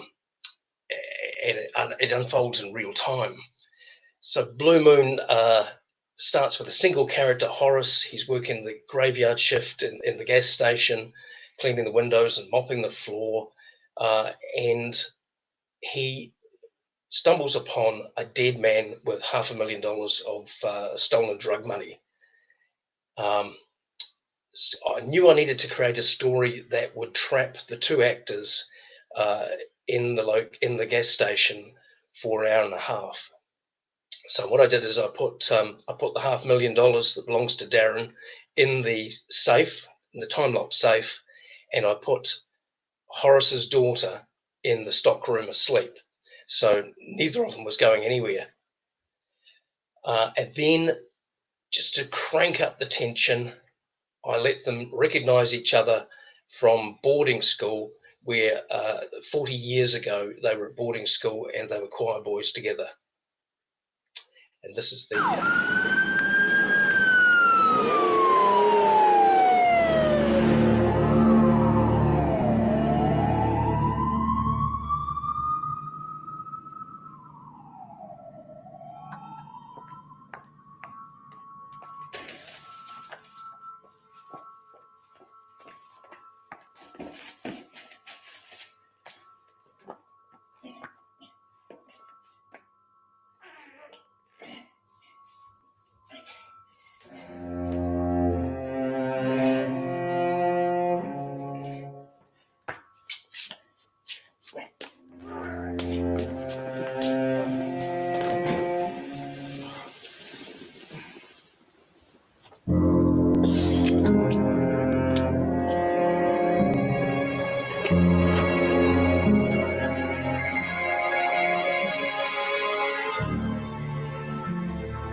So it was a 1 week shoot, and my theory was that almost anyone can take 1 week out of their life to do something that's dear to their heart. And Mark and Jed read the story. They both loved the story, and they agreed to do it. That we'd shoot it in a week. No one would be paid. Our plan was to shoot using shoot on an iPhone 7. We used FiLMiC Pro, and we imported a Moondog anamorphic lens. Pretty much shot the whole thing handheld on a gimbal. I raised a budget of $12,000, and at that point I decided to stop fundraising. I had to ask myself if I would, if raising more money would make a better film, and also how much time was I prepared to sacrifice for a few dollars more. And I chose to greenlight the film with almost no money in the bank. It was an amazing power to be able to say to the actors and say to the crew, listen, we don't have any money, but the film has a green light. We're going to shoot it. The smartest thing we did by far was 3 months before the production, we did a 3-hour dress rehearsal and test shoot. And it was very lucky we did that. That scene we just saw with that park, we spent hours fiddling around with lights and how to light it. In the end, I came up with a plan that we hid 8 lights in there. We just put them in place as if they were security lights or architectural lights, and we had one switch. So we flipped the switch, and that was our lighting plan, and we just lived with what we had.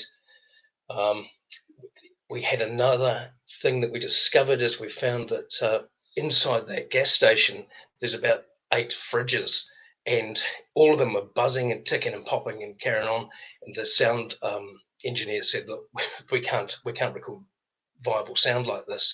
So we had to switch them all off and melted the ice creams.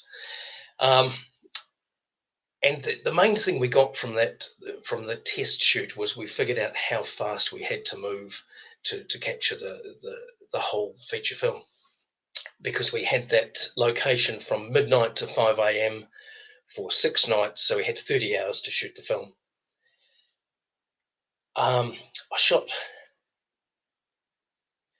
We shot a variety of scenes from throughout the story so that we could cut together a trailer. And that was the intention there, was that we'd use that trailer to raise more funds. Although that didn't happen, it was great to have the trailer as a proof of concept to show that the film would work. And this is now a clip from 30 minutes into the film.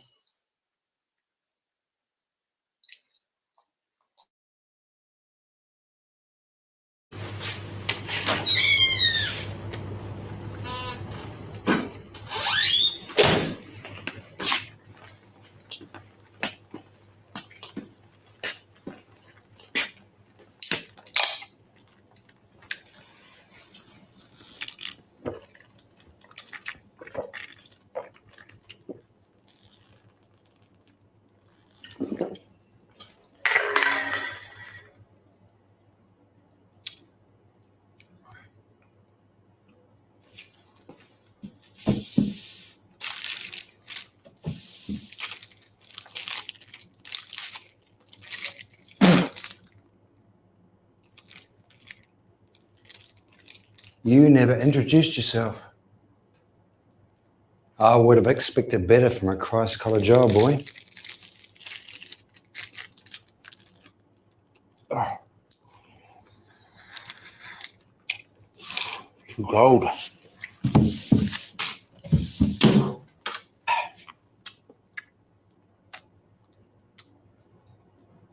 Names are interesting, don't you think? Take Wimbeavers, for instance. Wimbo, you said. Sounds South African, that right?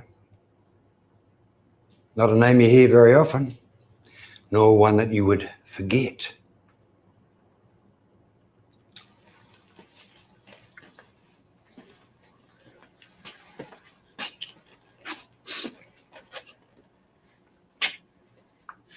I'm Darren. What's your name? Dave. You think I'm a cock, Dave? No. Why are you treating me like a cock, Dave? Oh, I'm not. What's your name, Dave? Dave Jones. Nice to meet you, Dave Jones. Then what's your real fucking name? David Jones. What are you looking at? Nothing. Are you saying I'm nothing? No. You just said I was nothing. I didn't. Are you arguing with me? No. Wanker. I'm not. I introduced myself to you. That's what civilized people from Christ College do. Now, what's your real fucking name, Dave Jones? Horace. What? Horace Jones. I can't hear you, boy. Speak up. Horace Jones. I knew it was you, Toad. I mean, I didn't recognize you at first because, I mean, look at you. You got so old. Yeah, so this story leads up to a fight, an obligatory fight scene, and I had an offer, a very good offer, of a professional fight choreographer to come and work with us on the film, which ultimately I turned down that offer, and there was two reasons. That I didn't want a Hollywood fight scene with the actors competently exchanging an impossible number of punches. We've all seen that Hollywood fight. I wanted a fight that would tell a story about the characters. And the reality is that this is a mild-mannered businessman. It's everybody's dad trying to fight a gangster. And Horace, he didn't have the first idea how to launch a violent attack. I wanted him to just run forward and win with a big windmilling punch and hope for the best. And for Darren, this is just another day at the office, and it doesn't work out very well for Horace at all. So I wanted a messy, laughable fight, just like a real fight, really. And the other thing was I didn't want the fight, choreographing the fight, to take over the schedule of the film, because once again, 30 hours to shoot a feature film. So we needed to keep it short and sweet. And this is the fight.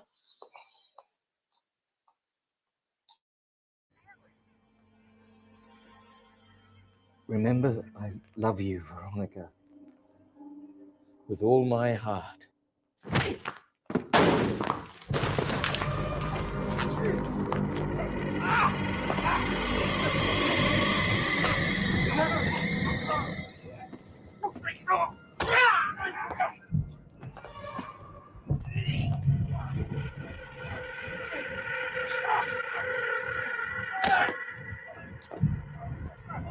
Run! Run, you still! Get the hell out of here!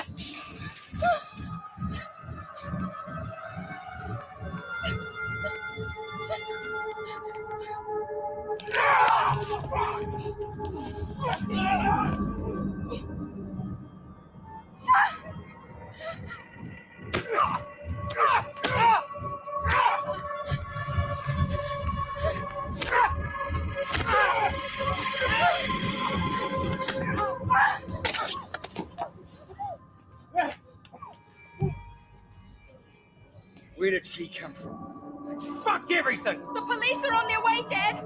Let her go!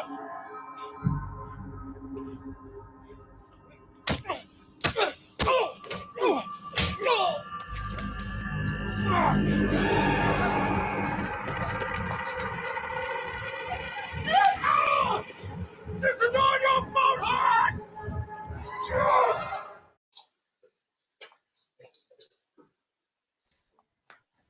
It's amazing, Steph. I have to be honest. I mean, like, there's so many questions. Like, just I want to bombard you with, but I only got a few minutes left to go. Was there something else you wanted to show us, or was that the last scene that you're going to show us? That's the last one. Yeah. Okay. All right. I mean, like, okay. So, where to begin? So, the first 30 hours to turn around an hour and a half full feature, phenomenal. The production time for the shoot was 30 hours. Talk me through your post-production work. How long did it take you to get to the point where you had the finished feature? Well, we finished on about 16th of March, and the New Zealand International Film Festival was in August.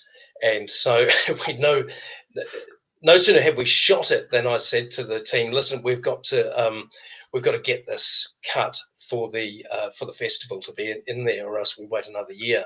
So so post-production was a matter of 2 months.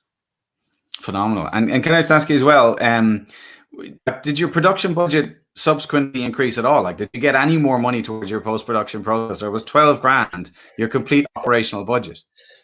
No, it was $12,000 to shoot the film, and all that just covered transport and feeding everyone. And then we got a post-production grant from the New Zealand Film Commission, so we got some money to do the music and the sound design and those things. Phenomenal. And can I ask you as well then, in relation to scripting, like, did you have the two guys in mind when you were creating this story, or did the story come first and then you basically cast subsequently? So Mark Hadlow, I've known him for 30 years. We made our first short film together when we were actually teenagers.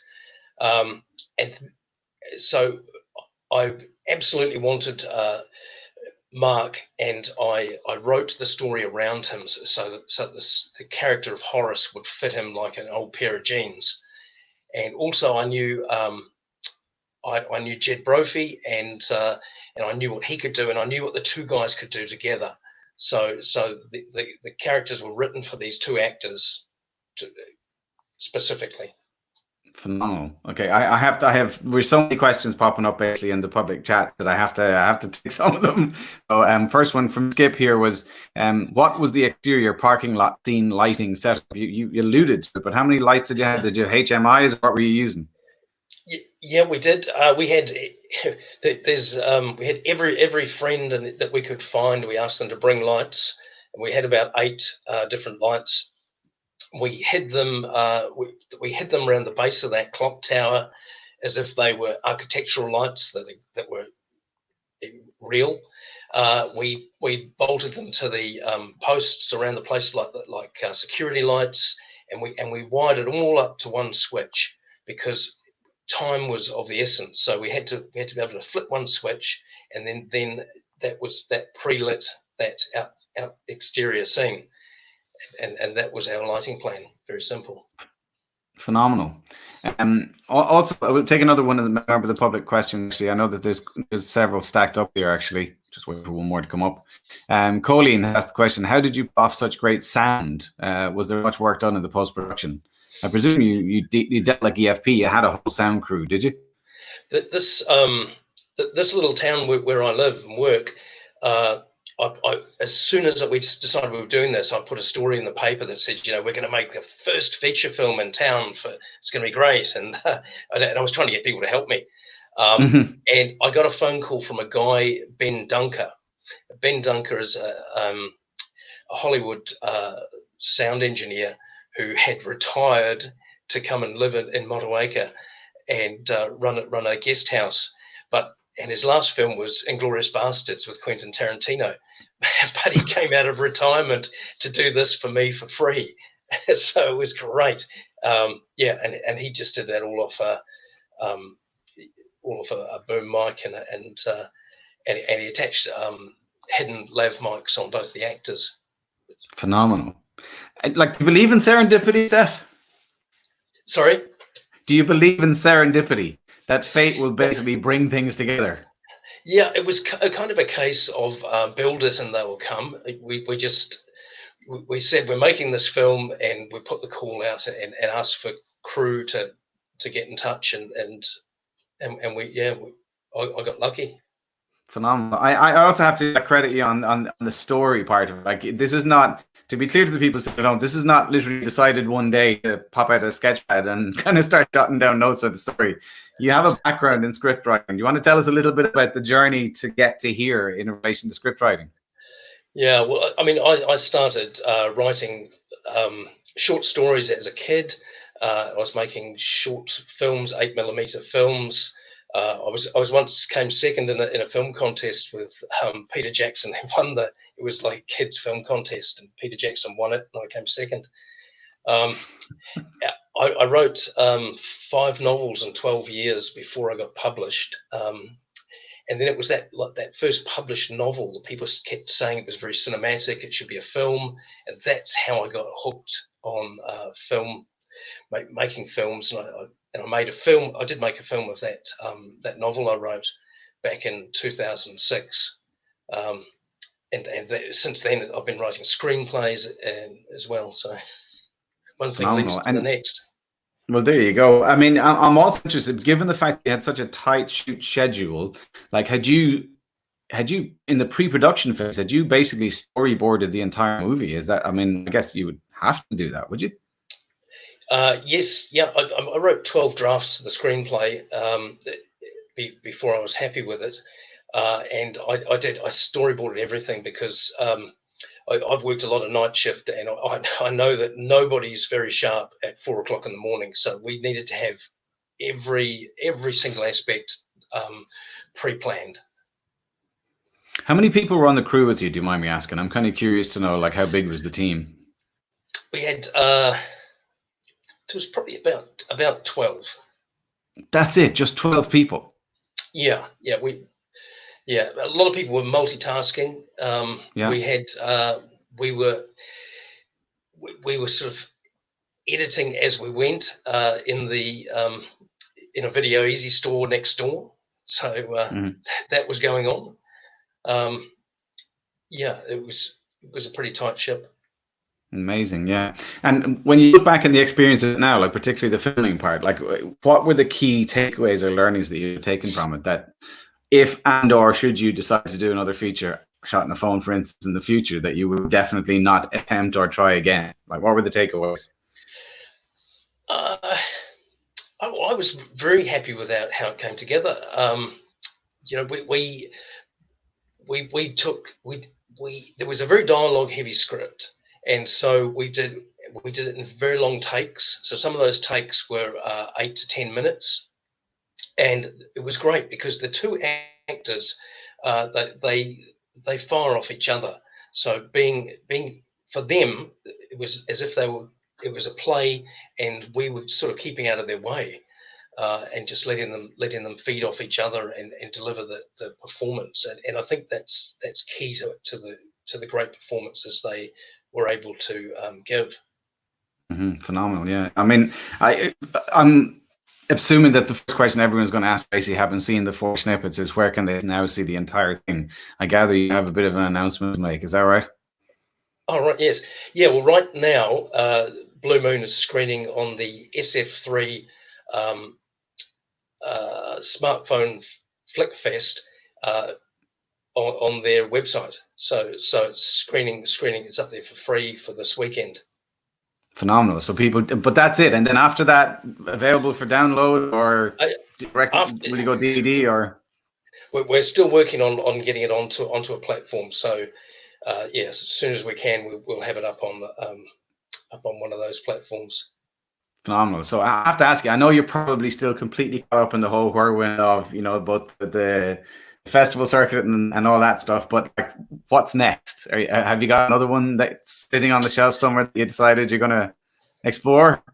Yeah, I've got a number of stories on the go, but I do have a plan for another feature film, which would be, interestingly enough, it would be a smartphone film, and we actually thought about my camera operator brought a camera, and we went up into the forest to look where I wanted to shoot this thing, and we soon worked out that only a smartphone would work for this particular film. So okay, very good. So are you at the stage now where you're going to start start the fundraising phase and then hopefully start to plan a production schedule? Yeah, we're looking for backing to make this new film. Yeah. Well, for what it's worth, if you decide to do a crowdfunding campaign for definitely money for you, 100%, I think what you've done is remarkable and an inspiration. And I can't help but draw parallels with Peter Jackson and Bad Taste, where he got his break as well. Hilarious that you came second to him in a film festival years ago. That's phenomenal. Listen, man, inspirational is the only word I can use. Truly phenomenal, and 100%, 10 out of 10 for the effort and the persistence and the determination to make it. I think it's a phenomenal achievement. Well done. Thank you very much. We have your social media links here on the screen at the moment. So we have a link to your website, Dark Horse Films, and we also have a link to your Facebook page. We'll try and dig out, actually, I'll talk to the guys to see if we can find a link to the SF3 website so that we can actually post that up as well. The guys might do that for us. But stay with me because the other speakers are on standby now, and I'd like to pull everyone back if we can, and let's have a chat about where things go from here. There's Courtney, SJ is there, and there's Blake. Welcome back, everybody. So we've had, all of you have created pieces of art, is the only way I can describe it. Pieces that I was completely engaged by, really enjoyed. I can't wait to watch the whole version of Blue Moon. That's my Saturday sorted for me now. But I'm interested, looking forward and thinking about the future of this, because I mean, there will be people watching this who may be not too unlike yourself, out of college, out of university, have a repertoire of skills, if you like, kind of feel frustrated the fact that they don't have access to Alexas or Reds or whatever else it might be. And what nugget of advice would you give them to try and, basically get up off their ass and try, I guess, for want of a better word? I'll go to you first, SJ, and then we'll whip around. I'd say don't be intimidated by a mobile phone, and just keep making films. If you're right out of university or, trying to hone your skills, the more films you make, the better you'll get, 100%. So just do it. Make as many as you can. Very good. Like it. Good advice. Blake, what would your thoughts on it be? Well, I would say learn the app, learn the technology. You don't, as we're talking about here, the camera doesn't really matter, but you do want to make sure that you are competent, if that makes sense. I mean, you don't want to pull your audience out of the movie. Story is king, acting is very important, and sound is super important, of course, but just learn the technology and I would say test a lot too. Test a lot. I learned that the hard way. Very good. Okay. Courtney, you gave a whole series of fantastic tips in your presentation. What would your if you were to give that kind of inspirational speech, what would the punchline of it be? Good food. Food definitely seemed to be a theme across some of this session. All right. Well, it's important for low budget filmmaking, because if you don't feed people, then no work is going to get done. I think probably just kind of echoing what SJ and Blake have said already is I think it's just grabbing your camera, going and shooting. Shoot early, shoot often, edit early, edit often, fail early, fail often, and just keep doing it, because with what you have in your pocket, there's nobody telling you that you can't do it. You don't have to wait for permission. That's really good advice. And what about you, Steph? Having been through it all, what would your advice be? I always think that the biggest the best thing you can do to make a better film is spend time on the script, preparing.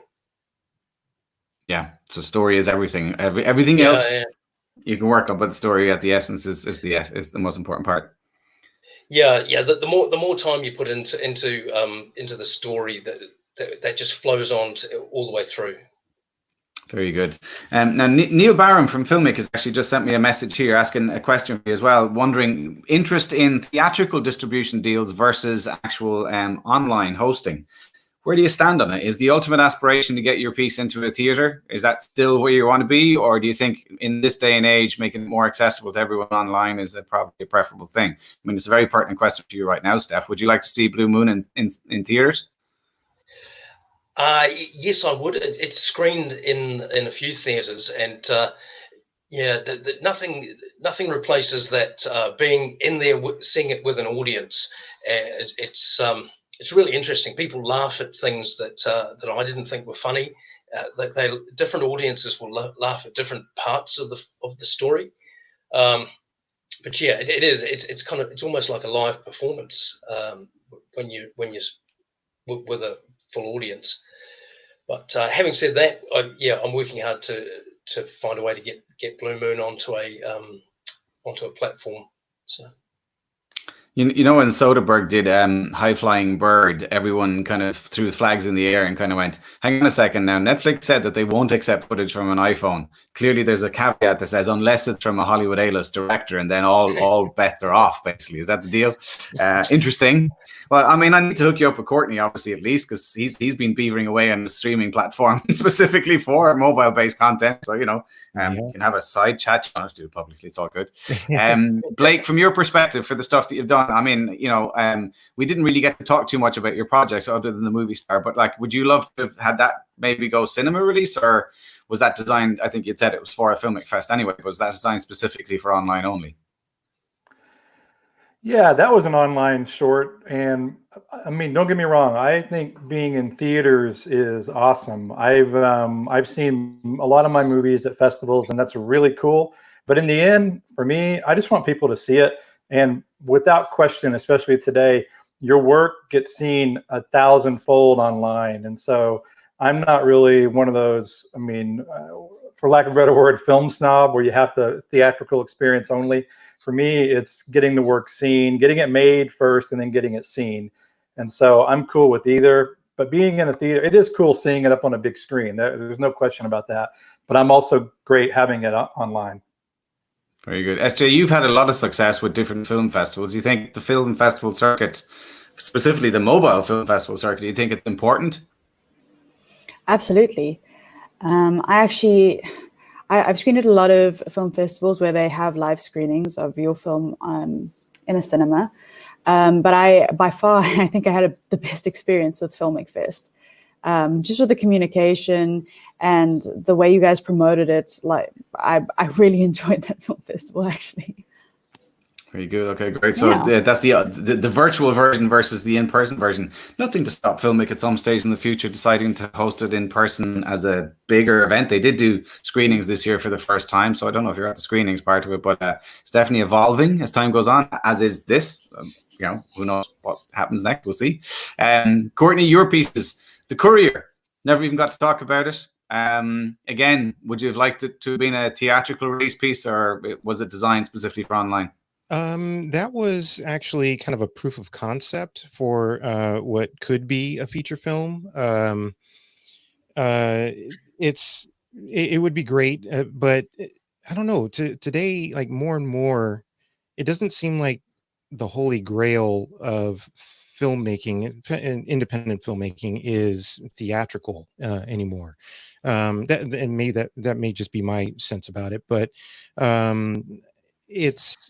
I think just having it seen is probably the most important thing. But you know, it's like 1/10 of 1% of films that are made get to see theater action. So I don't know. It's not.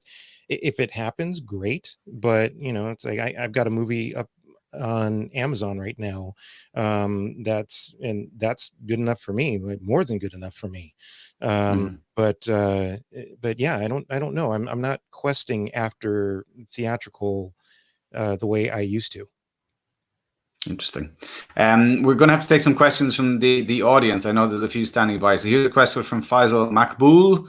One important question that often hits my mind is that of inspiring and intriguing stories. How do you guys find yourself looking for or finding good stories to make films on? Where's the inspiration come from, basically? Anybody? I just can't. Yeah, it's very difficult because I have too many stories, and the problem really is deciding which ones to pursue. So I just have ideas multiple ideas all the time for stories. Do you mind me teasing that out with you for a second, Steph? Because as you said at the very opening of your presentation, your day job is a frontline police officer. So, I mean, you get to meet the good and the bad of society probably as part of your job. I mean, does that form some of the characters? Does it feed into the storylines? Well, yes and no, but the thing is that real criminals are nowhere near as interesting as Darren. So yeah, but Darren is an amalgamation of real criminals, but it's heightened, and yeah, he's far more interesting than a real criminal. Taking a little element of artistic license, as they say. Yeah, of course. Yeah. Make it even better. Yeah. Excuse me. So, guys, inspiration. Where do you see your inspiration coming from, Courtney? For you? Lots of different places. I tend to do more genre type movies. Action, horror. My first movie was a comedy, but I kind of. I don't lack for ideas. It's really the inspiration to execute on them. That's the hardest part. So I think I get inspired by different stories, and then I'm like, okay, well, what can I do?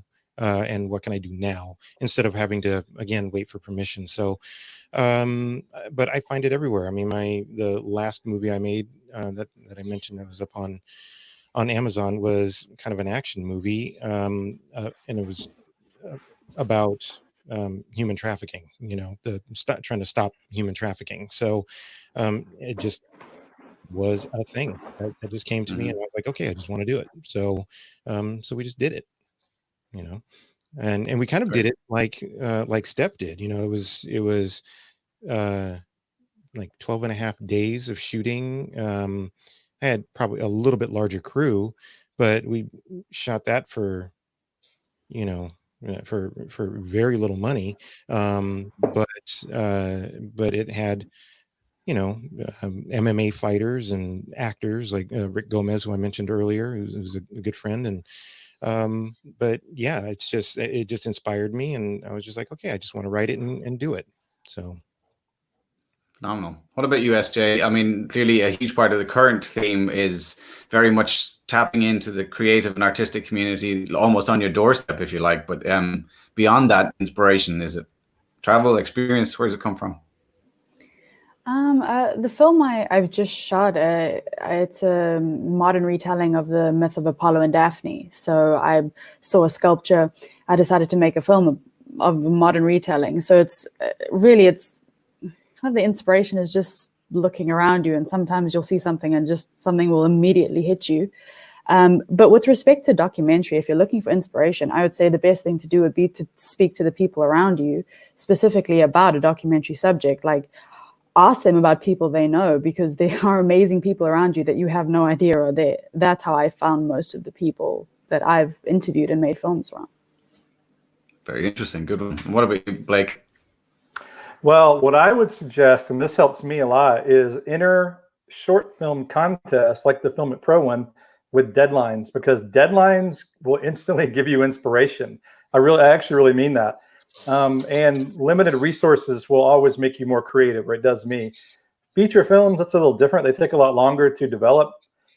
For me, those ideas come from all over the place, but that's one reason I love doing these short film contests like FiLMiC Pro or Moment or whoever it is out there. Tons of them. Road does one.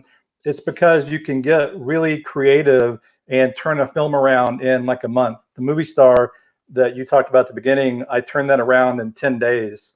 And so, I mean, from script to shooting to editing, everything.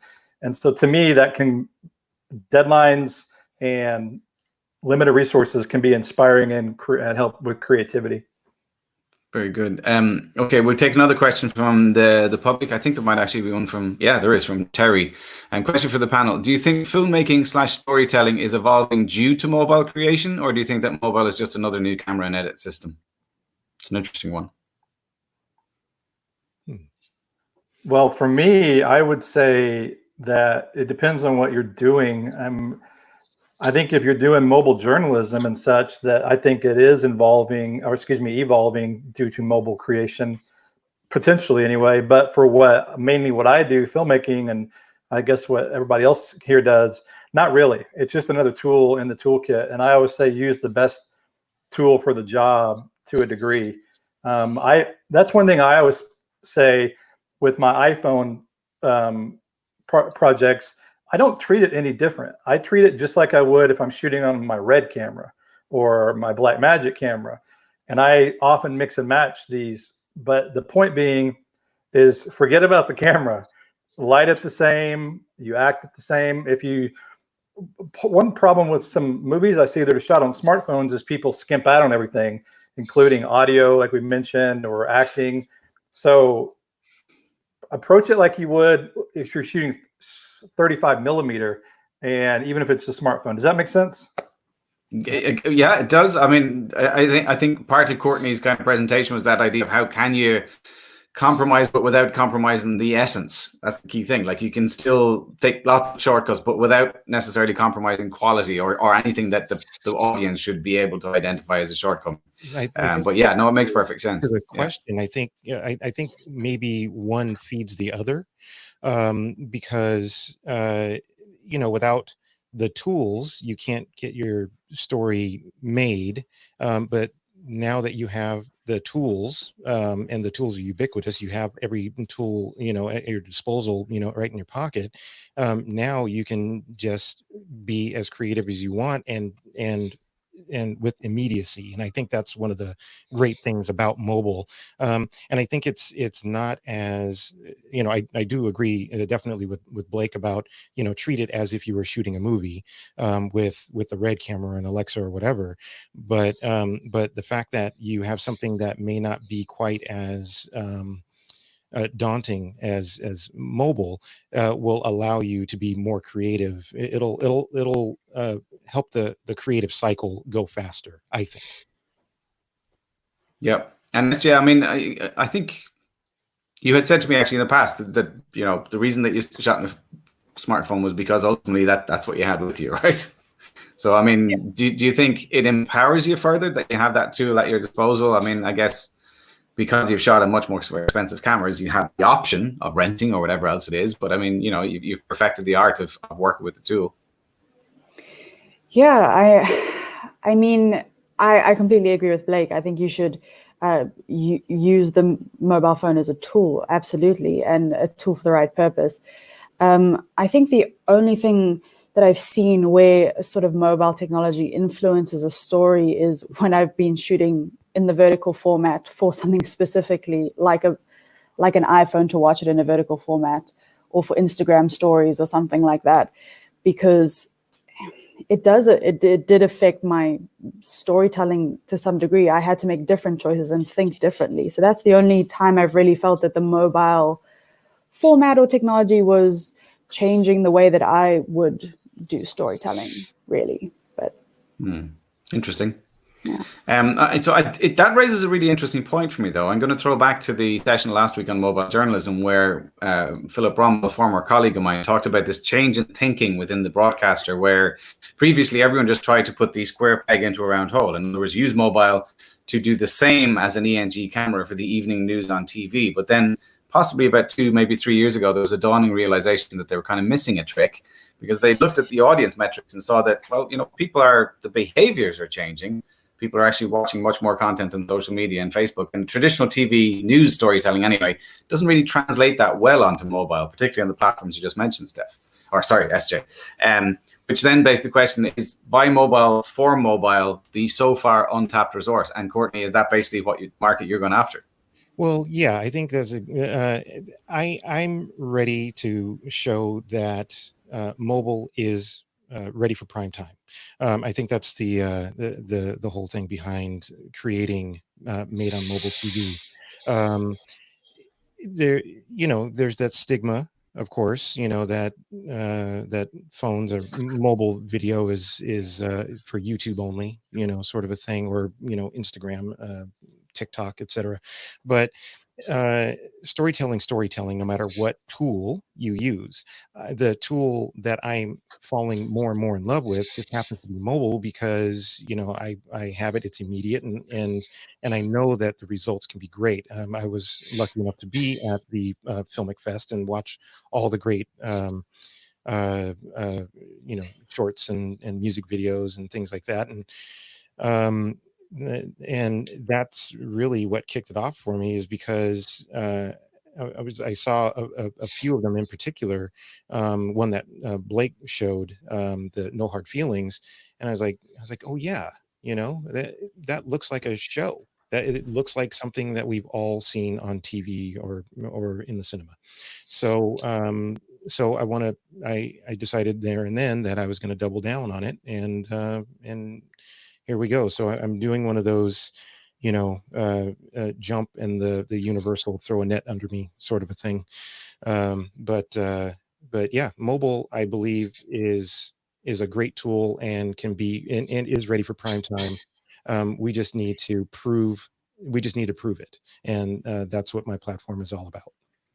Fantastic, very good stuff. There are a couple of more audience questions that I need to get to, if that's okay. So this one from Mark Beluski, hope I pronounced that right. Has mobile editing changed your editing workflow for good? Yes. I can literally, as I mentioned in my presentation, I had my iPad, my older iPad Pro, and I was walking around in the living room, in the backyard. So I was getting exercise while I was editing, and so I had my Apple Pencil, and I was just walking around, and I was connected.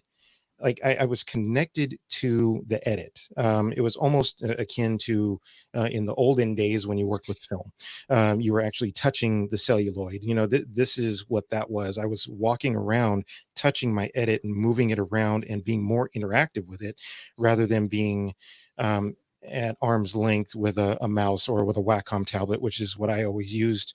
But I feel more connected to my work now, and I think that's an amazing thing, to be more connected and more immediate with it. Interesting. What about the rest of you from a mobile editing point of view? Do any of you have it as part of your workflow where you basically would triage a rough cut on the iPad, for instance, or even on the phone, and then bring it out via XML export to FCPX or Premiere, as we've seen? I'm starting to do that. I am starting to do that now because of the XML export, which to me is one of the coolest features that LumaFusion's come out with recently, more than any kind of effects they've done or anything. The ability to take that, and then, because I use Premiere, and although I have Final Cut Pro, I can go into DaVinci Resolve and then take an XML out of DaVinci Resolve. It's a couple step process, but doing that, then I can edit in Premiere Pro. And so I just really think it's a great thing. I haven't done it a lot, but I actually believe, speaking of working on film sets, that this could become a system to use on indie film that could be used for media wranglers or media managers, or even DITs to a degree, because you can edit MP4 files on your iPad now with SSD drives and that kind of thing. And so storage isn't really as big of a limitation. So to be able to do a rough cut on set, or looking at dailies and showing a director or your producer or whoever even a grade on set on your iPad Pro is really pretty cool. And I don't think traditional filmmakers have tapped into this really yet at all.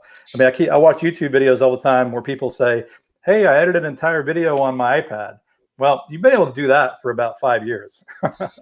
Yeah. So, but I think that, or maybe longer, I don't know. But I think that what they're saying, and I tend to agree, is with the iPad Pro combined with LumaFusion, and especially with iOS 13 and iPad OS, it's really opening the doors up to beyond just mobile only stuff to traditional filmmakers as well, which to me is exciting for both.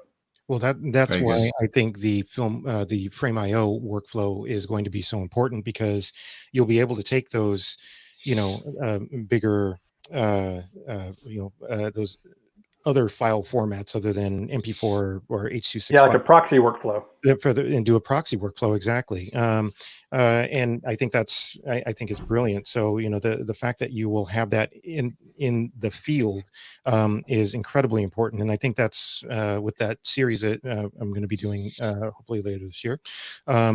It's that is going to be our workflow. It's going to go up to the cloud, and everybody's going to be able to see it and see our dailies, or as I like to now call them, instants. So we're going to be able to just edit right there. And then, did we get it? Yeah. Okay, great. Let's move on. That's part of the beauty of this workflow now. Very good. Steph, can I just tap into the production workflow that you use? So did you really just use the phone as a camera, and did you take everything basically offline afterwards to a craft, in inverted commas, edit suite? Was that your workflow? That was our plan originally was to edit on set, but it just didn't work out. Our editor couldn't be there on the day. So yeah. Sounds like that Frame.io integration might actually be a godsend for your next feature production. In that case, being able to watch your dailies and collaborate remotely, very good. There's a question that's after coming in here to me, actually, in relation to storyboards and how important they are basically in your production. So I guess for EFP and for filmmaking in particular, it's not quite like news where you're kind of shooting organically on the go. You kind of really have to plan because every minute costs, although albeit substantially less than it would be on a bigger camera. How important are storyboards for each one of you in your workflows, you might be asking? Estia, I might start with you, actually. In my more traditional work, obviously, I storyboard quite a large shot list and pre-production quite intensively. But for mobile filmmaking, I do a bit of prep, and I do sort of visualize if I want something specific. But because of the amount of shots you can get and the amount of just things you can do on set so easily, so quickly, I tend to work a little bit more off the cuff, which I don't usually do. I'm a bit of a perfectionist and a control freak as well about shots. So that has really helped me to grow and to learn to just go with the flow a little bit as well. Very good. And Blake, what about you? Because, again, you come from a craft high-end kind of production model. Like, do you storyboard everything, whether it's mobile or not, or? I don't, no. And it really depends on the budget, because on bigger projects, you might hire a storyboard artist because that could be a nice asset. Or one thing I do is you go out and find other shots from other movies. I'm blanking out on what that's normally called, but taking clips from movies you want to say and put those together. But for me personally, I mainly storyboard action scenes only. And I always do a shot list. And so I have a shot list. That's when I'm directing, by the way. I always do a shot list, but my storyboards are for action scenes only usually, because, and again, it depends on the scene. Sometimes I will improvise. And then when you're on set, of course, it's good to have a blueprint, like the script and then the storyboards. But on set, usually when you're directing, if you ever directed a movie, you know what I'm saying. You have your story, you have your shot list, you get there, and about 2 hours later, you haven't shot anything yet. And so you're just scratching all the shots out. I had this dolly shot going with a 360. Well, now we're just putting it on sticks and we're just shooting it. But it is good just to have a plan to start off with. And so I do totally like shot list. Storyboarding would be for action sequences. Okay, very good. What about you, Courtney? Would you use storyboarding much in your production? I do sort of. I mostly do look dev, like the one where the tree was running around killing millennials in the woods. I took renders that I had of that character and then comped it into like off a trail or whatever, just to kind of see how that would work. But a lot of times I work very loose, and I will storyboard some things, but I've been around long enough to know that you're going to get there and you're going to have a plan, but sometimes the plan goes sideways and you have to kind of be flexible. So I have an overall plan, and sometimes I do have storyboards, but then I just have to be open to change, and that's okay. Mm-hmm. Respond to the situation as it presents. Steph, in your case, where you mentioned concise shooting time, but you allowed the camera to roll. So how important was storyboarding in your workflow? Yeah, I storyboarded everything. This Blue Moon is my Reservoir Dogs, and I every shot I knew exactly what I wanted, and I was, because you're so busy and everybody's asking you questions constantly about everything, and you need to have it. Well, I need to have it written down, or else I'll end up shooting things in mid shot. I've got to have that plan there and just glance down, and there's my ugly little stick figure drawings that I do. But it just tells me, so that when they say what's next, I've got an answer that I've really thought about. Fantastic. Very good stuff. There are Okay, some we're great nearly out of time, tools. but I'm going to ask you. Sorry, go ahead. Glenn, but there are some great tools out there like Shot Pro. For me, I can't draw a lick. So if I need to see what it looks like with the right lighting and all of that kind of stuff, there's an iPad app that works on iPhones as well and on the computer, but called Shot Pro. Shot Professional, I think is the full name of it. But it's great. It's just an app, and you can use 3D figures and all of that kind of stuff, and do dolly moves and handheld moves and drone shots and all that kind of stuff, and you can build out your scene. And I've used that quite a few times just to kind of figure a few things out. But yeah, But the there's some previs. amazing tools out there. I'll give a tip to the audience. Actually, there's a guy called Taz Goldstein who runs a website called handheldhollywood.com, and he is phenomenal on those pre-production things. Not so much on the shooting side of it, but definitely on the planning side of it. So if you look for some resources, and the guys might share, on social later or earlier, depending on where you are in the time of day, some of the other resources that you like as well. But we are just out of time, so I'm going to ask you just a single word answer to this question. What do you think is the single most important quality for someone sitting at home who's thinking about doing a movie or something with their phone and needs that little push to get them over the line? Like, what is the core skill or trait that they require to be able to realize it? Steph, I'm going to go to you first because I know the answer I'm going to give on your behalf, but what's your word? Determination. Yeah, that's one I would have given to you as well, in fairness. Yeah, 100%. What about you, Courtney, in a word? Shoot. Okay, good stuff. SJ? I was going to say tenacity. Well, that's kind of like determination, but just have courage, basically. Yeah, very good. Great. And Blake, last word. Probably resilience. Resilience. Okay, very good. And just for the record, on the first week when we did filmmaking, everyone just went, you just have to have the ability to refuse the word no. I thought that was like, whoa, yeah, okay, that's really good. I like that a lot. Anyway, listen, on that bombshell, thanks so much for your time, guys. It's been a real pleasure and an honor chatting to all of you and getting an insight into both the amazing pieces that you made, but also the backstory and your personal backstories as well. It's been phenomenal for you to share that with us. And I've really, really enjoyed your company this evening. I hope you've enjoyed it as well. I will let you go. I'll need to wrap up, but I will definitely be looking in on you in the next week or two to see how you get on with the productions that you're involved in. And definitely going to spend tomorrow watching Blue Moon stuff. I have to tell you that straight off the cuff. I'll tweet you to let you know. Okay. Anyway, thanks so much, guys. Really, really appreciate it. And to you at home, thanks for sticking with us. It's been a pleasure. We have our final week next week. 2 more sessions coming at you. A stellar lineup that will be announced on the website tomorrow afternoon if you want to tune in to see who we've got lined up. But we're interested to hear your thoughts again. As always, please do use the hashtag if you're having a conversation generally, or if you're sharing any parts of the show that you really, really enjoy. We'd love to hear that feedback as well. But for now, thanks for joining us and see you next week.